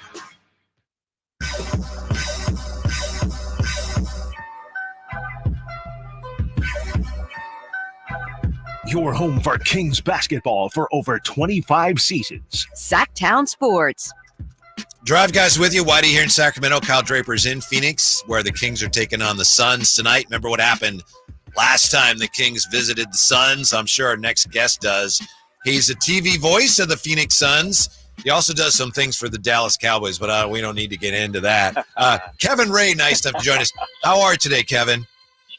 I'm doing great. What are we doing? Yeah, we appreciate your time. Just can you tell us here, obviously a lot of moving parts for the Suns in the last year or so as they've got to know each other and grown as a team. How much better are they right now than they were at the beginning of this season? Oh, I mean, exponentially, just for the sheer fact that, Bradley Beal, not able to start the season with them. I mean, it was really, we were 45 plus days into the season, before we started seeing any potential traction. And he came back and had the ankle roll. And so, there were a lot of hiccups for the first two and a half months of the season. So, 17 games under their belt together, and you're seeing a lot of positive signs as a result. Yeah, no doubt about it, Kevin. It's Kyle Draper here, man. Thanks for jumping on the drive, guys. When I look at this Suns team, especially towards the beginning of the season, everybody said, well, they need a point guard. They don't have a traditional point guard. The lack of point guard is going to hurt them. How do you feel like they've handled not having that so-called traditional point guard, and do they need one? Yeah, I think they've handled it well for the most part. I do feel like there are times. Honey, and let's I think just really take so a cold. Sorry, go ahead, Kevin. Yeah. our mistake. Go ahead. Sorry. Yeah. So, when you look at the turnover situation, it's an area that becomes easy to target, this is why all the turnovers are happening at times with this team. But, I think what we've seen Frank Vogel do over the last 8-10 games, he has put the ball more in the hands of Bradley Beal and at least initiating the offense. And look, you could look around the league and just another team just up the road from you guys, the Golden State Warriors. I mean, they haven't had a, quote, true point guard in how long? Now, granted, they've got Chris Paul, who will be coming back from injury. Chris is coming off the bench. But, I think that when you look at, you talk about positionless basketball, there's no reason, I think, in today's game that you absolutely have to have a true point guard. Kevin Ray is with us, TV voice of the Suns. He does Suns games on TV with, of course, original Sacramento King, the great Eddie Johnson. Kevin, what have your impressions been of the Kings in the last year or so as they've improved? Obviously, the last game out was an unforgettable game. We're not too happy to remember it here, but what do you think of the job Mike Brown has done with the Sacramento Kings? Yeah, well, first and foremost, I'm a big Mike Brown fan. And so when they hired him, I felt like in many ways, that, and you guys know this because you've had a front row seat, just like the Suns had for a while, they were misfiring, not just on players, but on coaches. And I thought for the first time in a while, the Kings really got it right in hiring Mike Brown. Look, it is one of the most explosive teams in the NBA. If you were looking for, bang for your buck, you're going to get it every night that De'Aaron Fox and that crew steps on the floor. Domantas Sabonis, I've always loved his game. Just goes back to, being an old school guy and watching his father play. So there is plenty of pieces there to this Kings team and, great depth. And right now, I think for them, it's just a matter of trying to get better defensively because, as we know, in the playoffs, while offense is great, you've got to be able to generate some stops. And I think that's their next step. Kevin Ray, voice of the Phoenix Suns, joining us here on Sactown Sports 1140. Kevin, when you look at this Suns team, they made some acquisitions, obviously going out there and getting Royce, going out there, Thaddeus Young. But I come back to the big three and what they have. And one of the players I think, which is crazy to say, might be underrated is Devin Booker. And here's why. Hear me out, Kevin. We know he's a lethal guy offensively. But what have you seen from him defensively recently? I feel like he stepped that up. Well, yeah, and it's it's interesting you say that, Kyle, because when you talk to some NBA people, there still seems to be this misconception about Book, and I think it just stems from his early years in a Suns uniform, where he was not surrounded by much talent, and he in fact was the most talented guy on the floor. Defensively, he has taken huge strides really over the last 3 years. It goes back to their run to the NBA Finals when Monty Williams was the coach. And, Monty basically told Devin, you've got everything you need offensively. But if you want to be among the elite, you've got to – he's never going to be an elite shutdown defender. Right. But he has improved his defensive game and defensive understanding of the game so much. And – it's nice that you say that because of his offensive prowess, people do overlook his defense from time to time. But we've enjoyed watching him grow as much defensively as what we've seen him flourish with offensively. That's Kevin Ray. He's the TV voice of the Suns. Kevin, you mentioned Domas a bit ago and how much you admire watching him and remember his dad. What do you think we can anticipate tonight in the matchup between Sabonis and Jusuf Nurkic? Yeah, well, it's an intriguing matchup because clearly, Sabonis has got the ability to expand the floor with his 3-point shooting, but it's his passing that can really get you in trouble. His passing, and of course his desire to try to pull his way inside. And a couple of those games, Nurk has gotten himself into foul trouble, and then that puts the onus on the coaching decision of Frank Vogel. How do you want to match up? So I know everybody gets kind of caught up with the eye candy of De'Aaron Fox and taking nothing away from what he brings, but to me, Sabonis is the eye of the storm there. If you can find a way to shut the passing lanes, create turnovers, and make life miserable for him, you're limiting opportunities for all those other guys. Kevin, tell me about Kevin Durant, if you will, because, I look at him, obviously one of the game's greatest scorers. How has he impacted Suns culture, if you will? What's he like behind the scenes, and how has he impacted this team away from the court? Well, the great thing about Kev is, just his complete unselfishness. And it really is not hyperbole when people say the guy is a hoops junkie. He just wants to hoop. He loves to talk about hoop. He loves to go see hoop. Like, we have been on the road in more than one city, and Kevin is going out to watch some young talent that, somehow he has found out about. He'll walk into a high school gym to go watch, a high school game. So that tells you everything you need to know about this guy. He eats, sleeps, breathes basketball, but, just a great guy to be around, a wonderful teammate. He empowers all the guys around him. And I think that's the biggest thing, that can often get lost, especially when you're talking about the guys you mentioned, one of the most lethal scorers that, the game has ever seen, and be a first ballot Hall of Famer. But he really does try to empower his teammates as much, if not more, in those situations, just because he knows that he'll find a way to get his. He just wants to make sure that the other guys feel empowered as well. He's done a marvelous job of that. Kevin, when we brought you on, I mentioned that last time the two teams played there. I'm just wondering if you could do us a small favor. Please tell Grayson Allen not to make 9 threes tonight. Is there anything you can do that was unbelievable. I know that had to be one of the bright spots of the whole year for the Suns, that game, right? Yeah, well, look, in a lot of ways, guys, and we even said it afterwards, because as you know, going into that game, the Kings had won the previous two, and essentially a win, that game, and they would be able to, take the season series. So by the Suns getting that win, they put themselves in a position to at least, grab the season series, and which makes tonight's game all the bigger. But it was, I felt, and so did Eddie, in many ways, it was kind of a turning point, as the team was getting healthy. But they needed a fourth quarter win because, as you know, fourth quarters have been a struggle much of the season. So in a lot of ways, that created a tipping point for them, and they've been playing some pretty darn good ball since then.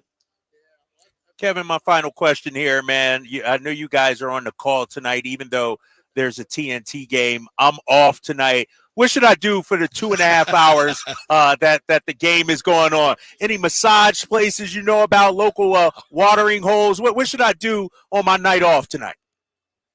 Well, you got to find your way over to one of the beautiful, if you're going to be at the game, there's some great clubs and a couple of nice, really corner bars that serve some very fine beverages. I'm sure you could find one of your choice. Great food in the arena. Okay. And there's more than a couple watering holes right across the street too. A little arrogant butcher maybe before the game. So all right. Sorry you got to work tonight, man. I'm off tonight. Yeah. You're gonna walk by me and flaunt it. I know you are. Draper. Thank you, Kevin. Have a great call tonight. Enjoy the game. We appreciate your time, and we'll talk to you soon. You got it. Thanks, guys. Take care. Did you ask him something about massage places? No, I'm just saying your boy been working hard, man. I'm stiff. I'm sore. I need the hands. I need it. I need it. Okay. All right. I'm talking legit massage. Of course. Don't be better than that. Well, I do. You're right. Oh, we'll come what right are we back. Doing here, man? We need a commercial. Save me from myself right now. Are the Kings better than they were last year? We're back with that. Hopefully. Drive Guys, Sactown Sports. Hello, Sacramento. I'm Emran Pilati, owner of True Sports Cards and Collectible Store here in Rockland, California, and the host of the True Sports Cards Show that airs right here on Sactown Sports 1140 every Saturday from 10 to 11 a.m., where we discuss the latest trends, hottest products, and deliver exclusive interviews with other industry leaders. And don't forget to visit our shop, True Sports Cards, at 6661 Stanford Ranch Road in Rockland and see what we have for all your sports card and memorabilia needs. Progressive presents Precious Moments. Yeah, I caught my first fish, Dad. Great job, buddy. He's a beauty. Thanks for taking me fishing. Love you, Dad. I love you too, son. The exchange you just heard didn't actually happen, but it could. Bundle your home and other vehicles with Progressive, and you could use the savings to make sure the boat's always ready for those magical father-son moments. Who knows, maybe someday he'll actually like fishing. So keep the dream alive and the savings coming with Progressive. Progressive Casualty Insurance Company, affiliates, and other insurers. Not available in all states. Timmy, everybody. Great job. Next up, we have Samantha. 10 times better performance can make a big difference. Castrol Edge Motor Oil gives your engine 10 times better high-temperature performance. Castrol Edge, better oil for maximum performance. Now through March 4th, get 5 quarts of Castrol Edge or Edge High Mileage Full Synthetic and an oil filter for $36.99, only at AutoZone. Claim based on Sequence 3 H-test versus API SP test limits. Golf to Go is brought to you by the Hagen Oaks Golf Super Shop. Here's Frank LaRosa. Someone somewhere may have told you that you can't mark your ball with a tee. Well, Golf Monthly's Jeremy Elwood looked into that. Since 2019, the definition of a ball marker is an artificial object when used to mark the spot of a ball to be lifted, such as a tee, a coin, an object made to be a ball marker, or another small piece of equipment. Urban Myth says that sticking a tee in the green is testing the surface, and they're pretty sure there's a rule against that.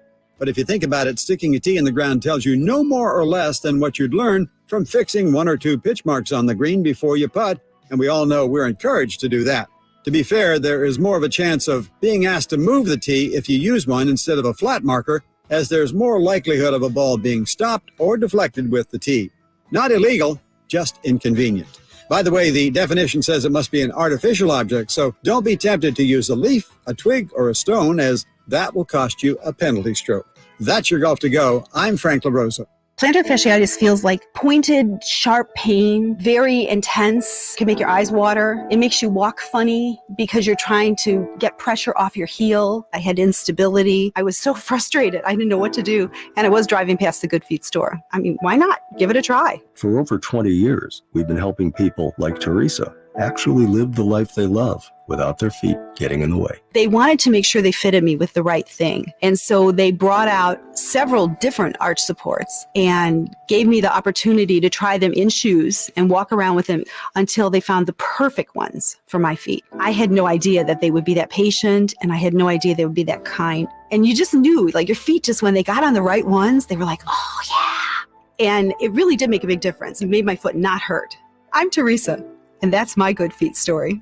See what we can do for you with a free personalized arch support fitting at the Good Feet store. Visit the Good Feet store in Sacramento, Roseville, and Vacaville. Hey, it's Carmichael Dave. I got good news. The American Energy Heat and Air $0 HVAC diagnostic has been extended to February 29th. That's right. It expired at the end of January, but want to give you all an opportunity who missed out to get in. It's a $99 value.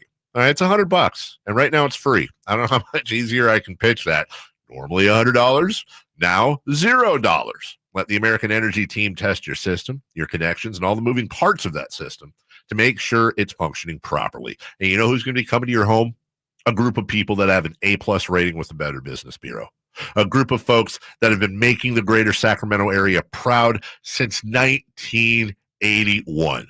$0 HVAC diagnostic. Normally a $100 value right now at American Energy Heat and Air. Go to AmericanEnergyAir.com or call them to make your appointment, 916-520-9990. KHTKAM HD1 Sacramento, KYMX HD2 Sacramento. From the Power Business Technology Toshiba Studios. This is Sactown Sports.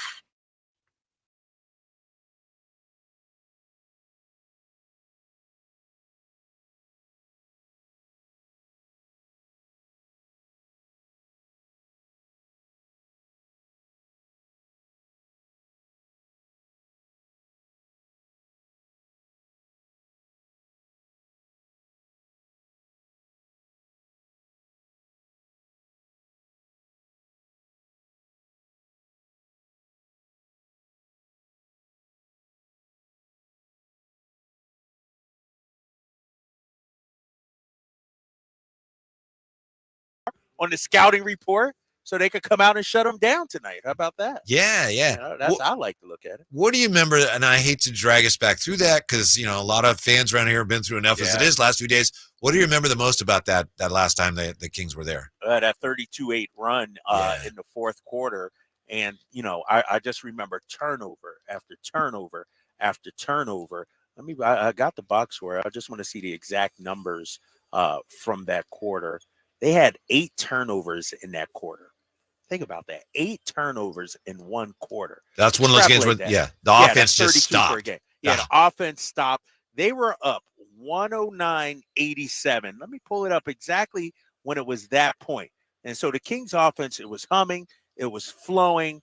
They were up 109-87 with 8:22 left to play, Whitey. Yeah. They scored 8 points over the final 8 minutes. Yeah.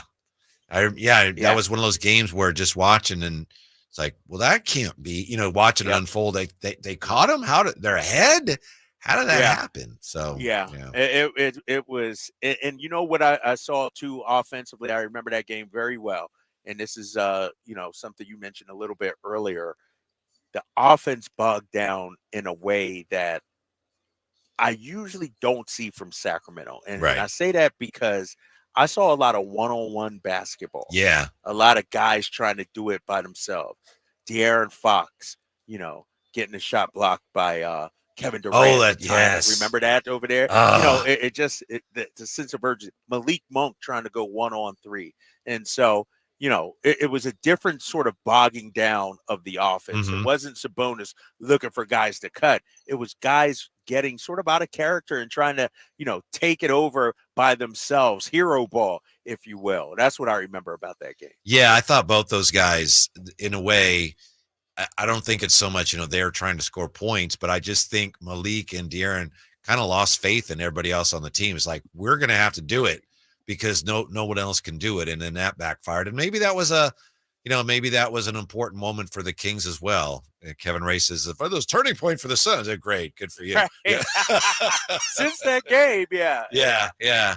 Are the Kings, in your opinion, better than they were last year? And we can cite numbers. I'm not really so interested in the numbers. Obviously, you can answer any way you want. But are the Kings right now, are they better than they were last year? I'm going to say no. I agree with you. You know, and I think the record is a game ahead of what they were a season ago. But they just don't look like a complete team. And let me say this. They weren't necessarily a complete team last year. We understood their defensive liabilities, issues, but they were such an elite offense. Like, they seemed in sync more times than not. This year, it just doesn't feel the same way. I don't know, man. I just, you know, it's something's off with this team. When they're at their best, yes, they can be good or even better than what last year is. I think it's just too many inconsistencies. I go back to the question you asked early on to start the show. Who are these Sacramento Kings? I felt like last year we had a better idea of who they were, their identity. This year, I don't know what I'm going to see tonight from this Kings team. Yeah, they definitely, well, I shouldn't say definitely, but it appears they kind of snuck up on a lot of people last year. Yeah. But you're right, and we all know it. We all saw it. Last year, the Kings did a much better job of more consistently imposing their will on the other team. And normally they did do that through their offense. their defense was not as good as it is right now, statistically anyway. But this year, they go through long stretches where they just struggle so mightily at both ends. I do think with the progress they've made defensively, there's still the opportunity for them to find their stride. And, Fox being hurt right now, I think that's huge. And there's just nothing they can do about it. We don't even know for sure, but it's pretty apparent that's what's going on. That is a really big handicap for this team right now. Yeah, and when you look at it, and last year, Fox was playing at such an elite level, and the numbers indicate that he's not the same player this year. Sure, his points per game are up, even though they've come down over the last month or two at 26.4. But Whitey, he's only shooting 46% from the field. That would be the lowest since his second year in the league. Mm-hmm. And so the shoulder, whatever it may be, clearly something is bothering him. And mind you, close games last year, we knew De'Aaron Fox would come through. Yeah. A lot of times, a lot of these losses, you don't even get clutch opportunities because we've been blown out. We've been boat raced out of the building. And so I think, we talked earlier about the defensive numbers and their 19th in defensive rating, but I looked at it, Whitey, about a week ago, and I said this on air. Our ranking may be better, but the number is still the same. So our defense is just as bad as it was last season, despite the ranking being what it is. And the offense is worse this year. Mm-hmm. And so when you ask me, is this a better team? Are they playing better this year? I'm going to say no. The numbers can back it up. Yeah, and Fox again is the key, and not to blame him for everything, but I do think he's hurt. When you have an injury to your shoulder, which again I'm guessing, but it can affect, not only is it painful, but it can affect the stability of the joint. Yeah. And just imagine trying to shoot a basketball when your shoulder's like kind of out of whack. I don't know, but last year in the games, he took over games. And he's just not, I'm sure he would love to do that now. But remember, I've never seen a player in all my years watching basketball who could get in fourth quarter to the bottom of the circle at will. The Kings need a basket. Who's getting the ball and you know where he's going, and they're not going to stop him. And if they give him room, he could shoot the ball. And if they were on him, he'd go right by him. And he just hasn't been able to do that this year. Yeah, and I want to address something in the YouTube chat, Sactown Sports. Check us out on YouTube all throughout the day, 6 to 6. Harold says, are you guys painting a narrative for Fox being hurt when that hasn't been reported at all? What do you think about that, Whitey? I'll let you answer that. I'm speculating. It has been eye test. Yeah, we see him grabbing his shoulder every single game, Whitey. Right. It's pretty apparent to me, Harold, and we're not. I wouldn't try to make excuses. But Harold is going off the rails, Whitey. Are you seeing what this guy's saying on the YouTube chat? You guys have access to the medical department? What does his injury have to do with his attitude? Harold's being a hater right now. It's clear as day De'Aaron Fox is not the same player that he was the first 2 months of the season. When I see a guy hold his shoulder every single game, every time he gets hit there, it looks like it becomes an issue. I don't need his medical records. I got my eyes, Harold. Right. That's terrible. Well, Harold's going at De'Aaron. I don't like that. Here's the thing, Harold. When you look at something's wrong. What is it? Well, is he hurt because we know that he banged his shoulder? Or does he have some kind of attitude issue, as you suggest? I don't see what evidence there is of that. Right. Really. I know that earlier this year he turned down an extension. Well, that was because he knew he could make more money. They knew he would turn that down. Right. Is it because he didn't make the All-Star team? I don't think De'Aaron's the type to pout that he didn't make the All-Star team. I think he'd be more likely to play harder. So yeah, I don't have any MRIs to show you, but to me, it's pretty clear that that's the problem. Yeah, exactly. And when you look at, and Harold's talking about attitude, I'm looking at De'Aaron Fox last 10 games, let's say. 17 shots, 15, 14, 20 shots, 24 shots, 21 shots, 16, 14, 24 shots. So he's still being aggressive to an extent. He's not being as efficient.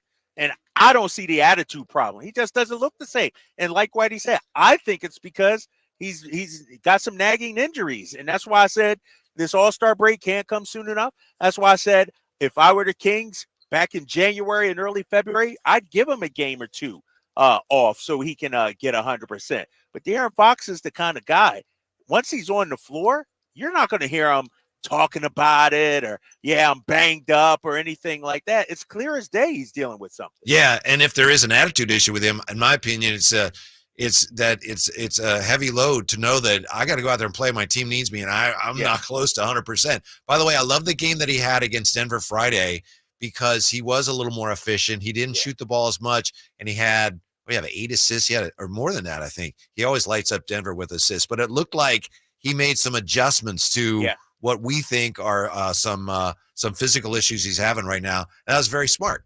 Yeah, I thought, and I said this on the post-game show, I thought De'Aaron Fox had a masterful game. I thought that was a complete game. He didn't have to go out there and score 40. He dished out 10 assists. He played great defense.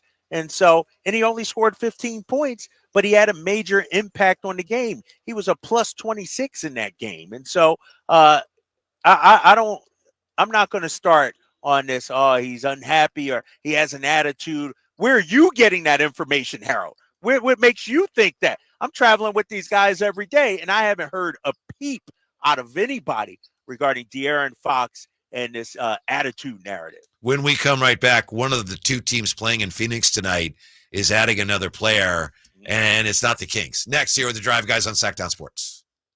Our first year as the radio home of the San Francisco 49ers is one we will never forget. And Logan Ryan picks him up. Looks like they're playing man. LaPorte is over there as well. It's 5 out. It's empty on 4th down. Goff back. Not going to get out to his right. Being chased. Throws, and it is incomplete. The 49ers take over on 4th down again. Congratulations to the 49ers on a terrific year. And thank you for so many wonderful memories. Timmy, everybody. Great job. Next up, we have Samantha. 10 times better performance can make a big difference. Castrol Edge Motor Oil gives your engine 10 times better high temperature performance. Castrol Edge, better oil for maximum performance.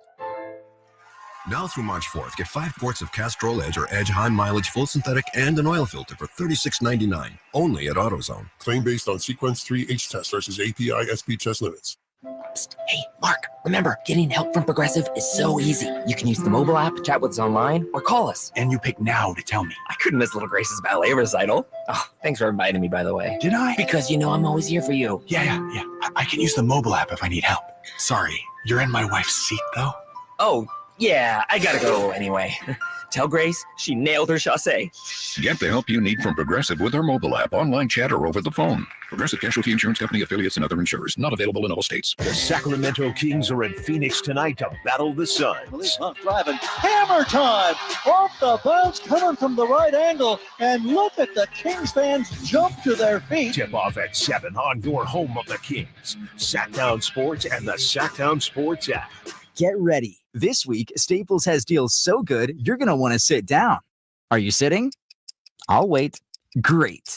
Right now, during Staples Sit-a-thon, you can save up to $180 on select chairs. That's up to $180 off desk chairs, up to $180 off computer chairs, and up to $180 off gaming chairs. So hurry into Staples now for the Staples Sit-a-thon and grab a seat or two. Ends 3/2. In-store only. See associate for details. At Grainger, we're for the ones who specialize in saving the day and for the ones who've mastered the art of keeping business moving. We offer industrial-grade supplies for every industry with same-day pickup and next-day delivery on most orders, all backed by real people ready to help. So you can get the right answers and products right when you need them. Call, click Grainger.com, or just stop by. Grainger, for the ones who get it done. At Ashton & Price, over the last 25 years, we've won just about every injury case you can think of. Slip and fall, falling merchandise, fell through rotted decking, we won those. Dangerous stairs, falls into holes, dog bites, won them. Injured while pedestrian or on a bicycle, auto, motorcycle, big rig, company vehicle, Uber, or Lyft accident, we've won them all. And the best news is there's no fee until you win. So no matter how you got injured, remember, For the best advice, don't think twice. Call Ashton and Price. Welcome to a brand new year filled with limitless possibilities at Kia of Vacaville. Prepare yourself for an extraordinary driving adventure as we present our impressive 2024 vehicle lineup. Step into the future with state-of-the-art technology, groundbreaking features, and the sleek design that has become synonymous with Kia. Immerse yourself in the dynamic performance of the all-new Kia Sportage, where captivating design meets exhilarating power. Experience the fuel efficiency of the Kia Niro, a hybrid marvel that extends your journey with every mile. Indulge in the sophistication of the Kia Telluride, seamlessly blending luxury and versatility. Don't overlook our eco-friendly Kia hybrid options, ideal for those who prioritize efficiency without sacrificing style. If you're in search of the EV9, Kia of Vacaville has it in stock or available for delivery. Visit Kia of Vacaville today and cruise into 2024 with confidence and style. Kia of Vacaville, where innovation meets the road. Elevate your drive, elevate your year. Model availability and features may vary. Please see the dealership for details.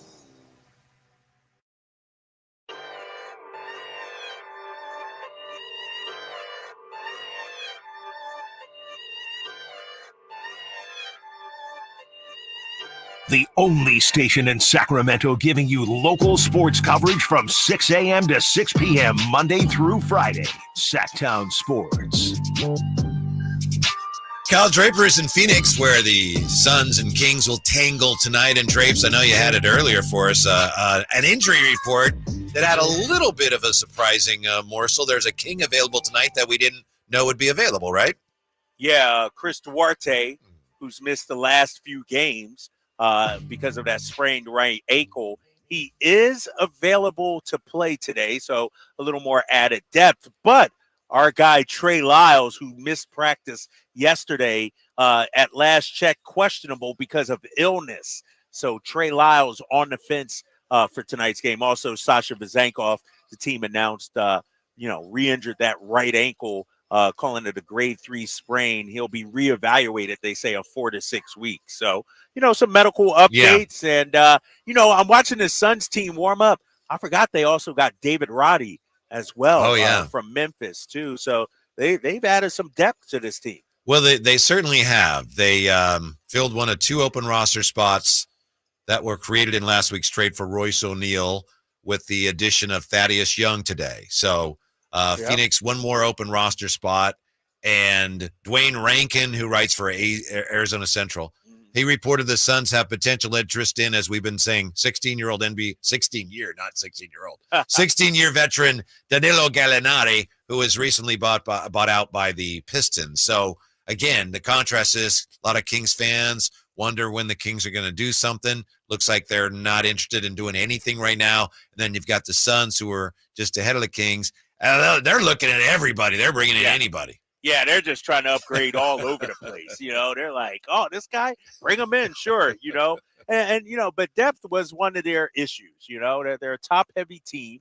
Last time we saw them, they star laden, obviously. And so I actually like the moves they've made. Royce O'Neal, solid, veteran. David Roddy, Thaddeus Young, I don't know if it puts them over the top or anything like that, but, they needed to add some depth to their team. Yeah, and they're about as in as you can be, right? They're about as all in as you can be when you look at their core and how expensive their core is and how, in the case of Durant, you got guys that are older. So when that's where you are, there's no planning for the future. Yeah. As George Allen, you said, the future is now with his team. So right. I know it's hard for Kings fans. It's hard for me to sit there and wonder, why haven't they done something? But it's a whole different situation as far as where your team is in the big picture. No, you're right about that, man. And, they're going for it now, talking about Phoenix. And Monty McNair has gone on record as, saying he's not going to do anything, to just be a one-year wonder or a flash in the pan. He's trying to build a sustained contender. And so, like I said earlier, I think this is a big off season for him. And, whatever happens this season, you hope it's a playoff, winning the first round and advancing to the second round. But considering where this team is, not making any moves, seeing the landscape of the West and what everybody else has done, right now the Kings are up against it. And so I hope they win a series, but right now it's going to be tough, and I'll just have to accept that because I've been on record, Whitey. I said earlier, second round, they got to make it to the second round. I still think it's possible, no doubt about it, but it's going to be tough out there in the West. So you're with me now. It's like getting into the playoffs is a successful year, right? You're with me. No, I'm not saying I'm saying I would accept it. I was saying I wouldn't be, up in arms and, what the heck, this was a failed year. I would accept whatever. You got to get into the playoffs. You got to make a good showing, too. Don't get swept in the first round. But I've accepted that, man, let's say you face the Clippers first round. Like, that's going to be a tough matchup. And so I get it now. I get it. Mm-hmm. All right. I want to get back to the Fox conversation just because there are a lot of people that seem to feel that Fox has that his attitude isn't where it should be. I'm not entirely clear on why that is, but we have somebody actually was texting Brendon, who was with us earlier. They called him Brandon, but Brendon, this year is different with Fox. Mentally, he seems checked out. I acknowledge it because a number of people seem to be suggesting that mentally checked out. I don't see that, Kyle.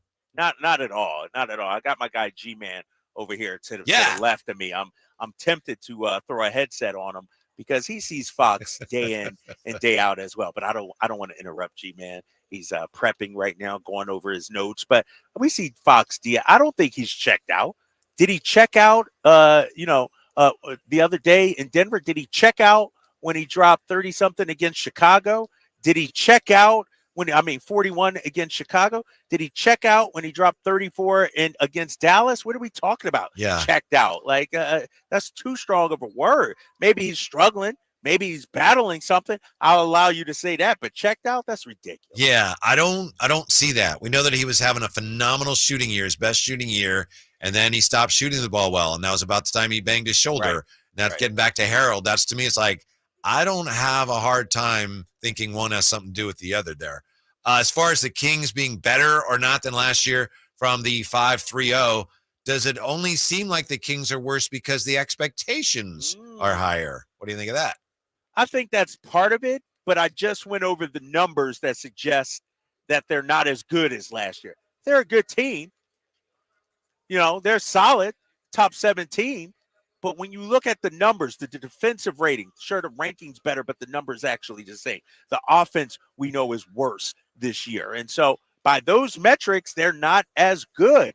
And the Western Conference is much better. Minnesota, much better this year. OKC, much better this year. The Clippers even are much better this year. And so, expectations have to do something with it, do a little bit with it. Mm-hmm. But I think, more so, the Kings just aren't playing as well this year as they did last year. Yeah. And by the way, we were hearing from Harold again, and Harold sounds like he don't want to cause any problems. He has an opinion. He says, if you don't see it that way, it's all good. So thank you, Harold. But he says, I'm speaking directly about being disengaged in the game like an OKC. And there have been a lot more games this year where Fox just doesn't have the impact. Is that a reflection of an attitude? Again, I think it's physical, but I think that's where Harold's getting there. You can't deny, I don't think, Drapes, that there have been a number of games this year where De'Aaron Fox is just not having the impact that he had last year on games. Right, exactly. And when you look at it, we talk about that OKC game, he was 6 of 17 in that game, 17 shots, and I get it. We're so used to him playing at a high level, the way he started off the season. That's why we go back to, in my opinion, he's banged up a little bit, needs a break. He needs some time off, and we'll see De'Aaron Fox the final 28 games of the season after the All-Star break. Now, if he's still, struggling then at the end of the year, Harold, I urge you to call in or tweet at us or whatever you want to do. We can have that discussion. But being around this team, being around the coaches, being around the guys, I haven't seen any inclination that Fox is checked out or he's pouting or anything like that. Now, very big game tonight, and I know we always say that, but it's really true, especially this year, the rest of the way in any game where you're playing somebody from the West. You could clinch the season series with the Suns, which could have, tiebreaker ramifications. That could be very, very significant down the road because it's just so tightly packed. And we're talking about trying to stay out of the play-in. Yeah. In what ways do you think the Kings need to attack the Suns? Where is this Suns team most vulnerable? Well, I think the Suns are, a poor transition defense team, and, when you got a guy like De'Aaron Fox, and we've talked about this before, Whitey, fast break points should be there. Push it. You should be able to push the ball, and that's something the Kings have not done. But I think against this Phoenix team, the ability to get out in transition should be there. They're an older team. They don't want to get back on defense or anything like that. And I got their numbers right here. Phoenix defensively against the fast break. Well, let's see. They're 19th in fast break points total. They're 14th in defense. They're an elite offense, though. They can shoot the three, 38%. But I think pushing the ball, they turn it over. You can get turnovers. You can get out in transition. I think you can score on this team. Drape, somebody wants to ask you a question. Are you taking questions from the high flyer, Henry Turner? Huh? Are you ready for the high flyer? Dude, where you been at, high flyer? Big Purr. Where you been at? What's where up? You been at, Snoop? Where you been at, dude? Hey, I've been home while you've been on the road, jet setting, living the life. Yeah, your boy been out there, man. I see. Been out there. Yep. Man, I'm tired. Me and the kids going to Mexico on Friday, too. Come on, man. Nice. You can't tell me nothing, bro. Nice. I'm trying to limp to the finish line. Hey, bring me back a souvenir, bro. That's all I ask. I get you the same thing I got you last time. There you go. See? Yep, I got you. He's got a very nice, he wore it yesterday, Henry, a very nice I know Eagles Serape. Bro. Whatever that is. Hey, as soon as the game was over with, I just imagined Kyle just going nuts. I know he loved it. Hey, high flyer. Would I kick somebody when they're down? Yeah, you would. Come on now. Yeah, you would. Hey, because you know what? When your Eagles went, everybody kicked you. So exactly. I know. Y'all kicked me, hey, right. I know you was just sitting there like they stomped the hell out of him. I know when you was sitting there, you was like, I can't wait. I can't wait. This is redemption. Do you think he was happier this year that the 49ers lost than he was last year when the Eagles got into the Super Bowl? Of course. Kyle's petty like that. Of course he was happy. People I talk to, they just don't understand. Like, I was nervous. I was anxious watching that game because I'm like, if the Niners win, I got to do a radio show tomorrow, and they are going to kill me. And then my boy, Patrick Mahomes, my guy, came through for me. That's all I got to say.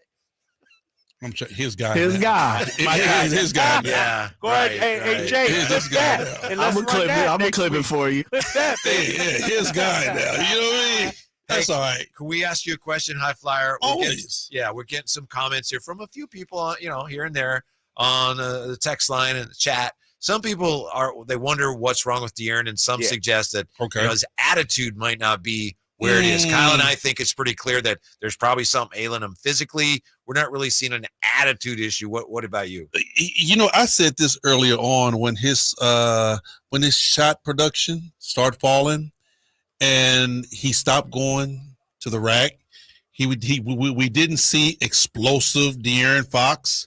We didn't see downhill De'Aaron Fox. We saw a lot of, I'm going to pick and choose, but I'm going to elect to pull up and shoot a three-pointer Fox. I'm like, wait a minute, something's wrong here. Because this dude, he loves to get downhill. That's the way he plays. Yeah. He can get to wherever he wants. He gets to that little free throw line. He shoots his floater. We stopped seeing a lot of that. Mm-hmm. And I was like, something ain't right. I was talking to Jason. I'm talking to G-Man. Yeah. And we started looking at the situation. And then, he started having a couple of good games, but it still wasn't Fox-like. I asked him, I said, where's fourth quarter Fox? We haven't seen that guy almost since last year. Or at least the beginning of the year when he was just knocking down everything. He was playing brilliantly. Just taking over the game in the fourth. And, I said this. I said, and they're not going to come out and tell you every little thing that's going on with Fox. But I'll bet you there's something going on with him. That's why I start calling this a race to all-star break. Yep. To where, we were upset that he didn't make the all-star team. I was too. I was one of the main ones. I was very upset he didn't make it. But I looked at the silver lining in that. I said, this kid needs a break. He needs some rest. As far as checking out, I heard what you guys said. Yeah. You know what? What Fox is doing isn't checking out. Let me tell you what checking out is. Checking out is shooting 1 for 3. You play 30 minutes. You have 1 rebound, no assist. Right. That's checking out. That's exactly. No, he's still getting the shots up. And High Flyer, when we look at De'Aaron Fox, one stat I look at, especially over the last 4 games, he's got 7 free throw attempts over his last 4. To me, what that shows me, to your point, you just mentioned it, High Flyer, he's not getting downhill. Maybe he's avoiding the contact because he's banged up a little bit. He's not as aggressive getting downhill because he's trying to protect himself. What do you make of that? 7 attempts over the last 4 games. Well, you know what, KD? You can look at it as that he don't want to go down and take the contact. I look at it as this. Maybe he don't have the explosion to get downhill. Before we would see De'Aaron Fox get on the fast break and he would hit the nice button. He would blow past people and get to the basket. We haven't seen too much of it. It's, inadvertent here and there. Mm-hmm. But we all know that usually in the fourth quarter, De'Aaron Fox can get wherever he wants to with that basketball. We haven't seen too much of that. Yeah. One of the things that stood out to us, Henry, in Monty's press conference in the last week, he said, well, we have to get out and push pace more. And that's something we've talked about a lot. And it seems like it should be obvious, especially with a guy like Fox, who, when healthy anyway, is very fast. Do you wonder about that? Why doesn't this team push pace more? They're number 1 in defensive rebounding, so they have opportunities to get out and run. They're just not pushing the pace. Well, I will say this. When the Kings don't push their pace, they're only at 50% of their potency. This team has to get up and down. Have you noticed almost every game that this team has lost is because either some way, somehow, that offense stops. That offense gets stagnant. They're walking the ball up. You guys just alluded to it a little bit earlier. Played Phoenix. It looked great. Those first 3 quarters looked great. Really, first 3 quarters and half of the fourth quarter until they went small, and all of a sudden the brakes just slammed on. The Kings start walking the ball up. I'd rather see them walk the ball up. I'd rather see them speed the ball up and turn the ball over more so than slow it down to try to protect. That's right. I forgot the Suns went small, and that put a wrench in there. Yes, they did. They had Durant guarding Sabonis at the 5. High Flyer, one thing that I'm extremely concerned about, and I know everybody is, the 3-point defense. They are dead last. Teams are shooting close to 40%. What are you seeing defensively? Is it the perimeter guys getting broke down? What are you seeing? And is this just a lost hope for the Kings defensively? Are they just going to be a bad defending the 3 kind of? I wish you could see his face right now. No. I'm gonna call it exactly the way I see Please it, man. do. I keep it straight 100. It's not the overall defense that starts on the perimeter, KD. What happens is that we're so atrocious with on-ball defense. It's always one guy that's breaking his man down and having a straight beeline. It's like 5-on-4. Right, a straight beeline to the rack. Our big man has to step over. The other guard has to come down to the big man. Now all of a sudden you're playing for sometimes 4-on-3, 3-on-2 at the outside 3-point line. And when you do that in today's NBA, all it takes is for one guy to be open. They're letting it go. They're shooting it. So it's not to say, okay, well, we can't guard guys at the line. No, we can. We can't guard guys off the dribble. That's the problem. Right. Yeah. So it'd be simple to say, well, get your hands up and guard the perimeter, but that's not where it's happening. No, because we're getting killed on the scramble. Right. KD, we're getting killed on the drive and spray.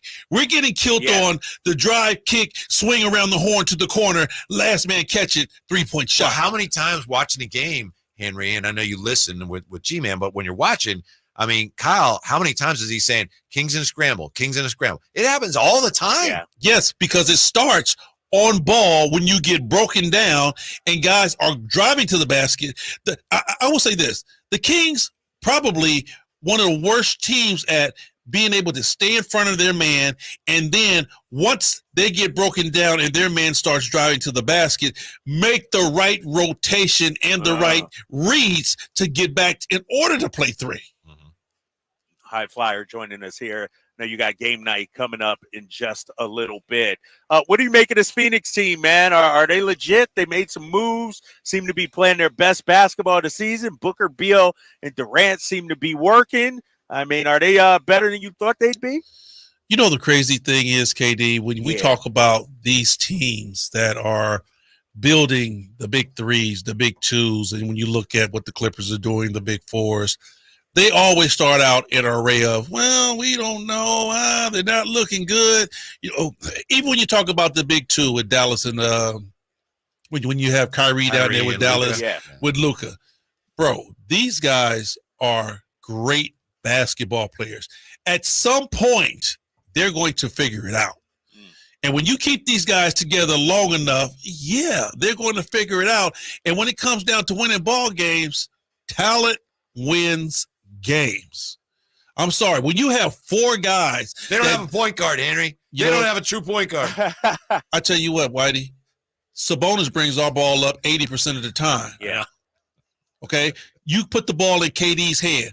What guy that's at KD's size is going to defend him and rip the ball from him? Don't see it happening. It ain't happening. Right. So guess what? Who's ever facilitating, and especially if you need KD to do so, he can do that, but you're not going to pressure the basketball and say, well, we don't have a guard. You just initiate your offense. Mm-hmm. That's what Sabonis does. Sabonis gets the rebound, pushes the ball up floor, passes the ball to the corner, and initiates the offense. Guess what? You really don't need a quote-unquote point guard. The offense is initiated. You go. You might need a facilitator, but let's say six times, Sabonis is your facilitator. Mm-hmm. Yeah. That's kind of like the old the glory days Kings. I mean, was Christie or Bibby the point guard while they ran their offense through Webb? Exactly. So, yeah. Exactly. So, you really didn't have to have a guy that bring the ball up. You know what? Halftime, Doug Christie brought it up. Yeah. He wasn't the best ball handler in the world, but at his position, wasn't nobody going to take the ball from him. Mm-hmm. You throw the ball to Webb, you cut through, you screen, the offense is ignited. Let's go. Where are you on what constitutes a successful season? Kings get now where I am is if you get back in the playoffs, considering how long it's been, to me, that's a success. Drapes has been saying you got to get out of the first round, although he said, I don't mean to put words in your mouth. That's pretty much where you are, right, Drapes? Yeah, I said they got to get out of the first round, but today, High Flyer, I said, if they don't, I just have to accept it because right now where this team is, where the West is, I can't be all up in arms and fired up. I think they should make the second round, but if they don't, I got to accept it. You know what? I think a lot of people, because see, a lot of people jump on that bandwagon. You have to do better than what you did last year. Well, we were one game from the second round. Mm-hmm. So everybody has jumped on this second round situation. I've said from the beginning, if the Sacramento Kings can come anywhere between 1 and 6, it's a successful season. Now, if you want to put a little extra gravy on it, if they can make it to the second round, great. Think about where we are in the West right now. You have 5 other teams that's in the mix that wasn't there last year. Yeah. That's a good point. And the Sacramento Kings, I think they're playing the exact same way they played last year. We did not make a move. We spun the block. We came back with everybody that we had. I think they're playing the exact same type of ball, but it's just one type of situation. Everybody saw what they did last year. You're not sneaking up on nobody. No D-Fox, we know what you do. Okay, Sabonis, we know how you play. Keegan Murray, you're young. You're trying to find your way, but we know. I actually thought that the Sacramento Kings had made a jump because they filled some holes. JaVale McGee was the original shot blocker that came on. Alex Len, they brought him back to protect the rim. Make a few shots. Sasha maybe make a few shots. Duarte, Kevin Huerter was supposed to be this guy that lights it up. Well, a lot of those that we were looking at haven't panned out yet. Yep. Nope. Kevin Huerter hasn't played his best ball. Sasha's been hurt pretty much, and we still don't know what all he can do with all the greatness they said he brings to this basketball team. JaVale McGee is JaVale McGee. All right. Duarte hasn't given us exactly what we thought that he was going to bring. And then Harrison Barnes fell off. So they're playing the exact same way to me, or they're playing exactly what they did last year. Mm-hmm. Can I say they're 5 games better? No. Can I say they're 10 games better? No. Can I say they're 5 games worse? No. They're about right where they were last year, in my mind. Yeah, still a lot of pizza left in the box. Drapes, you're back in studio tomorrow? Is that right? No, I'm in Denver tomorrow. That's right, of course. We got back Denver to back. tomorrow. Yeah. Yep, all right. yep, Look forward to that. Thank you. Great job. Stick around because we've got game night with the High Flyer. Yeah, man, get back to work, man. Yeah, you and Scooter today? Yes, sir. Yeah, next right here, Sactown Sports. The Sacramento Kings are in Phoenix tonight to battle the Suns. Malik Monk driving. Hammer time! Off the bounce, coming from the right angle. And look at the Kings fans jump to their feet. Tip off at 7 on your home of the Kings. Sactown Sports and the Sactown Sports app. Our first year as the radio home of the San Francisco 49ers is one we will never forget. It's a toss to McCaffrey, a cutback run 30, breaks 340. McCaffrey midfield. McCaffrey 40, 30, 20, and toasted all the way down to the 3-yard line on the first play of the game. CMC Dynamite! Congratulations to the 49ers on a terrific year. And thank you for so many wonderful memories. Last season, the Sacramento Kings gave us a little bit of everything. A Pacific Division title, GM of the Year, Coach of the Year, Clutch Player of the Year, All-Stars and All-NBA performers. Plus, we got to light the beam. Here's a steal by Fox, the breakaway. He's got the rip with the left hand. What does this season have in store? Find out. Each and every Sacramento Kings game can be heard right here on your proud home of the Beam team, Sactown Sports and SactownSports.com. You never know what you might hear when listening to a Sacramento Kings game. Out of Keegan, going for another triple. Man, is he feeling it. Keegan, can he do it? Yes, there's number 11, Keegan Murray. Keegan steps back. He just knocked down his 12th three-pointer, a Kings franchise record. He's got 45 points. Never miss a moment of Sacramento Kings basketball with Sactown Sports and the Sactown Sports app.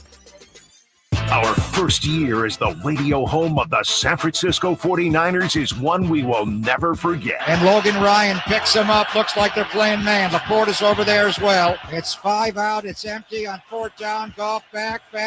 Not going to get out to his right. Being chased. Throws, and it is incomplete. The 49ers take over on 4th down again. Congratulations to the 49ers on a terrific year. And thank you for so many wonderful memories. From the Power Business Technology Toshiba Studios. Your home for Kings basketball for over 25 seasons. No look, Bibby to Weber, down the lane, flying jam. There's your play of the night right there. It's inside is Sabonis, a two-hand rip, a brilliant pass from De'Aaron Fox. KHTKAM Sacramento, KYMX HD2 Sacramento. Sactown Sports. It's time for game night, getting you ready for Sacramento Kings basketball. He's got the bucket! Game night is presented by Power Business Technology, your locally owned and managed Toshiba copier dealer. Contact them at 844-POWER-BZ or visit them at powercopiers.com. Here's your host, Scott Marsh, alongside the high flyer, Henry Turner. And a very pleasant good evening to you. Welcome into Game Night, coming to you live from the Sactown Sports 1140 studios. Scott Marsh along with the high flyer, Henry Turner. The Kings, the All-Star break is coming, but 2 more games for them. And these are big games. Tonight in Phoenix, they finished off on the second night of the back-to-back in Denver, the toughest back-to-back in the league. I don't care how long the flight is, anything else, but there's something about Denver in the second night of a back-to-back and elevation that makes it very difficult. So no doubt it's a tough close for the Kings, but if they can just keep in mind it's just 2 games and they get the full week off before starting the quote-unquote second half of the season, although we're well in front of what is the second half of the season already. First of all, High Flyer, it's good to see you. Welcome back, my friend. Hope Appreciate you're well it. rested. You had your All-Star break a little early. Yeah. I'm good, man. I'm ready to go for the long haul now. Yeah, we're all ready to go. We'll be with you until 6:30 tonight. Getting you ready for Kings Live pregame. Jason Ross will be in for that with the High Flyer. G-Man with the call tonight. This game's also a nationally televised game. Nice. TNT tonight. Nice. So I like that. Kings better show up on the national stage. I think we all have a little PTSD from the last time what happened in Phoenix. Obviously, the Kings did something that had not been done in a prior 1,244 times before, with a team leading with 22 points or 22-point lead, 8.5 minutes left to go. To see that one come apart in Phoenix, that was rough for Sacramento. Tough ball game because, you know, when you think about it, the Kings played a very, very good ball game for, I'll give it 4 quarters and 2 minutes. Yeah. You know, they did what they needed to do. I actually thought they had control of the basketball game. I love the pace. that the Sacramento Kings have played at. But the problem happened, Scott, is when Phoenix went small. The worst thing happens when Nurkic fouled out. I mean, it was Yusuf Yes. Nurkic. When he fouled out, that was the worst thing that happened to the Sacramento Kings. And Phoenix went small. They put Durant at the center. Killed it right there. Yep. Shot in the head. Yep. Kings forgot kind of how to move the basketball a little bit. Then all of a sudden, Grayson Allen's hitting threes, Durant's hitting threes, and that lead slipped away very quickly. Well, what happened, Scott, was Grayson Allen had been hitting threes all night. Okay, he had been knocking. He had knocked down some shots. True. I'm like, he was whoa. hot all night long. He kind of Yes. kept them into the game to the respect they were Right. in the game. I'm like, what's going on with this kid? He was knocking shots down at a very high rate. But what happened is when they moved Durant to the 5. Okay, Kevin Durant, he's 7 foot. Let's just keep it real. He's 7 foot. He was able to guard Sabonis down in the post. He was quick enough, long enough. He was able to bother Sabonis in the paint. Now, what happened was on the offensive end, there was no way Sabonis was going to guard Kevin Durant out at the 3-point line. So that left the basket wide open for anybody to break their man down, get all the way to the basket. And even when they didn't get all the way, that's when the sprays and kicks came into the 3-point shots. And then the Sacramento Kings, they're one of their biggest gremlins. They start turning the basketball over, and that let Phoenix get right back into this game. It did, and it was one of the toughest losses. And they came off, of course, what was an extremely tough loss in Milwaukee a couple of nights prior when Damian Lillard hit the 3-point shot that rang around Sacramento. We knew it was going down the minute he put it up. Oh, Damian Lillard shot? Yep, in the overtime. You know, we're here in the studio, and when De'Aaron Fox got downhill and he hit that little floater, and I looked up and I seen 4 seconds left, well, 4 or 7 seconds left, somewhere in that ballpark. I said, that's too much time. Yep. You know, many Sacramento Kings fans were jumping and was elated. Yes, great shot. I was like, it's too much time. Ball inbounded to Giannis. Foul him. Ball gets to Lopez. Foul him. Gets to Lillard. We're in deep trouble. That was basketball IQ, Scott. Yep. Really basketball IQ. Because when Dame Lillard inbounded the ball, I don't care who shot it. I don't care if they were open. I don't care where they shot it from. I wasn't going to leave Dame. There's no way he was going to get that good of a look. But that's a team being in the moment, playing in a high-pressure situation, and not understanding the magnitude of who's going to be the man with the ball in their hand. Yeah. Well, obviously, it was a tough stretch for Sacramento on the road. It was kind of the game for Phoenix that night that got their season going again. They've been struggling a lot, and obviously Bradley Beal missed a lot of time. They hadn't had all three together. They do now, and when you look at the conference standings, the Suns are actually a half game ahead of Sacramento right now. They're 31-22. The Kings are 30-22. So this is a huge game tonight in a lot of reasons, because the Kings currently 7 in the Western Conference. That means they are on the outside looking in. The Suns in 6 would be automatically into the playoffs. These teams will play 5 times this year because of the in-season tournament, just the way the scheduling works out. They added an extra game with Phoenix on the road in Phoenix, as all things turns out there. The Kings have a 2-1 advantage right now against the Suns. Right. If they win tonight, they will have the season tiebreaker against Phoenix. Should they tie, it is huge. Otherwise, it comes down to a game in April, second to last home game for the Kings, and that could be a very, very important game. You know, Scott, all type of implications with this game tonight. But, you know, we're going to do this, and we do it every year. Mm-hmm. But I think this year is going to be more prevalent than any other year. We're going to always look back at these games and say, what if? I'm saying it now, and people really aren't seeing the importance of it. But I'm telling you, when we get down to that 79, 80, 81st game, we're going to take a big-time look, and we're going to go back and point out every one of these games that the Kings potentially could have won. No doubt. And if we were at Disneyland, we might create a new Kings ride there with some sort of roller coaster action, right? Because it's been a little bit of a roller coaster for the Kings. And most recently, they come off the 5-2 road trip, outstanding, only to come home to lay an absolute egg against Detroit, losing to one of the worst teams in the league. Then they beat Denver, the defending champs at home, blow them out. Right. Go to OKC, get blown out on an OKC that was coming back on a back-to-back. So when we look at tonight, it's hard to say what we can actually expect from the Kings. You know, we usually say, Scott, that in a basketball season, you usually have ebbs and flows. Mm-hmm. Man, this has been peaks and valleys this year. Mm-hmm. You know, and I just got off with the Drive guys, and I said, I think this team is exactly where they were last year. I don't think the team has gotten any better. Yeah. I don't think it got any worse. I think the overall league, the West, has gotten better. Way better. That's why when you look at the Kings, you have this question. You know, I don't think they're playing worse than what they played last year. They're the exact same team. You know, tried to fill some holes, but still, all of those all the moves that the Kings made really have been panned out to what we expected. You know, we thought that JaVale McGee was going to come in here and be a big-time rim protector. Yep. He's done decent. Yeah. All right. We thought Sasha was going to come here and just change the world for us. Well, it hasn't panned out for him. By the way, the news on Sasha, we'll have it in our full injury report later on, but ankle sprain, practice on Saturday. He's going to miss 4 to 6 weeks. Right. So what I'm saying, another situation to where, you know, he hasn't really brought us what he thought he was going to bring. Same thing with Duarte. When we brought him over, we were like, okay, well, you know, he's going to really solidify the defense on the perimeter. He really hasn't done thing. And then our two majors, Harrison Barnes and Kevin Huerter. Yep.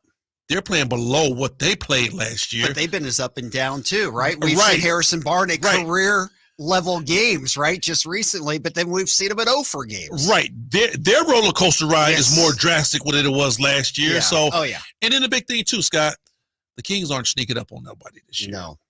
So for them to be where they are, I'm fine with it. Yeah. But everybody's expectation is they want this team to be better. I have been on record and said this. If the Kings make the playoffs 1 through 6, it's a successful year. Yeah, they would be in the playoffs for sure and a chance to win a first-round series. I know the expectations for Kings fans is to win a first-round playoff series, and to me, that would be my definition of a successful season because it would push things ahead. Oh, that's a plus. But no, a successful season is just making it once again. Because, Scott, you got 4 to 5 teams in the West that we weren't even talking about last year. True. That are better. So, yeah, if the Kings can make it back to where they made it to, of course. But see, we're still riding on, oh, well, the team's supposed to be better, and we went to game 7. So in order for them to be better, they got to make it to that second round. No, you got to look at this. This league got 4 to 5 other teams that's gotten better. I understand what you're saying, but I'm going to disagree with you. I think for it to be truly a successful year, they've got to win a first-round playoff series. That's just my definition of it, and I know that, we can have opinions on that. But to your point, the bigger point, the Kings had 48 wins last year, which put them in 3rd, right? And they got a first-round home game. Right now, Minnesota's already got 37 wins. OKC's got 36 wins. The Clippers have 35. The Nuggets have 36. The Pelicans are at 32. The Suns are at 31. So to the point, the Mavs have 31 wins already. The Kings could get 48 wins this year and be in a play-in situation. Exactly. So, I mean, I understand exactly what you're saying. Okay, so let me ask you this. Let's say the Kings make the playoffs. Yep. Right? And we talk about how well these other teams are playing. Let's say the Kings make it. Yep. And they go up the first round against the Clippers. Mm-hmm. What do you think is going to happen? You think they're going to get you think they're going to take the Clips to 7? I mean, keep it 100. Yeah. Do you think they're going to take the Clips to 7? No, there's nothing to believe that they haven't won a game against the Clippers this year. Exactly. That's what I'm saying. Yeah. But I'm not saying that it's going to be, a unsuccessful year. That will still. I tell you what, if they match up with the Clippers and they take the Clippers to game 5, 6, to me in my mind that's a successful year because the Clippers got 4 straight Hall of Famers and they're talking championship or bust. Sure. No, and that's true. And it would be a bad matchup also, but I think it would also, it's interesting because Monty McNair spoke and obviously no moves were made. But I think it would force some moves in the offseason. Oh, no doubt. And you know what? Even if that don't happen, some moves have to be made in the season. Yeah. Because they have to get better. We spun the block, Scott. thinking that what we had another gear. Yeah. And I don't think so. We haven't seen them. No. You know, they got into fourth gear last year, played very, very well. This year they was thinking, okay, well, all of these guys got another gear. We're going to switch to fifth. We're going to cruise. We're going to be good. Keegan Murray, second year, growth there, chemistry, Right. another year together. We're going to see this team. This team is going to take another step. Yeah. Well, the same guys aren't playing up to their potential. So, no, this team hasn't been able to switch that gear yet. Mm-hmm. And, you know, if you look at the stats, obviously defensively, this is a better team, at least stats-wise. They're in the top 20 now in terms of net rating defensively. Is it something that's just a longer turn? And as we get later in the year, we're going to see some of the benefits of what's a better, quote-unquote, at least net defense. Oh, Scott, this is where I try to look at this basketball team, and I'm starting to change my opinion because I look at it like this. What's the use of having a better defense when you can't score? Because you could write a song with that. It really hard. You could. Because your number one identity was outscoring everybody last year. It was. And you're not there. So what good is it that, oh, well, you know, I can stop somebody now, but I can't score. You're going to have to be able to bring both of those together. And we're talking about playoff basketball. Sure, all right? of course. Yes. In a regular game, if you don't shoot the ball well and you play, you know, Herculean on the defensive end, you can find a way to still win a basketball game. We're talking about in the 7-game series. If you're not able to score that basketball the way you're used to scoring, being able to stop somebody, because they're going to find a way to score. Yeah. You're playing a good basketball team, elite team. No doubt. And again, to your point, if they are like 5 through 8 somewhere seated in the playoffs and the matchups, Minnesota, or it's the Clippers, or it's the Nuggets, or the Pelicans, there's not much feeling of optimism right now based on what the Kings have done against any of those teams. Right. I mean, and, you know, your defense is up, but you still haven't been able to just stop anybody. Yeah. Not those teams. Yeah, anyways. your defense is better. Yeah. But you still haven't been able to stop those guys. No. So you can't stop them, and your offense isn't clicking. You're not going to have too much of a chance here. You know, I really want to see the Sacramento Kings get back to pushing the basketball the way they did early this year and all of last year. Being able to keep that pace up, because I think that's the best basketball we've seen the Kings play. All right, game night's underway. Again, we're coming to you live from the Sactown Sports 1140 studios. We're with you until 6:30. If you want to give us a call, 916-339-1140. You can text us there as well. We're up and running in our chat room. Go on to YouTube, Sactown Sports 1140. Good discussion going on in there. We'll be talking during the breaks in the chat also. Game night being brought to you by Mercedes-Benz of Stockton. Check out their full line of luxury vehicles at mbofstockton.com. More of game night right here. Sactown Sports 1140. All righty. We are live on YouTube. Kyle, what's going on? I'm having a fantastic day. I hope that you guys are. And why is that, Kyle? It's just been a darn good day. You know, the sun was shining, birds were chirping, and my beloved Patrick Mahomes in Kansas City have won the Super Bowl. I'm surprised you're not wearing the jersey all week long. No, because that will make people hate me here more than they already do. I was about to say, sound like he lives in Mr. Rogers Lake. Yes, exactly. Yeah, no, it's been fun. And also, I think, Mr. Henry Turner, you are spot on about the expectations for the Kings this year. If they get back to the playoffs and don't win a playoff series, I don't think that's a disappointment. I don't think that's a failed season. How can that not be a disappointment? This team last year went to 7 games against the Warriors. How can not going one step better, anything but that, not be a disappointment? So that's settling, isn't it? I would think that it's settling maybe from the vantage point of where we were on April 30th. But by the time the season tipped off in October and we knew that they ran back the same team, I mean... But the expectations, this team was going to be better than last year. They didn't bring back the same team to be the same.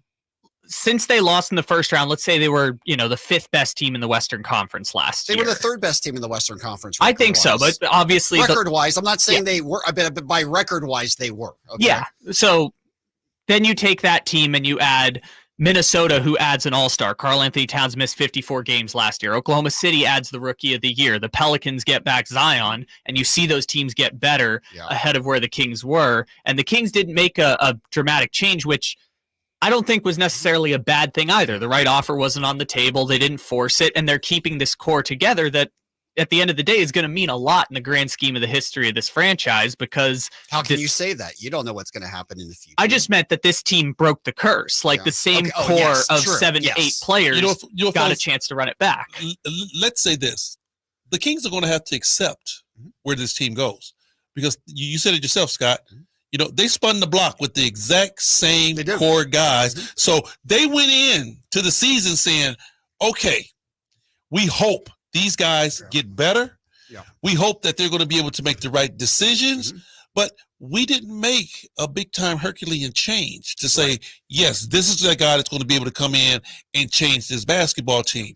Well, you're not getting, like I said, the overall play that you were getting from your core. How could you expect to get that one game difference to say, yeah, we're going to the second round?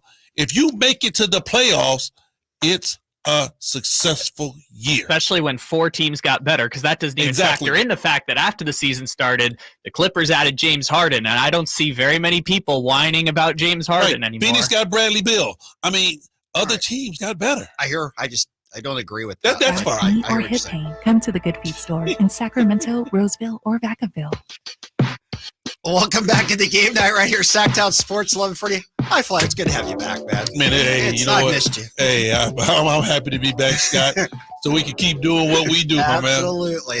Some good chat in our YouTube. Hopefully you're able to log on there, Sactown Sports 1140. If you want to join us, 916-339-1140. Just getting into it, and what is the definition of success for the Kings?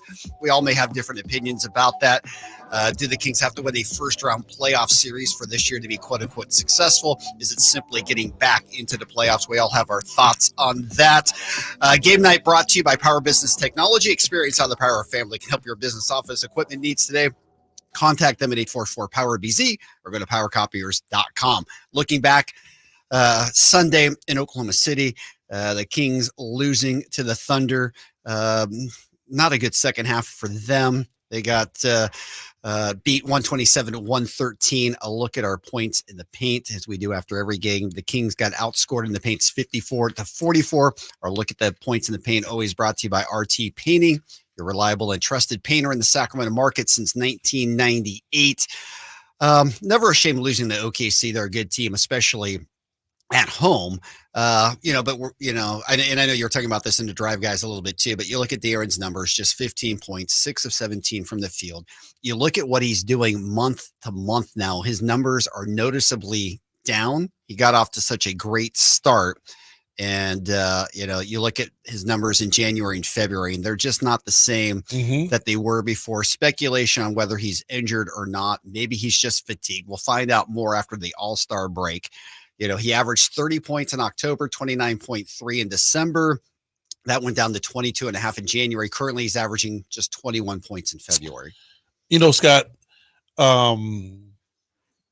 basketball teams won't tell you everything that's going on with the players. Yep. But, you and I, we've been doing this a long time. Sure. We're doing it together. And I think I said early on, I was like, what's going on with Fox? I'm like, does he have something that's ailing him? It isn't anything that's major, but I think he has something that's bothering him. I can't put my foot on it. Yep. I said that when we didn't see De'Aaron get to the free throw line at all. We didn't see De'Aaron blow past anybody in a fast break situation. Up until lately, we hadn't even seen De'Aaron dunk a basketball. So I was like, this ain't typical Fox. And never mind, don't even ask about fourth quarter Fox. No. So I'm like, something's wrong with this dude. A lot of people are like, well, is he pouting? Is he upset? No, I don't think it's that, because he's still, out there trying. Sure. If De'Aaron Fox came out and shot 1 for 3 and then 30 minutes and gave you 1 rebound and 1 assist, then I'll say, yeah, he's pouting. But he's still out there playing. I just think something is going on with him. And I really agree with you. I look at these last couple of games, I'm like, it's the dash to the All-Star break. Because I think at some particular point, De'Aaron needs rest. He needs to heal. Whatever he has going, maybe he could get himself back to where he was by having a couple of days off. Yeah, no doubt. And obviously, when they had that big break before coming back home, we saw them take off. Obviously, they got the win against Atlanta. Then they went down after 2 more days of rest after having 3 before Atlanta, beating the Warriors, and that propelled them to that 5-2 road trip. But obviously, things have slowed down a little bit there. All right, kind of going back to our conversation about the nucleus, Monty McNair not making a trade, other teams making some moves. This was Mike Brown's quote about this. I believe in this group, and I was a proponent of bringing the group back. We had a good first year, but we need to take steps, and we need to see if this group and this nucleus can take steps. And I think we have. Now it's time to go get it. So as we project out, we don't know what's going to happen, obviously, looking down the road. But in the Kings' mind, do they have to win a first-round playoff series, or is that enough with the nucleus as it is? Because, I mean, they've been patient, no doubt. You talking about the organization or the players? Just in terms of the roster. Well, I think they feel like they have enough to make it. Oh, to the playoffs. But my point is, Mike Brown has been talking about not just making the playoffs. He's not happy about getting to the playoffs. If we were talking about goals, I don't know if Mike Brown would consider a successful year making it to the playoffs. Well, you think about it. He wasn't successful with it last year. I mean, he wasn't happy with it last year. Exactly. Sure. He was like, okay, this is okay. Right. But you have to look at where Mike's mindset is, Scott. Sure. The last 6 years, he's been championship or bust. Mm-hmm. And probably 4 of them, they made it. Yep. All right. So, he's been to the mountaintop. He's looking at the ultimate goal, which he should. Just winning a playoff round, it ain't nothing to, write home and tell mom about. But we were so thirsty for a playoff berth that, when we made it, it was like, oh, yeah, it's the greatest thing since sliced bread. Right. He's looking at it like, well, yeah, fellas, that's nice, but it's things bigger than this. Yep. It's 3 more levels to this. If you want to keep it 100, it's 3 more levels to this. So we really have to work hard and take steps to get there. So in Mike Brown's mind, no, it won't be a success at all. No, and I agree with that. I guess what I'm trying to say is the Kings last year at the trade deadline did not make a move. Right. They did not make a move in the offseason. I mean, sure, they added a couple of pieces, but they didn't really make a move, right? They did not make a move at this trade deadline, right? Uh-huh.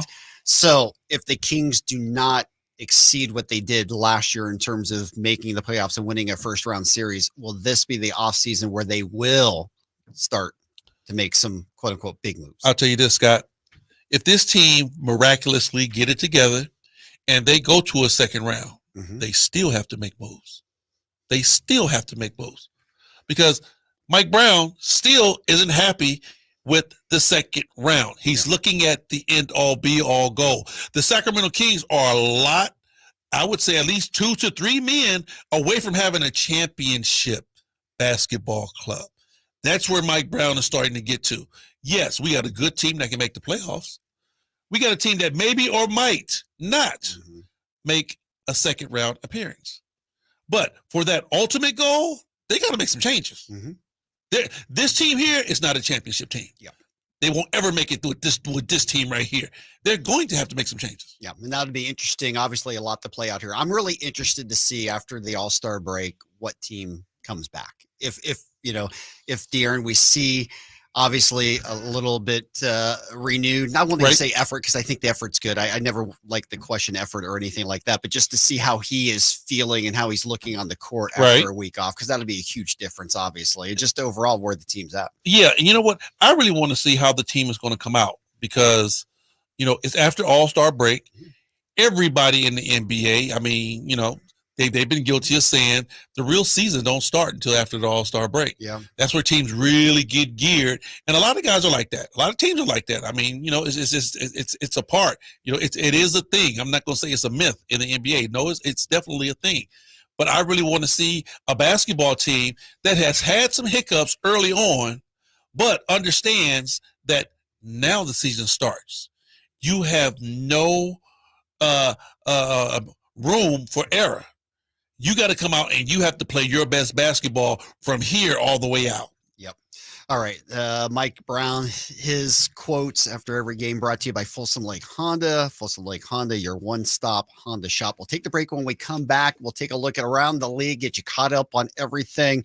Shaq's number gets retired in another building. Wow. We'll talk about that. The Knicks, they're the victims of the 2-minute report this time, as they got a bad call at the end of the game at home against Houston. We'll talk about that and a lot more. Get you caught up on all the other games going on throughout the association. Game night, as always, brought to you by National Garage Door. Call today for their basketball special, 916-638-4554. More of Game Night right here, Sactown Sports 1140. All right.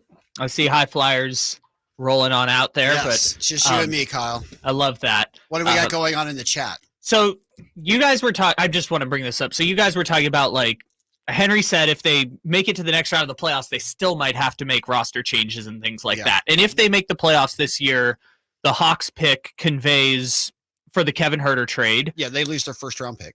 But that also means that once the draft passes, they have access to all of their future draft picks. They can trade all the picks, all the pick swaps, whatever they want after the fact. So you look at that and you start to think, hey, if you have all your picks at your disposal, your 2 franchise players are under contract for 5-6 years.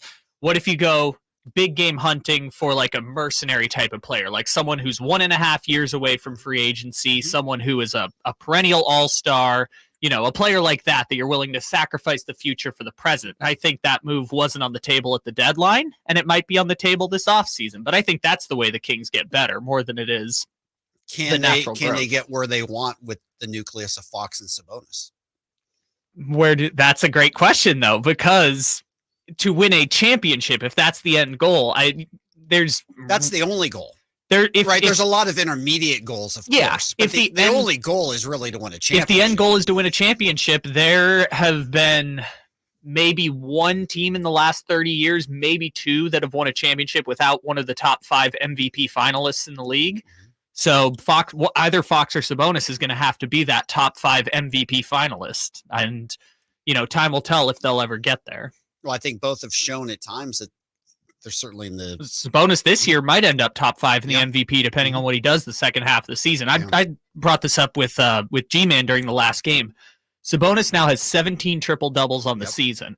He's the 9th player in NBA history that has gotten to 17 triple doubles. Some people have done it multiple times, but he is the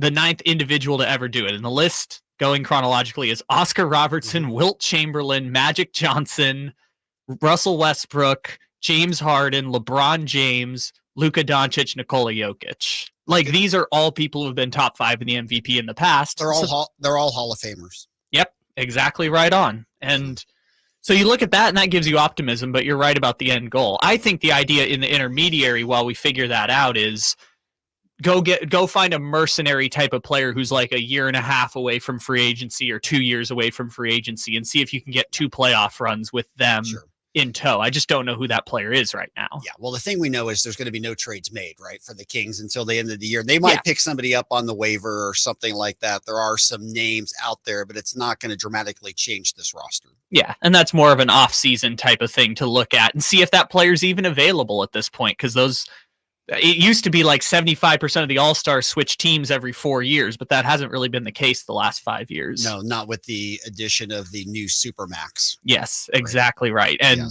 the top of the top MVP players, Giannis, Jokic, and Embiid, have all stayed with the same teams that drafted them. Yep, that is all very true. All right. Anything in the chat that we need to go over? Some people were confused why we're hyping up the Clippers so much, and I'm telling you, the Clippers are really, really good. Have we been hyping up the Clippers? Where have we been hyping up the Clippers? Because we were saying the Clippers are a legitimate title contender. Well, they are. That's not hyping them up. I That's agree. Just a fact. They absolutely What's should the hype on that? Well, I think we're coming back real quick. We can talk about it in a sec. Sactown Sports. Welcome back into Game Night right here, Sactown Sports 1140. Scott Marshall on with the High Flyer, Henry Turner. Kings and Suns tonight. This is a big game because right now in the standings, it's a half-game separation between these two teams. Phoenix has surpassed Sacramento in the standings. Sacramento a chance to win the season series against the Suns. This is another team that's going to be fighting both for a playoff spot together. So Kings need to finish out strong, and we know it's going to be extremely difficult tomorrow night in Denver on the back-to-back against the Nuggets. Game night being brought to you by the Big Brothers and Big Sisters of Sacramento. If you're interested in being a mentor to a kid who could use one in our community, You can find out all about it. Give Big Brothers and Big Sisters a call, 916-646-9300, or go to bbbs-sac.org to learn all about it. All right, let's go around the league. As Shaq gets another jersey retired, and I believe that's his third jersey being retired. I know it's in LA. I know it's in Miami. Now in Orlando, he becomes the first jersey retired by the Orlando Magic. Really? Yeah. That was the first team he was with, so it took the longest to get it done. But. Yeah, and you know what? Rightfully so, man. I mean, because Shaq revolutionized the game, and he did that as soon as he came into the league. So, yes, those years that he played with Orlando definitely changed what they had going. Yeah, the Magic celebrating their 35th year. They drafted O'Neal number 1 in 1992. So they decided this 35th year was the right time to do it. How about Penny now? Is Penny going to get his jersey retired there also? Yes. What's taking so long, I guess, would be my only question on that. That I don't know. Definitely Penny Hardaway should have his jersey up in rafters also, because that was they were the first 1-2 duo. Yeah, exactly. For Orlando. I mean, they were the Batman and Robin. And think about it. They kept Penny over Shaq. So if Shaq gets his retired, of course Penny has to get his jersey retired. Yeah, no question.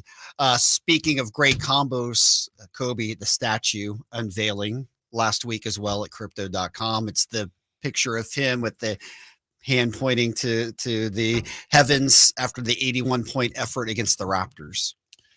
I love that. Yeah. I've as bad as the Kings and Lakers have had their little thing that's going on, I've always been a Kobe Bryant fan. How could you not? I mean, when you talk about just being the pure competitor, the things that he did on and off the floor, for me, it was more so on the floor, because I thought he set a presence on the floor second to none.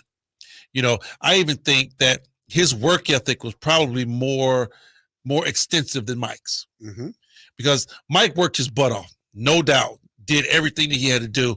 But I think Kobe's was much more extensive, because Kobe's mindset was, I'm trying to be better than Mike. So every time he walked in the gym, every time he grabbed a weight, every time he grabbed, anything to train with, his mindset was, I got to get better than Mike. I got to get better than Mike. I got to get better than Mike.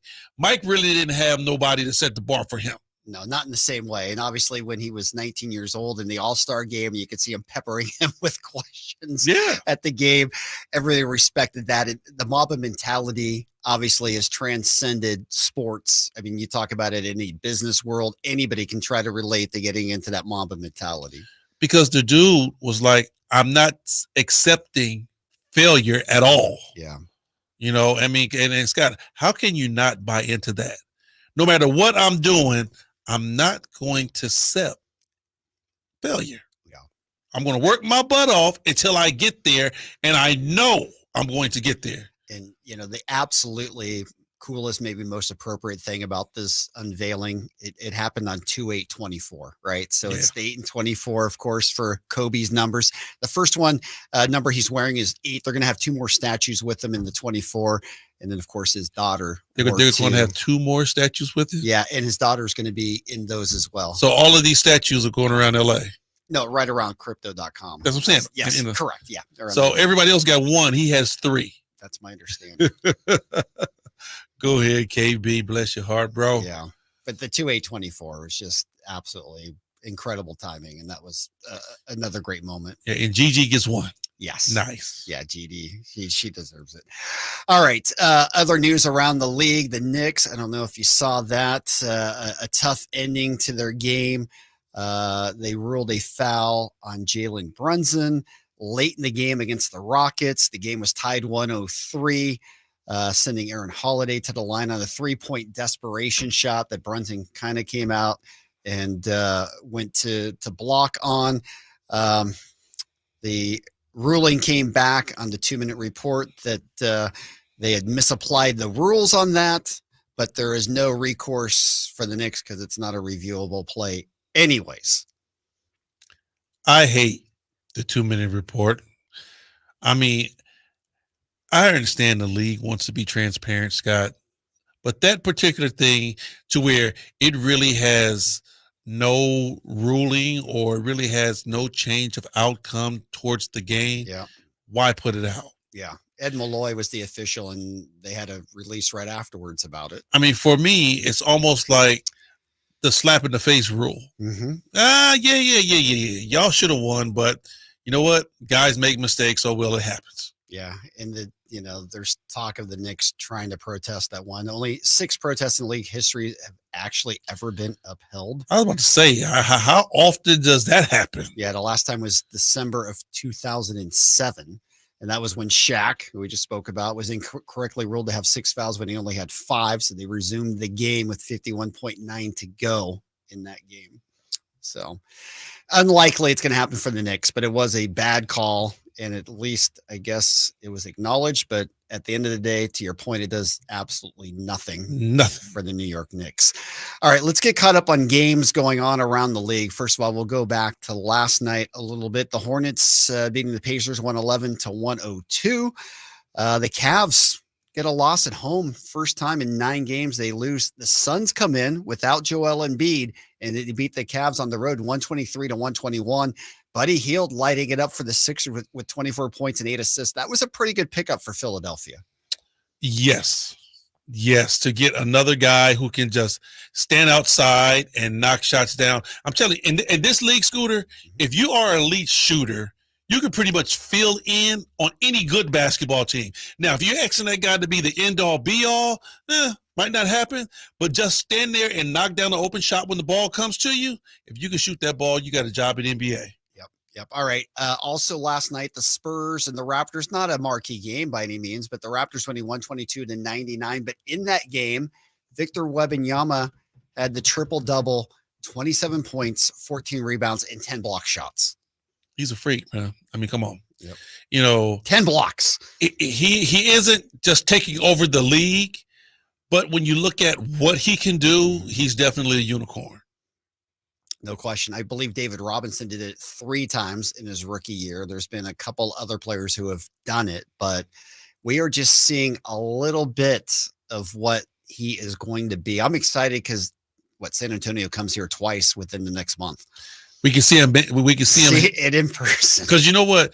You remember when San Antonio got added to the California Classic? Yes. And we were like, yes, we get to see him. Ever. Yes. No, not so much. It didn't show up. I mean, didn't even come in the building. It was like, oh, come on. Exactly. All right. The Pels beat the Grizz 96-87 last night.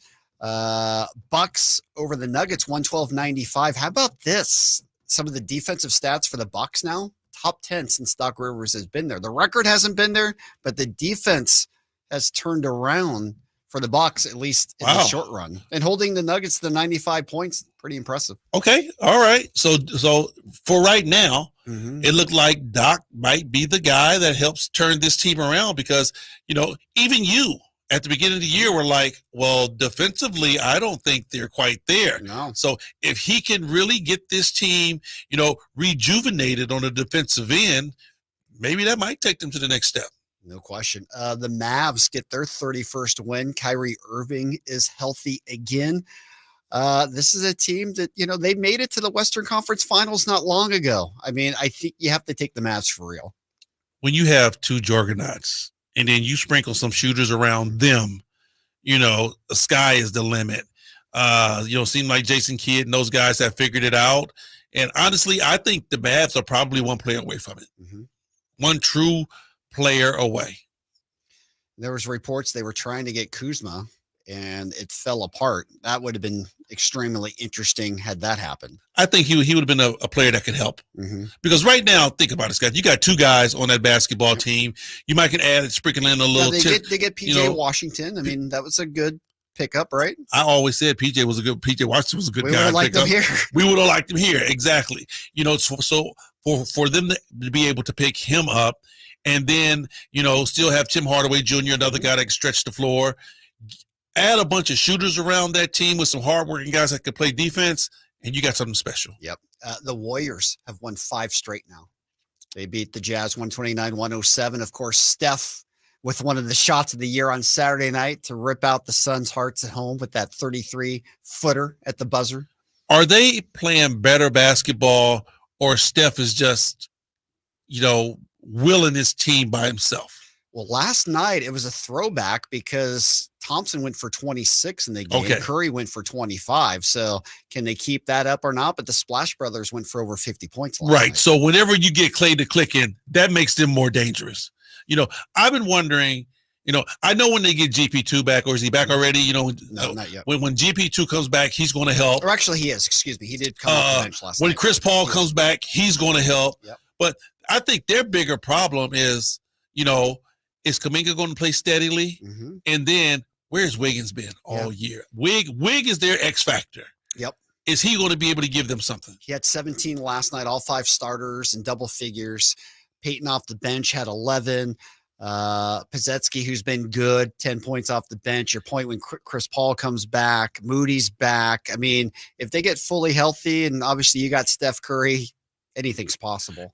I like the young kid Pozetsky. Yeah, he's played well. I think he's going to be a very good player. Mm-hmm. And the reason why I say that is that he's getting some of the best tutelage on a nightly basis. He gets to guard Steph Curry every day. If you don't steal some of Steph Curry's stuff, then you don't deserve to be out there on that floor. I would be stealing everything that Steph hit me on a daily basis and use it on every second tier guard in the league. And they are 8-4 now since Draymond's back. He's a big part of what they do. So there you go. You know that, Scott. Oh, yeah, of course. He's a huge part. All right. And in the Timberwolves, how about this? We talk about the Clips, and some people are questioning, why are we hyping them as a title contending team? Well, because they are, but not last night. The T-Wolves went in there and blew them out in LA, 121-100. It wasn't even a close game. 72 points in the second half by the T-Wolves. You know what? What is it that what is it that they're doing that just totally turned that team around? Is Cat that big of a part for them? I mean, I know he's a good player, and he made the All-Star team this year, but I didn't think that they were going to be this good. Yeah. To just really click the switch and be number one. Yeah. I think the difference is obviously Big Cat is healthy, and he's also playing his size. I mean, you look at his numbers from last night. He had 24 points. That's okay. He only had 1 3-pointer. He went in the lane. And when he's doing that, along with Gobert, who is defending like the, 2-time defending defensive player of the year like he's been, and then you've got Edwards, who is an emerging superstar. That's a great nucleus. I think Rudy Gobert is their X factor. I agree. Karl Anthony Towns is who he is.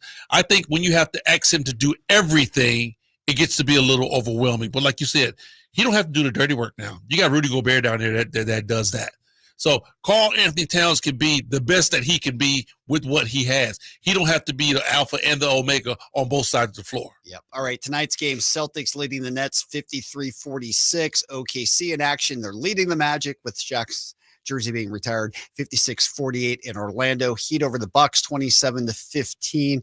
And of course, we've got our matchup tonight with the Kings and the Suns. Timberwolves in the back-to-back will be taking on the Trailblazers.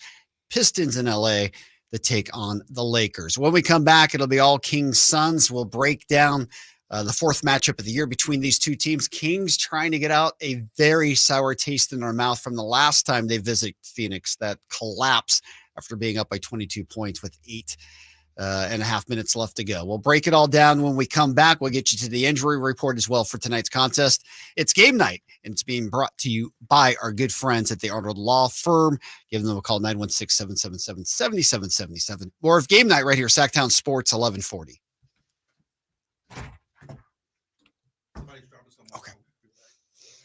All right, we are live on the YouTubes. Yep. You were talking about the Warriors earlier, and yes. Once you mentioned Henry was talking about, have the Warriors turned a corner, or has Steph been willing this team back? Mm-hmm. Obviously, the game they won against Phoenix, Steph willed them back to win that game. Absolutely. But the rest of them, so since that game where the Nuggets, Jokic hit that half quarter to beat them, and then the next day, Jonathan Kuminga said that he doesn't believe in Steve Kerr anymore. Yes. In the 21 games since, Jonathan Kuminga is averaging 17.4 points per game, which matches Klay Thompson's season average, 4 points per game. So Kuminga's stepped up as the number 3, and that's helped a good bit for the Warriors. Well, Steve Kerr's playing the rookies. Right? Yes. And that's just something he's not known for doing. But now he's finally fully in on the transition. I mean, he hasn't forgotten about Kerr or about Curry, obviously. Yeah. But now he's trusting the rookies more. Yeah, but I was joking before, like Curry, we were talking about Curry and Fox have comparable numbers this year, but the Kings have a better record than the Warriors because the Warriors somehow have a worse bench unit and a worse depth situation than even the Kings do this year. Well, I mean, Draymond missed half the year. Let's start it with there. Add Chris Paul's Wiggins injury. has not played well. Yep. Thompson has not played well. Add Chris Paul's injury into the mix. And GP2's been injured. I was joking. At times, Podziemski is their second best player this year. And now Klay Thompson, I mean, they need Klay Thompson to be their number 2. No question. They have to have Klay Thompson as their number 2.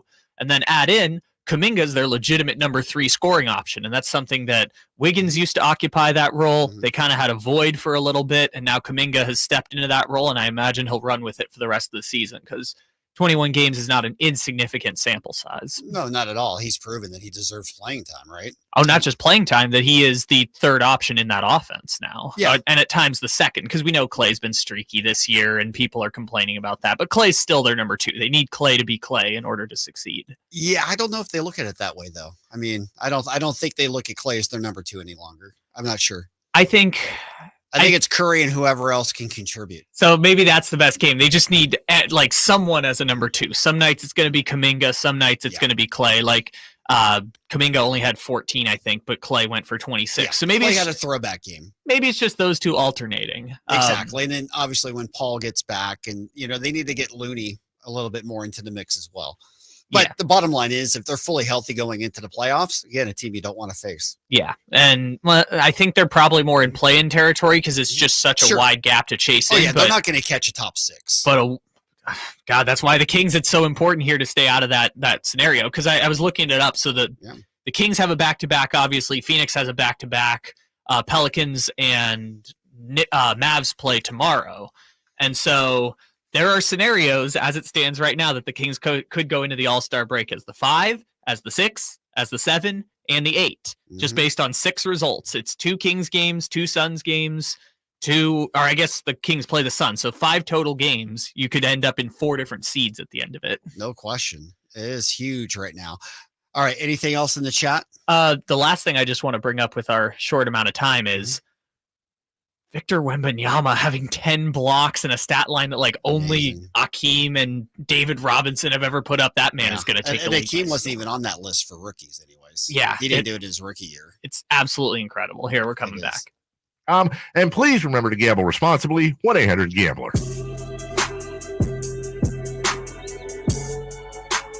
Welcome back in the game night right here. Sactown Sports 1140. Scott Marshall on with the high flyer Henry Turner. We'll take you live until Kings Live pregame. Jason Ross in for that at 6:30. And then, of course, it'll be the tip tonight, 7 o'clock. Kings and Suns. G-Man with the call. We'll have it all right here on Sactown Sports 1140. Kings, again, trying to get their second win in Phoenix. They've won there once already this year, but the last time out, we know how tough a deal that was for them to lose that game at Phoenix last time. All right, let's get to our injury report for this contest. We'll get you caught up on everything going on the floor. For Sacramento, as we mentioned earlier, Sasha Vezenkov suffered an ankle sprain in practice on Saturday. It's a grade 3 sprain. That's serious. He's going to miss 4 to 6 weeks. It was the same injury that De'Aaron Fox had, if you'll remember, a couple of years ago. He missed 17 games. So we'll see with Sasha, but it's been an up and down year for him as well. Chris Duarte listed as questionable. We'll have a full breakdown on that in Kings Live pregame.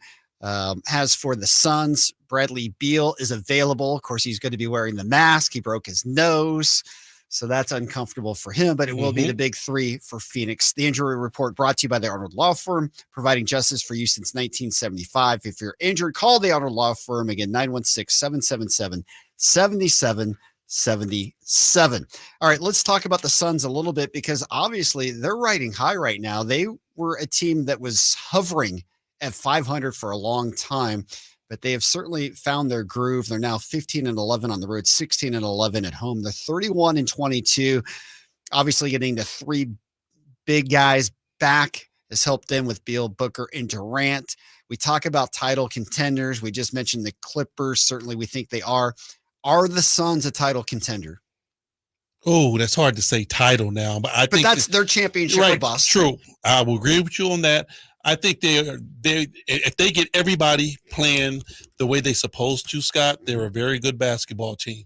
Title contender, I still think they're one player away. Okay. Is it a point guard? What do they need? Can a team win a championship without a true point guard? I mean, obviously Booker can play the point, Bill can handle it at times, but they don't have a true point guard. I think they can because, we're playing positionless basketball. And really, anybody can bring the ball up if you have the type of offense to where it's free flowing and it's first pass cut and then it's a read and react type offense like the Sacramento Kings run. Sabonis has the ball in his hands 70% of the time, and he initiates the offense 70% of the time. So you can be successful without having a traditional point guard. But like I said, for Phoenix, I think they're one player away. They need another dominant player to be able to play with those three. Well, I don't know if there's anybody out there that they're going to be able to get right now. I mean, they already did sign a couple of players off the wire. They got David Roddy, who I think is a pretty good player from Memphis. I was kind of surprised by that one, to be honest with you, that Memphis let him go that way. I think that's a really good pickup for Phoenix. No, a real good pickup. Yeah. A guy that can throw his body around and be able to create, clean up some space down low. I think that's a real good pickup. Yeah, I do too. I was impressed with that one for them. So Phoenix is still being aggressive. They might get another player or two as well. Well, if they're championship or bust, they're going to have to be, Scott. Like you said, they're not there yet. Yeah, they picked up Royce O'Neal. That's what I was looking for Brooklyn as well. I will give them that. Another solid veteran type guy to, if not start, bolster your bench, have a very deep bench, because every team that's looking to go deep, you have to have good players to come off your bench. No question. Now, we know that Phoenix at some point is going to go small ball with the Kings tonight, right? Because of what happened in the last game. The whole thing was this was, quote unquote, a learning experience for the Kings. That's what we heard after that game, right? Well, okay. Well, what did they learn and how are they going to fix that tonight? That's what I'm thinking too, Scott. I'm like, hopefully they got the assignment and they definitely worked on, okay, we keep playing basketball. No matter who's out there on the floor, no matter if Kevin Durant's at the 3, 4, or the 5, you keep running your offense. Yep. All right. Tin's been holding patiently. Tin, welcome into game night. What do you got for us before we have to run here?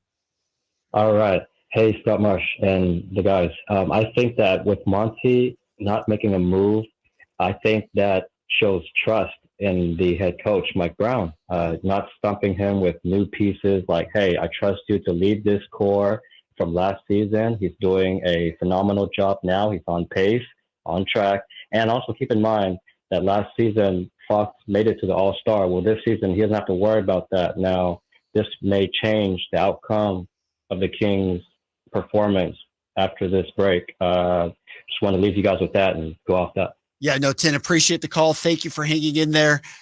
Good call there. No question that Monty McNair and Mike Brown are in sync with all of that. Oh, true. And nobody can fault the Kings for wanting to run back what they brought back last season, because it was certainly successful. No, Scott, I mean, exactly. They were very successful. And I don't blame the Kings for making a run back, because you definitely want to see, okay, can this nucleus that we have get better? The Kings are definitely not championship or bust. Yeah. It's all about still creating a culture, still changing things. So they ran it back to see if this team was going to be able to make that next step. Now, I will say this, and I agree with you, at the end of this season, the Kings is definitely going to have to make some moves. Yeah, at some point, if they want to get to the next level. Right, the next step. Yeah, and that's what this team gets a chance to prove here in the second half of the year. All right, final comments. It's going into the All-Star break. Toughest time for the players, right? Yes, it is. But these players have to understand that they have a couple of oopsies that they got to make up for. So, you don't have a chance to say, okay, fellas, we're going to cruise into the All-Star break. No, you got to go into the All-Star break with some wins in your pocket. In your pocket. These are big games, no doubt about it. All right, Kings and Suns coming up next. That's going to do it for game night. As always, good to work with you, High Flyer. Good to have you back. Coming up next, Jason Ross will be here with Henry. G-Man will join in. G-Man has the call tonight. It's the Kings and the Suns. Huge game tonight. We've got you covered all night long. Listen to Kings basketball right here on Sactown Sports 1140.